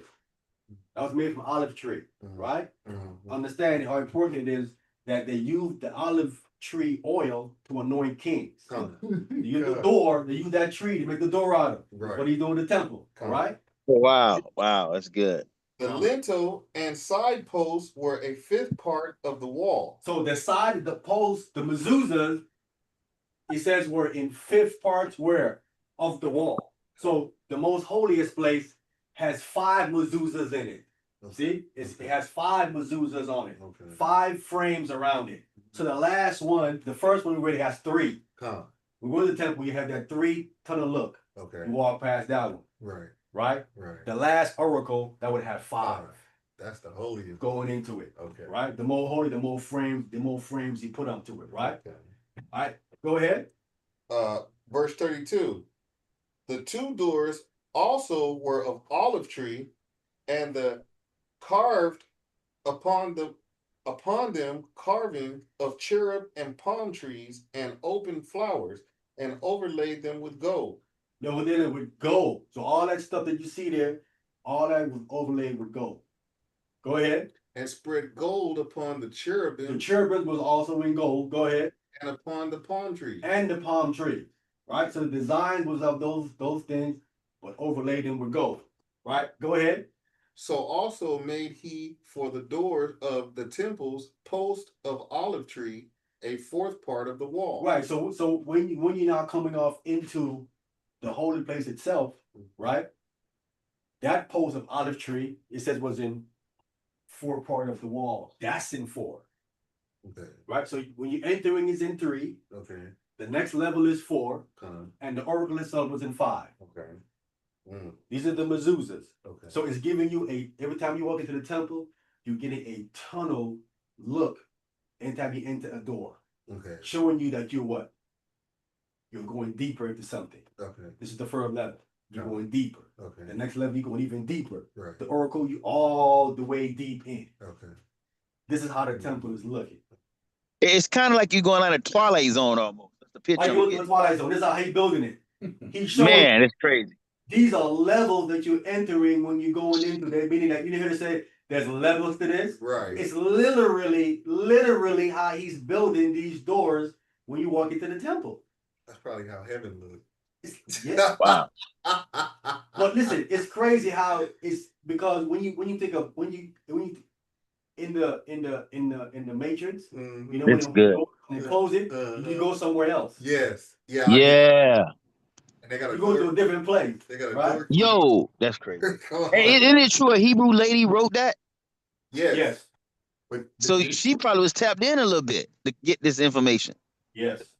this is not like how people say they see after death. You know, they see a long It's tunnel. kind of like that. Light. It's kind of like that. Yeah, that's what I'm saying. Good stuff. Yes. Spiritual. That's all Yeah, spiritual. that's how listen, Wow. that the designer came from the Most High said, build it like this. Wow. Build that tunnel look in these doors that you go in. Life after death. Yeah. That's what he's doing here, man. That's all spirit. And they That's build good stuff. olive, and then the With branches, the olives, the cherubim, Solomon. Come on, it's all there. Yeah, man, it's all there, man. You get it. They give you a new perspective of, because when I always thought about it, it's like you just walk into a building, but nah, that thing had like levels to it, like you're saying. It probably felt so spiritual, man, walking in there. Yes, this is the only reason why priests can go in there. You have to be holy and sanctified. You come in there to levels. Wow. Like pass out. Wow. You know what I'm saying? What's David land name? Like branches of tree? What is it? His land name, which I'm the city of David. City of David, but what is that? Zion. I mean, like it's the land of olive branches or something. What did they call it? No, that's You Nazareth. talking about Nazareth, Branchtown? Yeah, Branchtown. That's Nazareth. That's Nazareth. Branchtown, and they talking about the olive branch though. Yeah, And yeah, yeah. But he made the doors off of olive, man. It's listen. That's just one aspect that I found about these doors, how they was made, bro. Mm. You know what I'm saying? Mm-hmm. It's crazy, Man, that's deep. isn't it? Wow. Listen, you don't really see doors being made like that, but certain places you can. It's like, whoa. I can kind of see the spiritual side to this Yeah, temple. yeah, too. Wow. but that's what it is when you enter into a door, you're going into something Wow. with meaning or something Right. different. You know what I'm Right. saying? Right. It's like channeling in. Right. You leaving this insignificance to go to where the something most deeper. high is Yeah. at. Come on. Right. That's everything. So they should be levels there to let you understand. Listen, this is what you're doing here. Wow. It's like a dimensional portal Mm-hmm. where you're stepping into. You know Mm-hmm. what I'm saying? Come. That's what I was viewing too when you said the law was around the door. I'm like, wow. Yeah, you put That the law, sounds like a the portal. around the door. Yeah. Come. Yeah, but I think that was put there for so the priest can understand once they're walking in here. Listen, this isn't no regular Right. door you're walking into. Right. These are levels This is here. serious. This is Yeah, serious. the smoke is everywhere. Yo, that I bet that scene was wild, man. Man. But I'm saying Lay would the way I mean is bro that's magnificent, bro. When you was man, Yeah. Wow. that'd be crazy. That's something to see right to there. see that. Come. Yeah, and walk in there, man. All praise to the Most High. Imagine doing the atonement when he would go in deep inside that thing, man. Yes. Boy. On another level, bro. On another level, man. Man, that thing is probably so like lined up with how we live this life. It's you probably can't tell if you in the spirit or in the physical. That's why those priests Walking in there, yeah. Bro, they listen, gotta man. snatch them back out. Bro, listen, I'm thinking there was angels all over that place, bro. All over that place. You know what I'm saying? All through that place, there was angels all over that place. So I don't think you can walk in that place defiled. If you made a mistake or whatnot, you probably drop dead, bro. Before you get to it, you know what I'm saying? Yeah. So when we put warning to the Gentiles, don't cross this threshold, is death. They meant it literally. Like, yeah, bro, you ain't gonna contaminate this place, man. But priests too. If you come up in there, you ain't, you know what I'm saying? On point. Yeah. You got a blemish or something. They'll be dragging you up out of there. Immediately. You know what I'm saying? Yeah. It was crazy when you read about Zechariah when he in the service and then all he saw that his angel just appeared on the right side. Look, he appeared on the right side of the altar, just boom. Out of nowhere, just it's right there. You know what I'm saying? I don't know, like, man, was he like always there and he just manifested himself? You know? I mean, we talked yesterday about telepathy. Like we can talk. Right? I don't have to always open my mouth and say something. I can tell you with my mind. And talk to the angels and tell them what he wants done. You know what I'm saying? Because when you read in the temple in heaven, all you see is angels coming in and out, just constant moving in and out. Right? You say to yourself, there couldn't have been that much time for some conversation. You know what I'm saying? Okay. It's a whole bunch of rotation going like this. You know what I'm saying? This angel coming out. This angel came out and said this. This one came out and said this, and this one threw fire down. This one grabbed this, and it's just a constant rotation of things constantly happen, man. No one is being stagnant. The train is coming in, it's going out, and it's a constant movement. So the angels that was probably here on earth, that a lot of them seen what was happening with Sodom and Gomorrah. Oh yeah, They man. go ahead and burn that. All over Throw the some place. charcoal on that. He go to lighter fluid. There's a whole bunch of them that have. I think they go through a rotation, man. You know what I'm saying? Down here, when the rotation is over, they go back. You know, they go through that fire, clean themselves up from any impurities down here, and they go back up to do that and do their thing. Man. You know what I'm saying? So like they just pop here all of a sudden. They don't go through the birth and all that. Like no, just appear on the scene and. That's kind of what Jacob saw. Jacob's ladder, when he saw angels going up and down his ladder constantly. There's a constant rotation of angels coming down. They carry out their mission. Coming out their mission and going back. Yeah, man. Because I used to hear like be careful who you turn because it could be angels. Like thinking it'll be a couple here, but not as many as you don't think some of them serve war, no? All of that stuff, all of the stuff. I'll call it the Most High Commander, whatever he wants whatever he wants done. You know what I'm saying? But you think they be here in human formation Yeah. as they serve the Lord? The human formation. So a bunch of that going on. Gotta be, you know what I'm saying? Huh. You can't, man, you can't deal with them on that angelic level that they compare. You're not ready for that. Forget Jacob was tussling with one. Yeah, he tested one in the human form. He couldn't wrestle him in an angelic. He wouldn't even be in a fight, man. You wouldn't have just had your leg knocked out of socket. It would have been way more than that going on. Man, yeah, you know that one angel that came in and killed all them in the Assyrian army with 185,000 by himself. Come on, man, it's another. The other one that just raised his arm, people just start dropping. Come on, man. What kind of power you when you just raise your arm, people just start dropping dead. You know, that's on another level. So, man, I'll pray to the Most High, man, for revealing this, man. This is good information to bring out. You know what I'm saying? I see we have a text or something here from somebody. At the chat or something.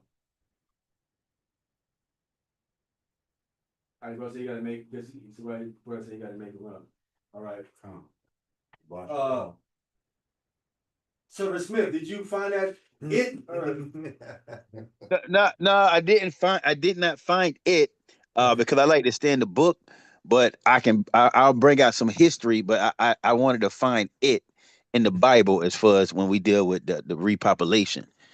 But historically, I can probably bring out some stuff, but I'm gonna find it in the book. So no, I haven't found it yet, but I'll get back with you. You know I will.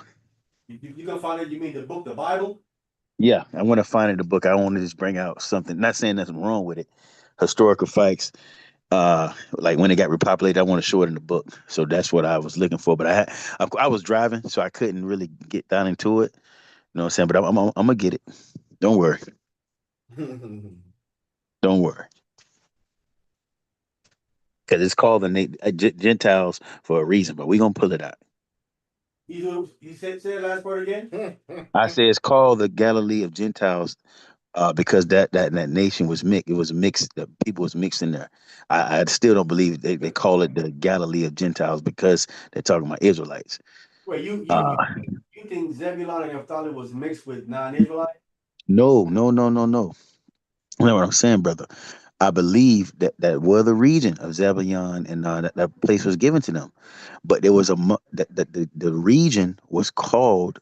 It'd be like, let's say it's like you live in a certain part of town, but it's known for uh like let's say you live in a certain part of town, but it's known for something else. So people would call it something else, but you live in that particular side of town. Like down here, for example, like we got West Tampa, right?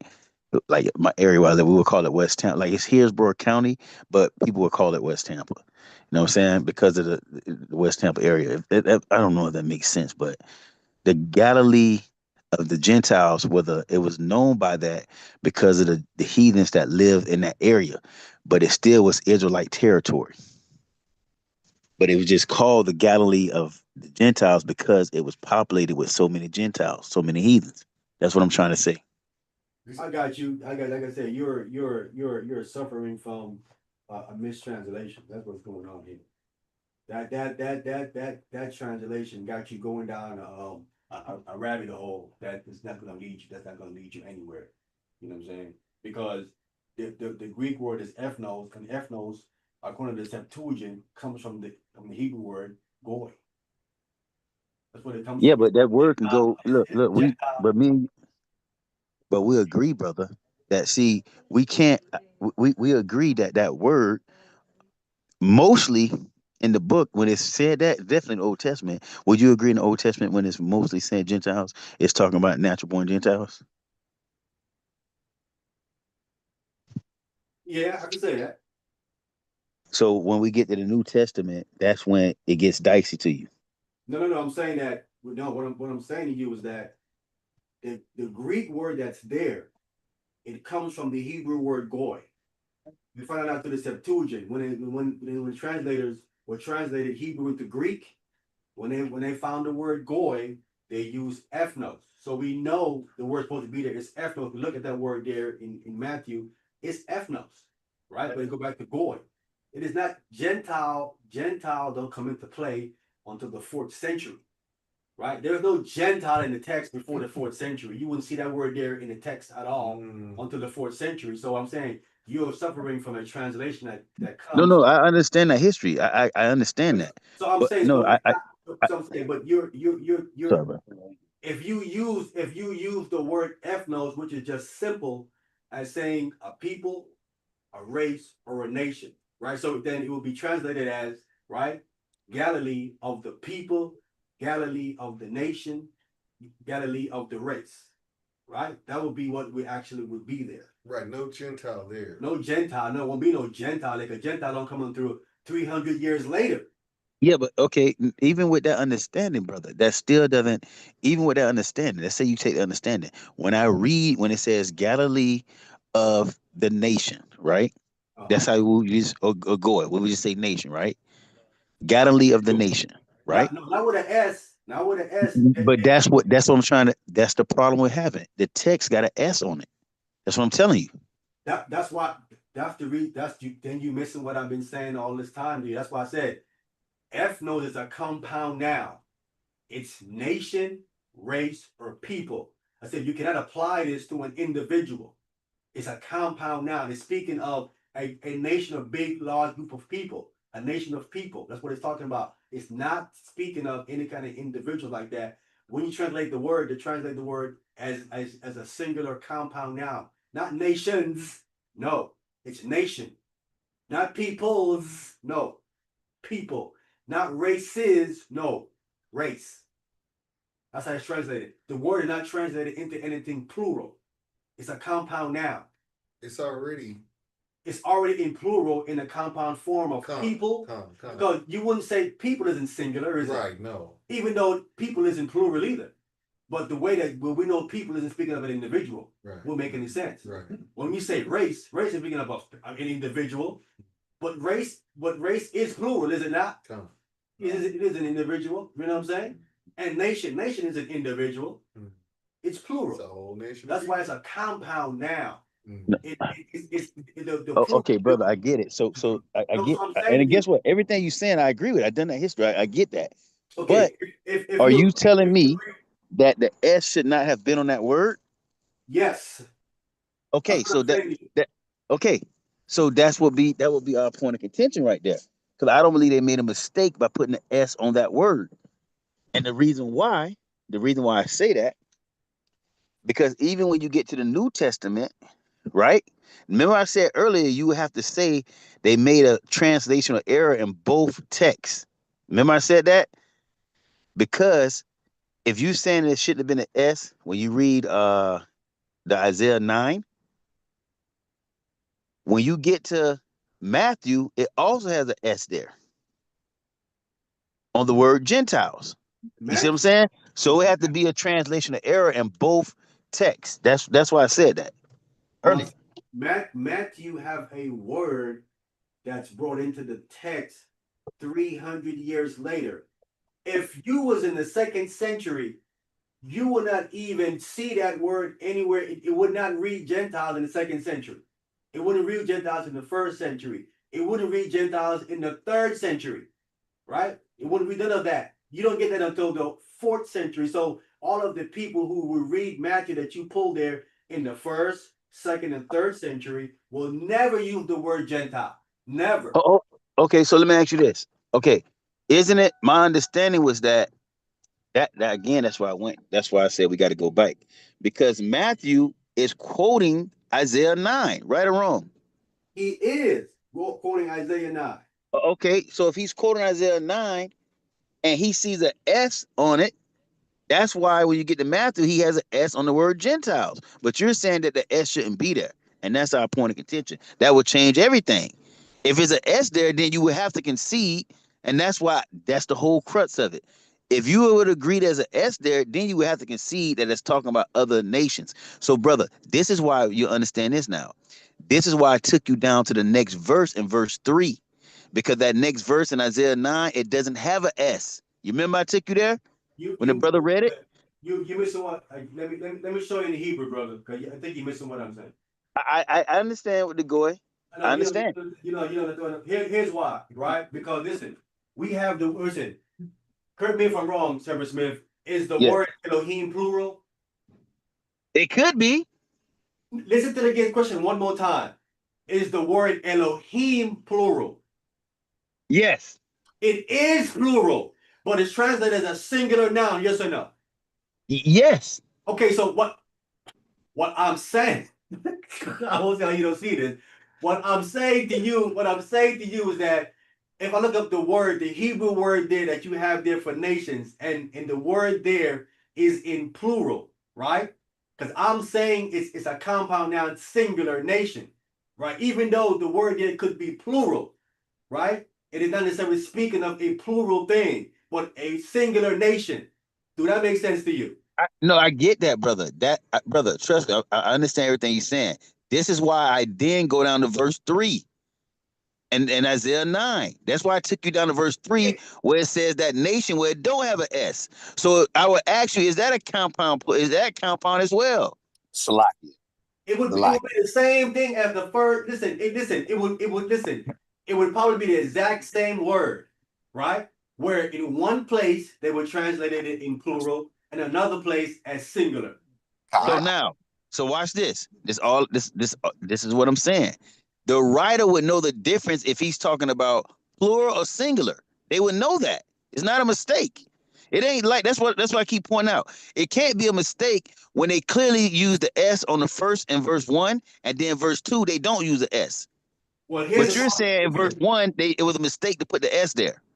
Listen, here's the problem that you're gonna run into because the Hebrew word in verse 1 for nations in Hebrew, it's in the singular. I'm gonna show it to you right now. The Hebrew word there in Isaiah 9 and 1 for nations, in the Hebrew, it is not in the plural, it's in the singular. Right, because of what you just said about bro. Okay, it's the same. No. Elohim is a plural word, right? But it's like the word seed. It's like the word seed or sheep. No, different. No. Well, like the word sheep. Like you say sheep, I can mean one or many. You know the Bible says Elohims as well, though, Servant Smith. Sheep is a compound noun again. I'm saying I'm speaking of a word that is straight up plural. Elohim is straight up plural, right? If you want to go singular, you would go Eloha. Eloha is singular, right? But they translate the plural form as singular, God. Even though it's plural, it's gods. Literally, Elohim is gods with an S.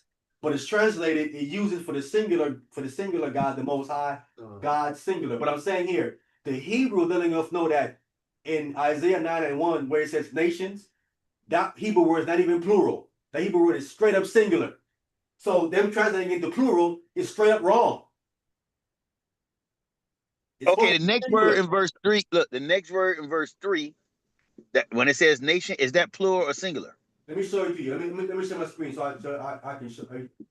I'm sharing right now. You can see it. I'm sharing right now. We're in Isaiah 91. See right here with the nations, right here at the bottom. Right? This word right here. When I click on it, it says nations. It says in Galilee of the nations. When I click on this word right here, it shows right here. It is just goy. Nation, people. It is not in the plural. But that's how that's always translated, though, brother. No, listen. Look right here. Look right here. See right here. Goyim, nation. See, you see the I am right here in the word? Right, correct. I am makes it plural, but the word that is there is not in the I am form. It's only in the GOY form, in a singular form, but they translated it in plural form. It's a mistranslation. It is singular. It says it right here. It's goy. It's not goyim. Brother, okay, I get that. That's not my argument. This is what I'm saying. Everything is about the context of the scripture, right? So when we read that scripture, the writer Isaiah is clearly letting us know it's Zebulun and Naphtali. Those are Israelite tribes, correct? Yes. So he's letting you know that this is the region where Naphtali and Zebulun was. Then it comes down and says the nation, the Galilee of the nations. it would have said the Galilee of Israel. Why did it not say the Galilee of the Israelites? No, the word there is not plural, Service Smith. You cannot say nations. It's not plural. No. Okay, brother, listen. If you're saying that word nation there is because the whole point of me taking you there was that word when it says nation, I'm saying it's talking about Gentiles. You're saying it's talking about Israelites. So okay, no problem. If you're saying it's talking about Israelites, why didn't Isaiah say the Galilee of Israel? He says Galilee of the nation, singular. I know, I get that. I hear you, brother. I hear what you're saying. I'm saying, why did he not say the Galilee of Israel? Why would he have to say that? Is it if I'm writing to Israelites and Israelites know what great Galilee is and who owns the Galilee, why do I have to say that? I'm saying Galilee of the nation of Israel. That's what they know that would be. But by this time, brother, watch this. By this time, that's why we brought up the whole Kings thing. When Isaiah is writing this, correct me if I'm wrong, Assyria is running things, right? When Isaiah is writing this, Yes. Isn't there, and isn't Assyria running things? I don't. So they I think At this time, I believe the Babylonians, the Assyrians are in control. They're not running. They're not running. They're not running things in Judah. They might have been taking out the northern kingdom for Syria, but they're In not. Galilee. Who's in control of Galilee at that time? Who's control of Galilee at this time? Yes. Nobody's in Galilee, I don't think, at this time. I think they But the last ruler of the Galilee was the Assyrians. That's why I took you there. No, The last ruler of the Go ahead.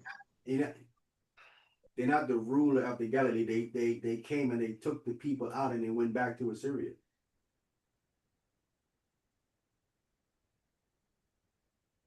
They took the people. So I'll say this. I'll say this here, just to and because I believe the whole point of this, when you see this, what the text trying to say, is Christ. When because when you read Isaiah 9, well, my understanding is he's dealing with the nation. That word there, nation. I do believe is the Gentiles, right?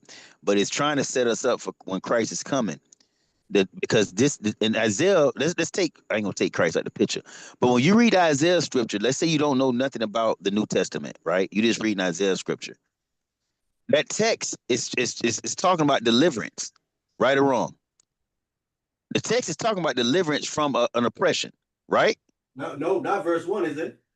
No, I'm talking about the context of the whole thing from 1 to 3. Isn't it talking about us getting the deliverance? Let me see verse 3 again. Yeah.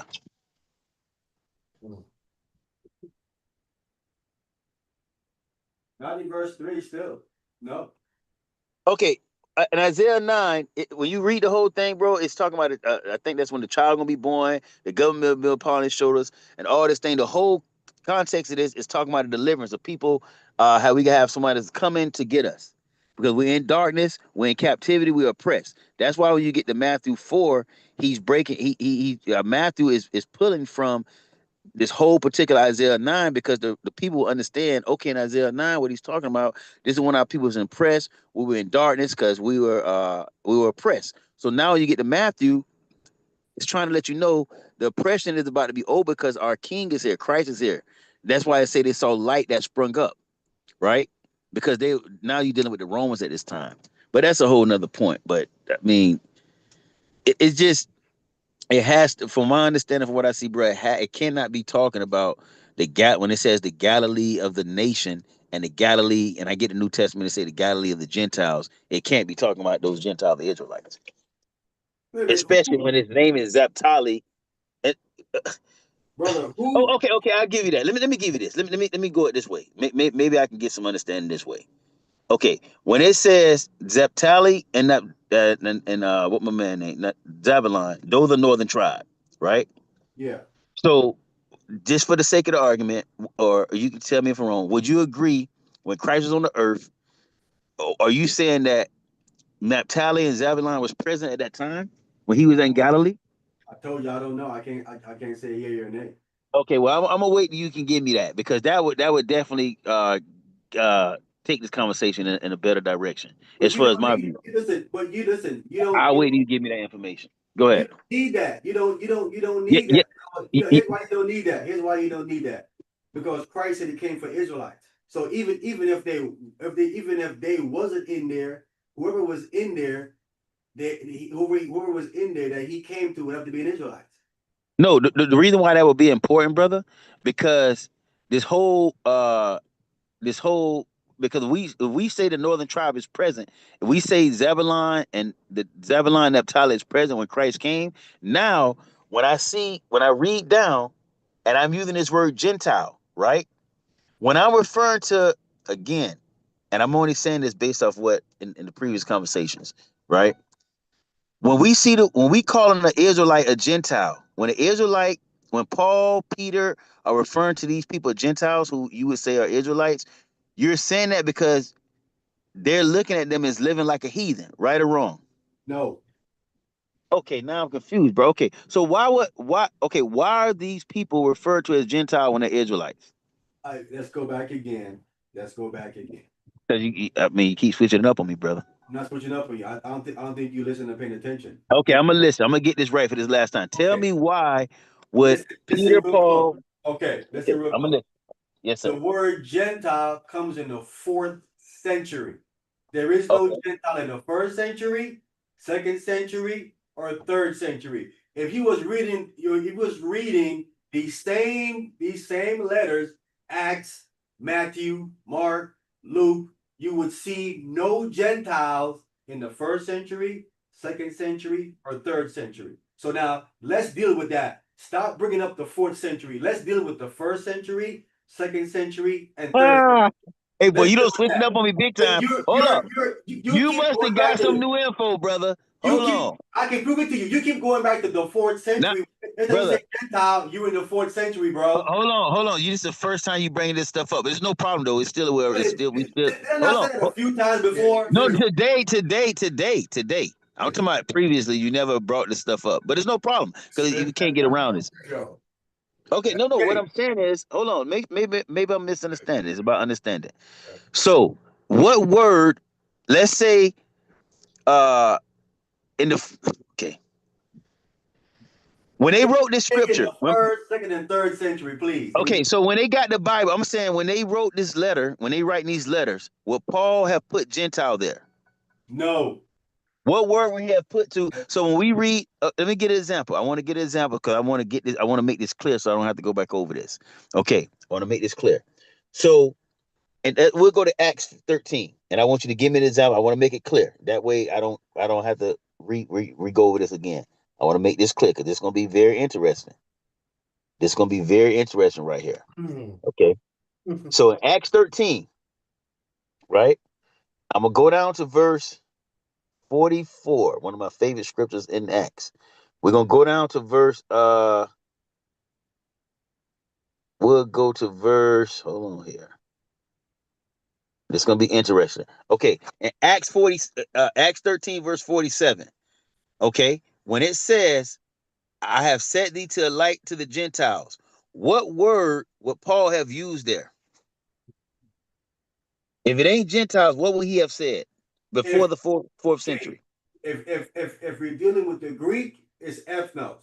If it's Hebrew, it's goy. What would this letter? I'm saying, what would this letter have said in Acts 13:47? Okay, if Greek ethnos. I like the ethnos.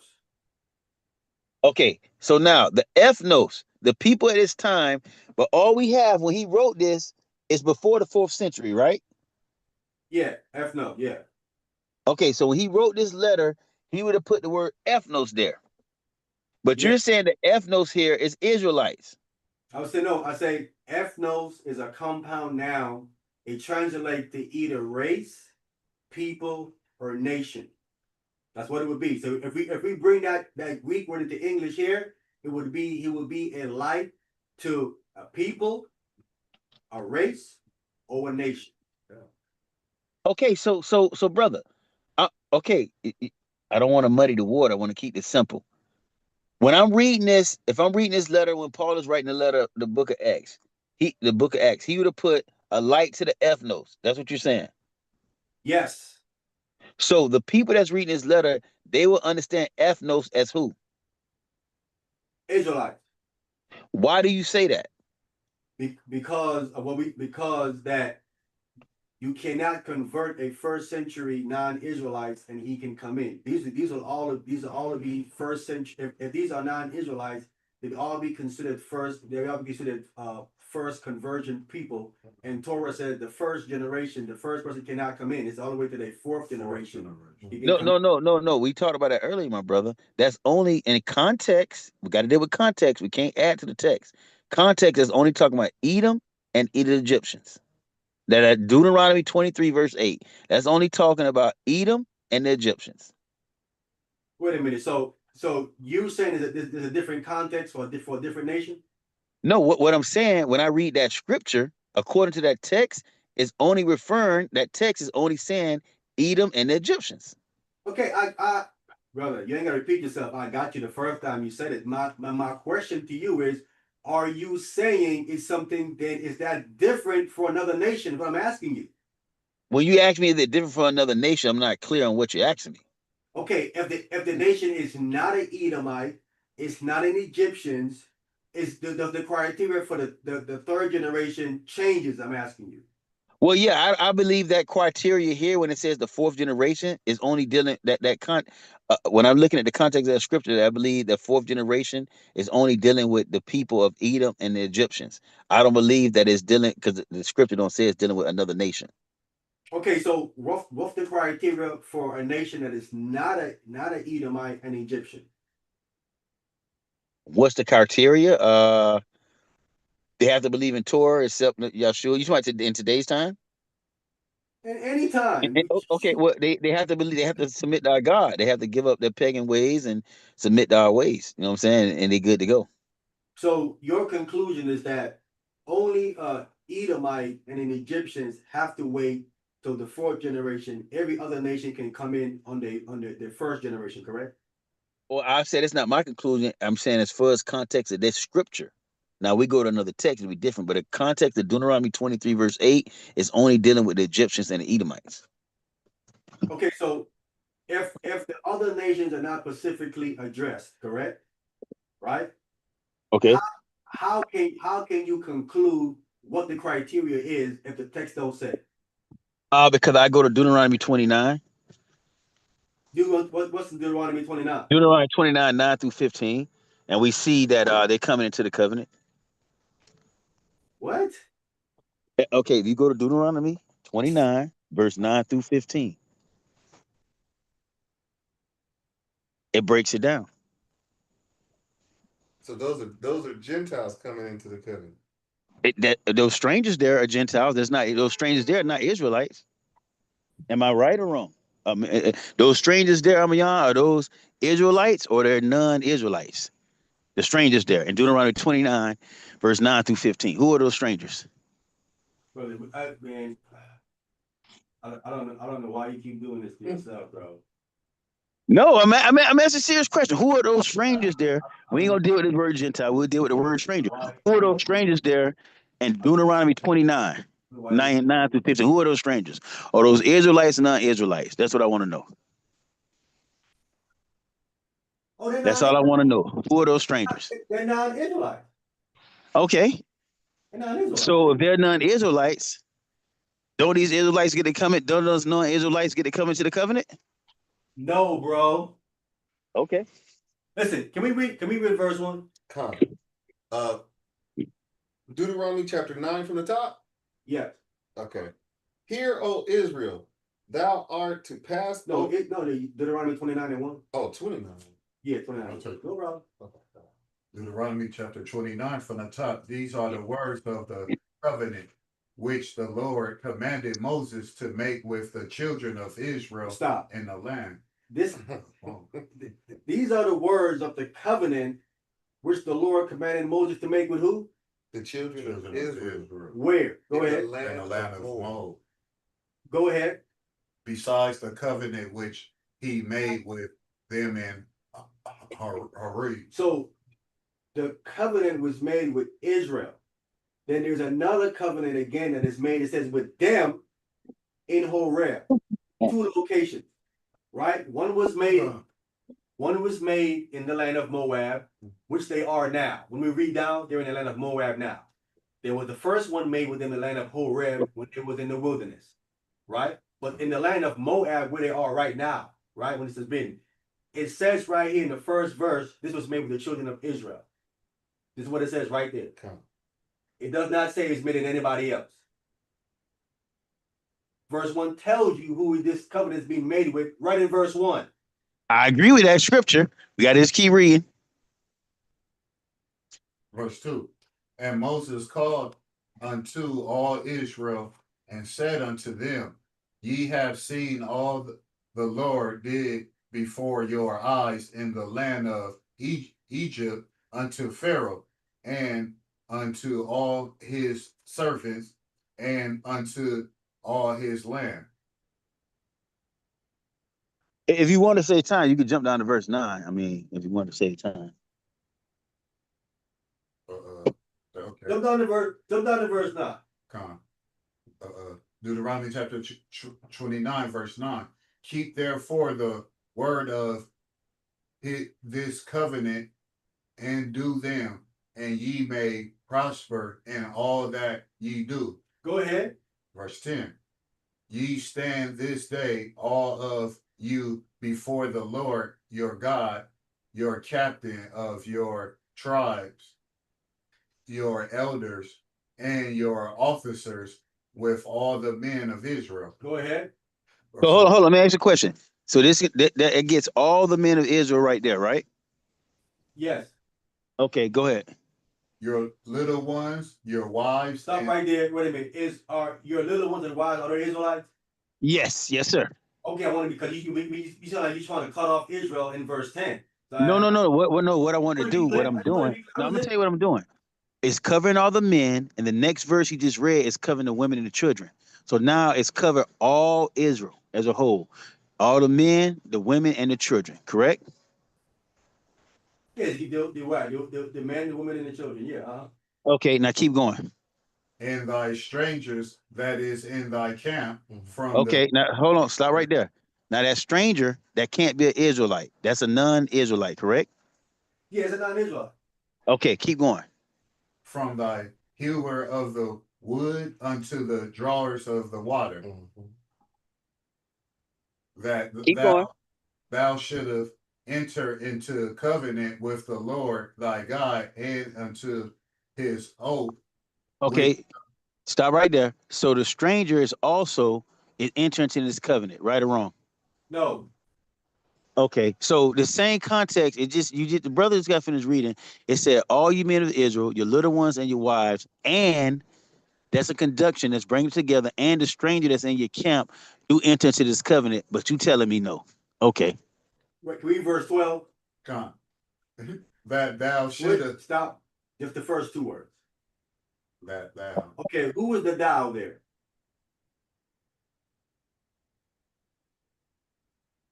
The thou, he's talking about Israel. Okay. That thou should enter into the covenant. Everything that's been, it's only Israel then in verse 12. No, brother. But this is what you're doing. You're taking the word and you're like acting like that don't include. If I say thou and shall enter this covenant, I'm talking about you and the person that's going to enter as well. If I say and, I'm joining something to you, right or wrong? No. Here's what you're doing. Here's what you're doing, right? What you're doing, let me see what the verse says. Here's what you're doing, right? Oh, let me show. I'll get back to you. Let me show you this, right? Can you read verse 10? Read verse 10. Verse 10, ye stand this day, all of you, before the Lord your God. Okay, so now what he's doing is this. He's pointing out everyone that's standing before God. Ye stand this day, all of you, before the Lord your God. He's going to go down your list and point out who is all standing before God at this point, right? That's what it says right here. He stand this day, all of you, before the Lord your God. He's going to start naming the list of people that's standing before the Lord thy God, right? The Lord your God. That's going to be clear, right? Go ahead. your captain of your tribe, So we got captains of the tribe standing before the Lord. Go ahead. your elders, There's your elders standing before the Lord. and your officers, Your officers standing before the Lord. with all the men of Israel, With all the men of Israel that are not captains and officers, right? Everybody's in captains and officers. So the people who are not captains and officers, they are also there as well, right? They got to be counted too as well, right? Go Right. ahead. your little ones, Your little ones standing before the Lord your God, right? That's the kids. Right? your Yep. wife, Your wives, That's the women. the Lord your God. Who Right. else? And the stranger. stranger that is in the camp, The strangers that's in your camp, they're also standing before the Lord your God, right? Correct. I'll give you Right. the text, say from verse 10, right? Go Right. ahead. from the hewers of the wood unto the drawers of the water. Then it gets specific about the strangers. Okay, Right. no problem. The strangers that is in your camp, that's here standing before the Lord your God, right? Specifically, the strangers I'm speaking of are those who are hewer of wood and drawers of water, right? Servants. So Servants. specifying who these people. That ain't just because you have servants that don't draw wood and water. Okay, Right. yeah, that draws the wood and draws the water. No problem. Like these specific ones are hewers of wood and drawers of water, right? Okay, no problem. Want to be clear.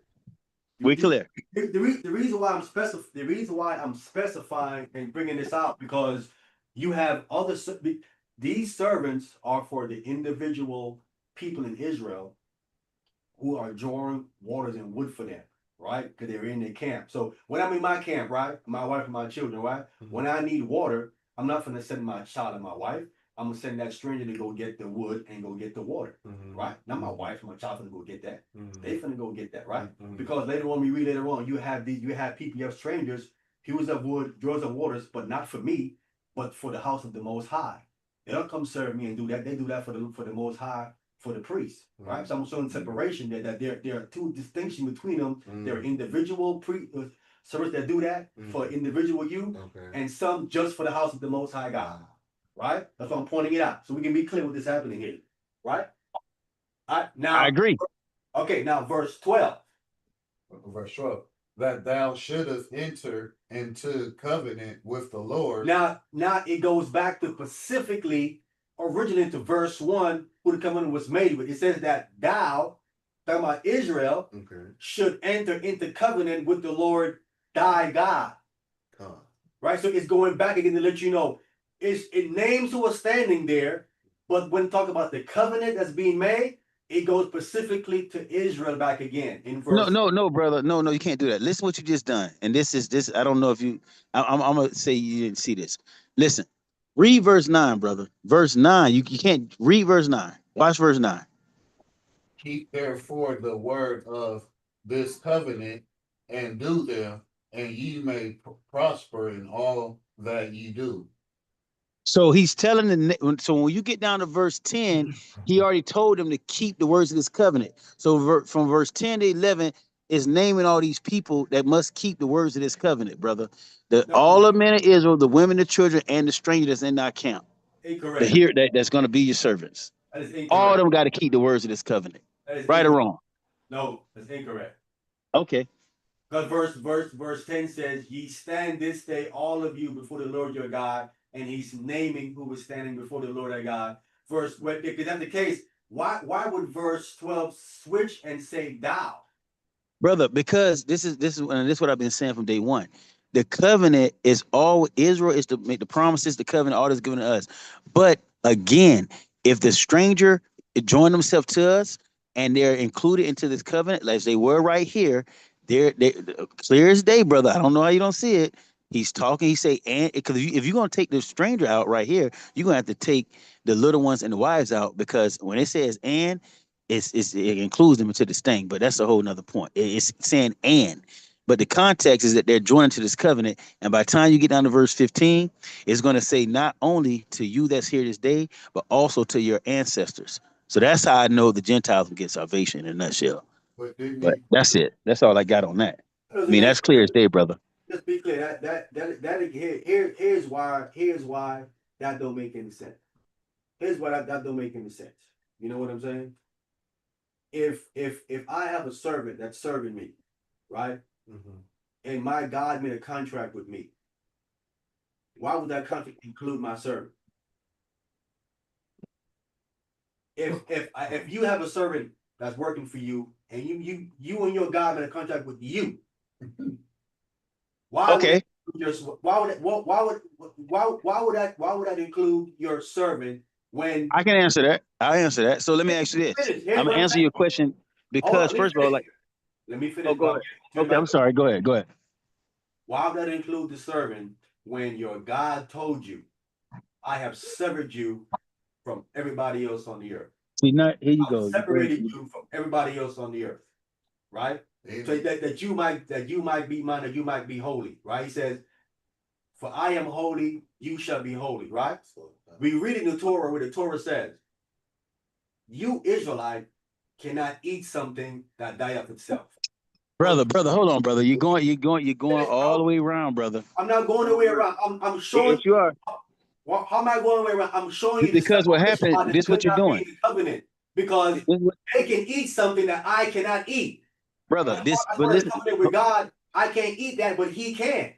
this text here, all I'm saying, this text right here, and I can also use Abraham. Abraham had hired trained servants, correct? Yes. Did not Abraham teach his whole, would those servants be a part of Abraham's household? Let me ask that first, because I don't want to. Does Abraham's servants include his household? Yes. Did not Abraham teach his whole household the laws and commandments? Yes. So if Abraham done that, Eleazar was his main servant, right? So his Abraham is showing you, even before you get to this, that the whole household had to be under the same rules and laws, right or wrong? Yes.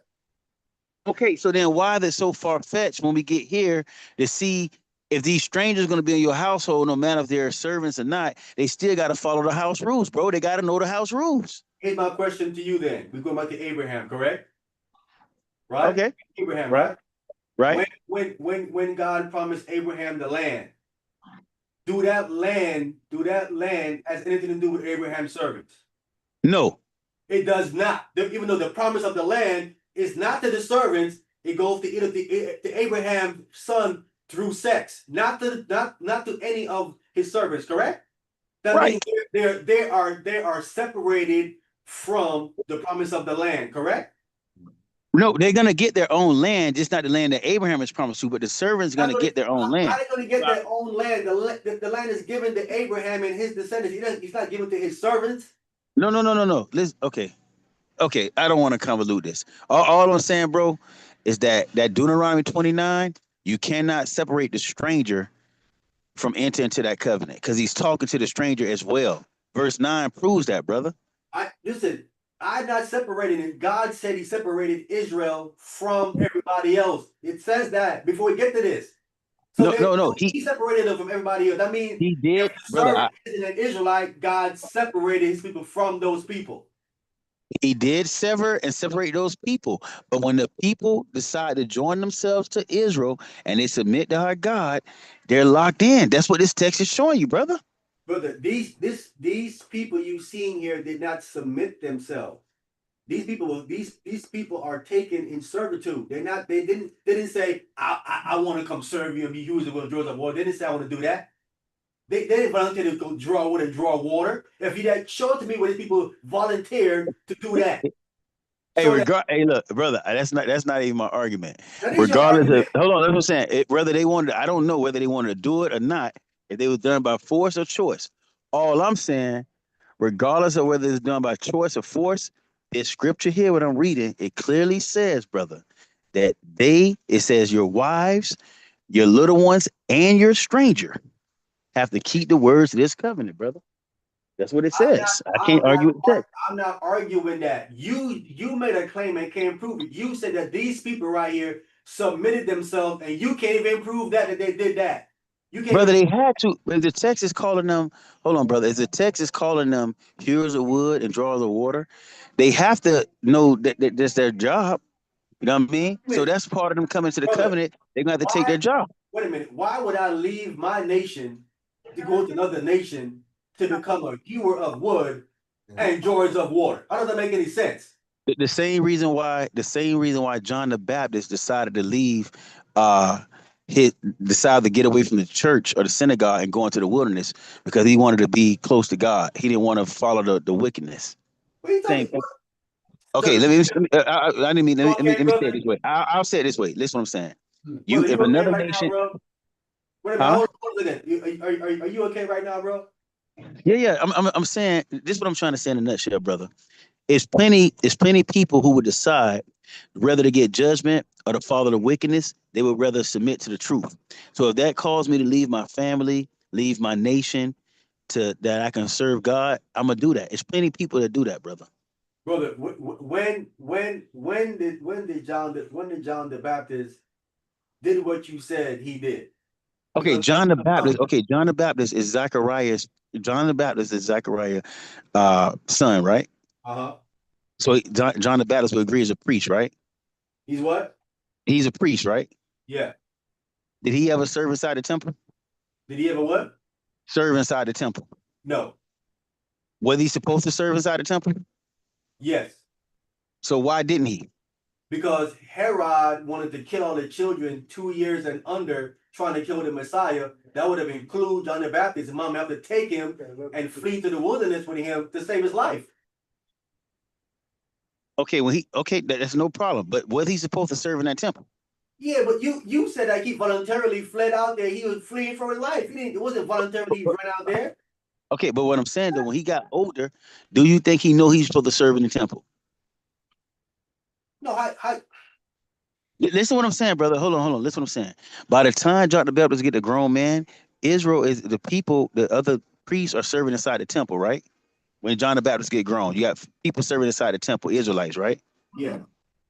Yeah. Why is John the Baptist not going back inside the temple once he get of age? Because they would have replaced they would have replaced his service with somebody else, with another priest. His father's spot didn't left vacant. They put another priest in there to serve that. So by the time John get old enough to come do it, they're gonna say, "Yo, that spot is already filled already." You know what I'm saying? We don't need you to come do that no more. That's filled already. So brother, I see this is a rabbit hole. But listen, all the people that would have been John age, the same priest, they would have been in the same situation, right? So all the people that was 2 years like the same age as John, all those priests that was born the same time as John, they would have been. You saying they would have had to run too? No. I'm saying that Herod was trying to kill all the babies 2 years and under. That would have include John the Baptist. So his mom ran with him into the wilderness. You know what I'm saying? But that would include all the other Israelites that should have been priests at his age as well. That No, was men. It would if another Israelite would have had a child around 2 years and under, yeah, they'd have to run through to save their child life. Oh, okay, hold on. Let me ask you this question. Could you show me where John the Baptist family fled into the wilderness to hide him from the being scared? Is that in the text? Yeah, he said he went to Where is that at? Luke chapter 2. Well, I've never seen that before. I know, honestly, I'm not trying to. I just never seen that. I know he went into the wilderness, but I never seen where his family, Elizabeth and Zacharias, took him out. You know what I'm saying? And hit him because he had to get circumcised at the temple, bro. But go ahead though. No, he got circumcised at home. He got But circumcised. what I'm saying though, you're saying that his parents hit him. I never seen that. That'll be new to me. I'm not saying it's not true. I just never seen it. Hey, listen, that's why we here, right? That's why we here, bro. Yeah, just like again, That's why we here to teach. You know what I'm saying? Teach me. Yeah, Luke chapter 1. I'll take it. Luke chapter 1 from the top, and it came to pass. No, not from the top. Luke chapter 1. Damn. Luke chapter 1. Give me verse 76. Luke chapter 1, reading that verse 76. Yes. And though child shall be called the prophet of the highest. So we're talking about John the Baptist, right? Right. His father speaking to him through prophecy. He said that, and thou child shall be called a prophet of the highest. They're talking about John the Baptist. Go ahead. For thou shalt go before the face of the Lord to prepare his way. Right. That's John the Baptist. Right. That's Malachi chapter 3. Right. He gonna go before his faith to prepare his way. That's John the Baptist. Right. He's speaking up. At this point, he's a child. Right. Go ahead. 77. to give knowledge to salvation unto his people by the remission of their sins. Right. So notice John the Baptist is going to give knowledge of salvation to God's people God. by the remission of their sins. Right. Go ahead. Through the a tender mercy of our God, whereby the day spring from on high have visited us. Right. The day spring, we know that's talking about Christ, right? The branch, right? He's the day spring from on high that visited us, right? That's Christ. Go ahead. Verse 79, to give light to them that sit in darkness and in the shadow of death, to guide our feet unto the way of peace. Right. This is a similar quotation that we read about the Galilee, right? The Gentiles, but them that sit in darkness is a similar quotation right here in the shadow of death. And it says to guide our feet into the way of peace. Go ahead. And the child grew and waxed strong. And so John the Baptist grew, waxed strong. Go ahead. In spirit, and was in the desert till the days of his shewing unto Israel. So he was in the desert, right? His mom took him to the desert until the day of his showing to Israel. So when we see him coming to baptize, that's the day of his showing to Israel. Before that time, all that time he was in the desert. But he wasn't hiding, bro. You said that his parents. Hold on. You said the reason why I'm taking you here. That's where it was like. Brother, where is the desert at right here, brother? Hold on, brother. Let me ask you this. Did all Israel know what John the Baptist was? Did they know what he was? Okay, so people weren't coming to John the Baptist when he was in the wilderness?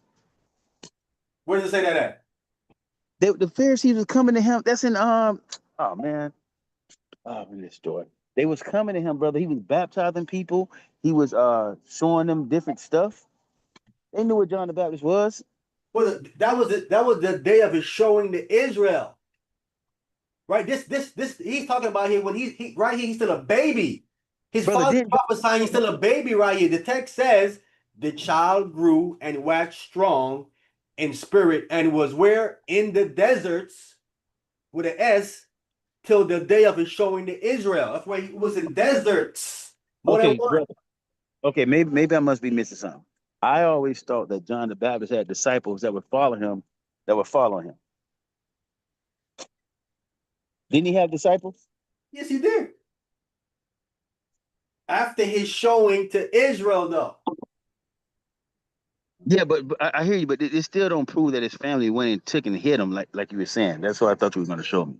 Okay, do you believe that John the Baptist's father and mother had to hide him if Herod was trying to kill all the children 2 years and under?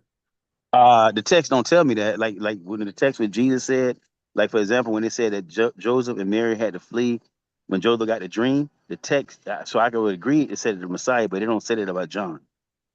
So I can't say that, brother. I can't understand. I wouldn't say this for brother. I actually question. We know that Christ and John is 6 months apart. If Herod is hunting every single child, right, from 2 years and under, right, that means he would have to get a record of everyone that has been born, right? We know Christ was registered at the temple, right? When he got circumcised at the temple, he registered at the temple, right? Right. We know that John the Baptist got circumcised at home. The priest came from the temple to John's house and circumcised him. So they have a record of him, of how old he was at the temple, right? So if Herod is going to go search for children 2 years and under, he would have to get the records from the temple to find out what children were born between that 2 years in time. John will be on the list. Christ will be on the list. They will both be on the list. He not out here randomly guessing which child is 2 years and under. He know where to get the record from it, and he would show which one is 2 years and under. So John will be on the list. Christ will be on the list. So will we be adding to the text by saying that when the text don't say that John went into hiding? That will be our assumption, and that will be us assuming. We would have to agree to that, brother. I'm not saying it's not far-fetched, but I'm saying to you. Okay, hold it. My question to you is right here in verse 80. In verse 80, it says, and it was in the deserts. What deserts was the child in? What deserts are those? I would guess in the region around the area. Okay. I don't know why- exactly. Why is John- he going from desert to desert? Why is he going from desert to desert? I always thought, I don't know, the text don't say, but I always assume because his family didn't want to be a part of the society of the Pharisees of the that particular sect and all that stuff. Because the temple, the people was wicked at that time. So I always assume, even though the text don't say this, but my assumption was, and I won't teach it biblically, my assumption was that he just didn't want to be a part of that particular that lineage, that priesthood at that time. They were going off. Brother, his father was already a part of it. His father was serving in the temple. His father was already a part of it already. So what changed that his father gonna say he don't want to be a part of something that he been with since he was young? Okay, did his father leave the temple as well? It doesn't say his father left the temple. So that's what so brother, okay, it don't say his father left the temple, right? So I'm just saying, we would, because the text don't say it, we would have to say that his father stayed a priest. So when John was a baby, his father went home, at the text say, he, you know what I'm saying, they had the baby, whatever, you know the whole story. So we would have to assume his father resumed his duties, right? Yeah, his father. You can say his father was doing the temple. I'm saying that, but where John was, John and his mother out in the desert as little babies? Come on, man. it says it right here. It says, and it was in the deserts till the day was showing the Israel. Right here it says it right in the deserts. That's where he was. So John, so I'm hearing you. So this my conclusion is you will be saying that, okay, John, everybody in Israel know, or most people know, Elizabeth got pregnant because of the big story. Okay, she was old, so everybody know this. They didn't want to name him and all this type of stuff, so they knew he had a baby. So you were saying that he stayed a priest and he just sent Elizabeth and John into the wilderness. That's what you would be saying, right? Yeah, because I'm gonna say it again. Herod was trying to kill the children that was 2 years and under. He would go to the temple and get the record of the children that was born. John would be on the list. Christ would be on that list. He's trying to find the king of the Jews because the wise man tricked them. You know what I'm saying? So any children along those lines, 2 years and under, he's gonna go ahead and get the list of them and go put them to death.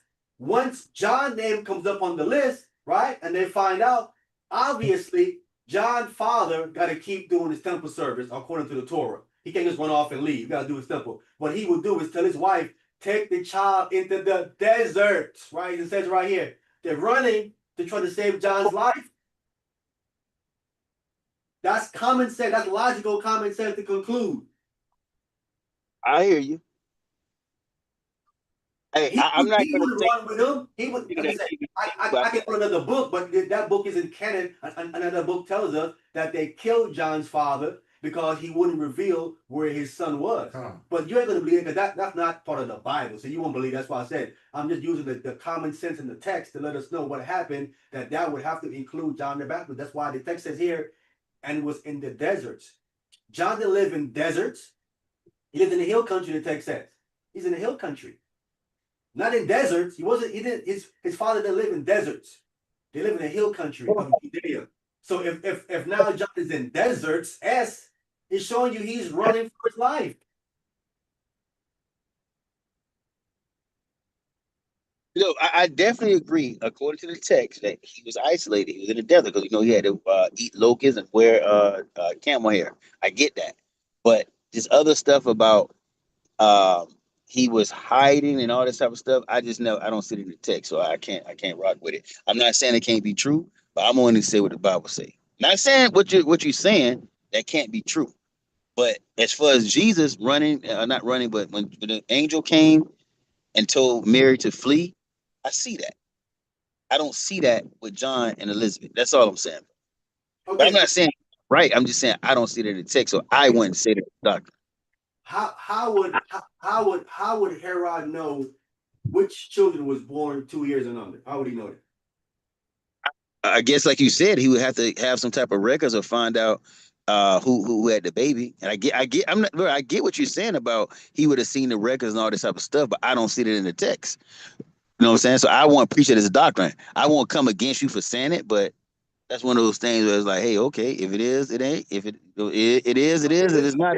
Let's do that. Okay. So then if if you're gonna take that stance, then you cannot make a stance and say that any nation outside of Edom and Egypt, right? When the text does not say can come in on their first generation then, because the text don't say that nowhere. No, no, I can because that's why I'm taking you to Deuteronomy, because I see when we read that like when we just the text specifically says only Edom and the Egyptians, right? So I know there's more other nations than Israel, Egypt, and Edom. That text that you read in Deuteronomy 23 is just basically just telling them that. It's talking to them. So you Brother, can't.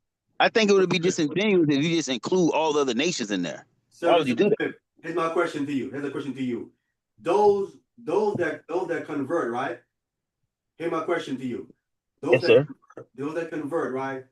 Are they considered servants? Yes.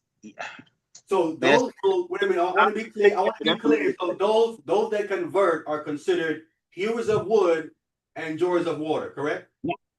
In that particular scripture, yes. This is the first. This is what he's saying right here. I want to be clear. This is on record.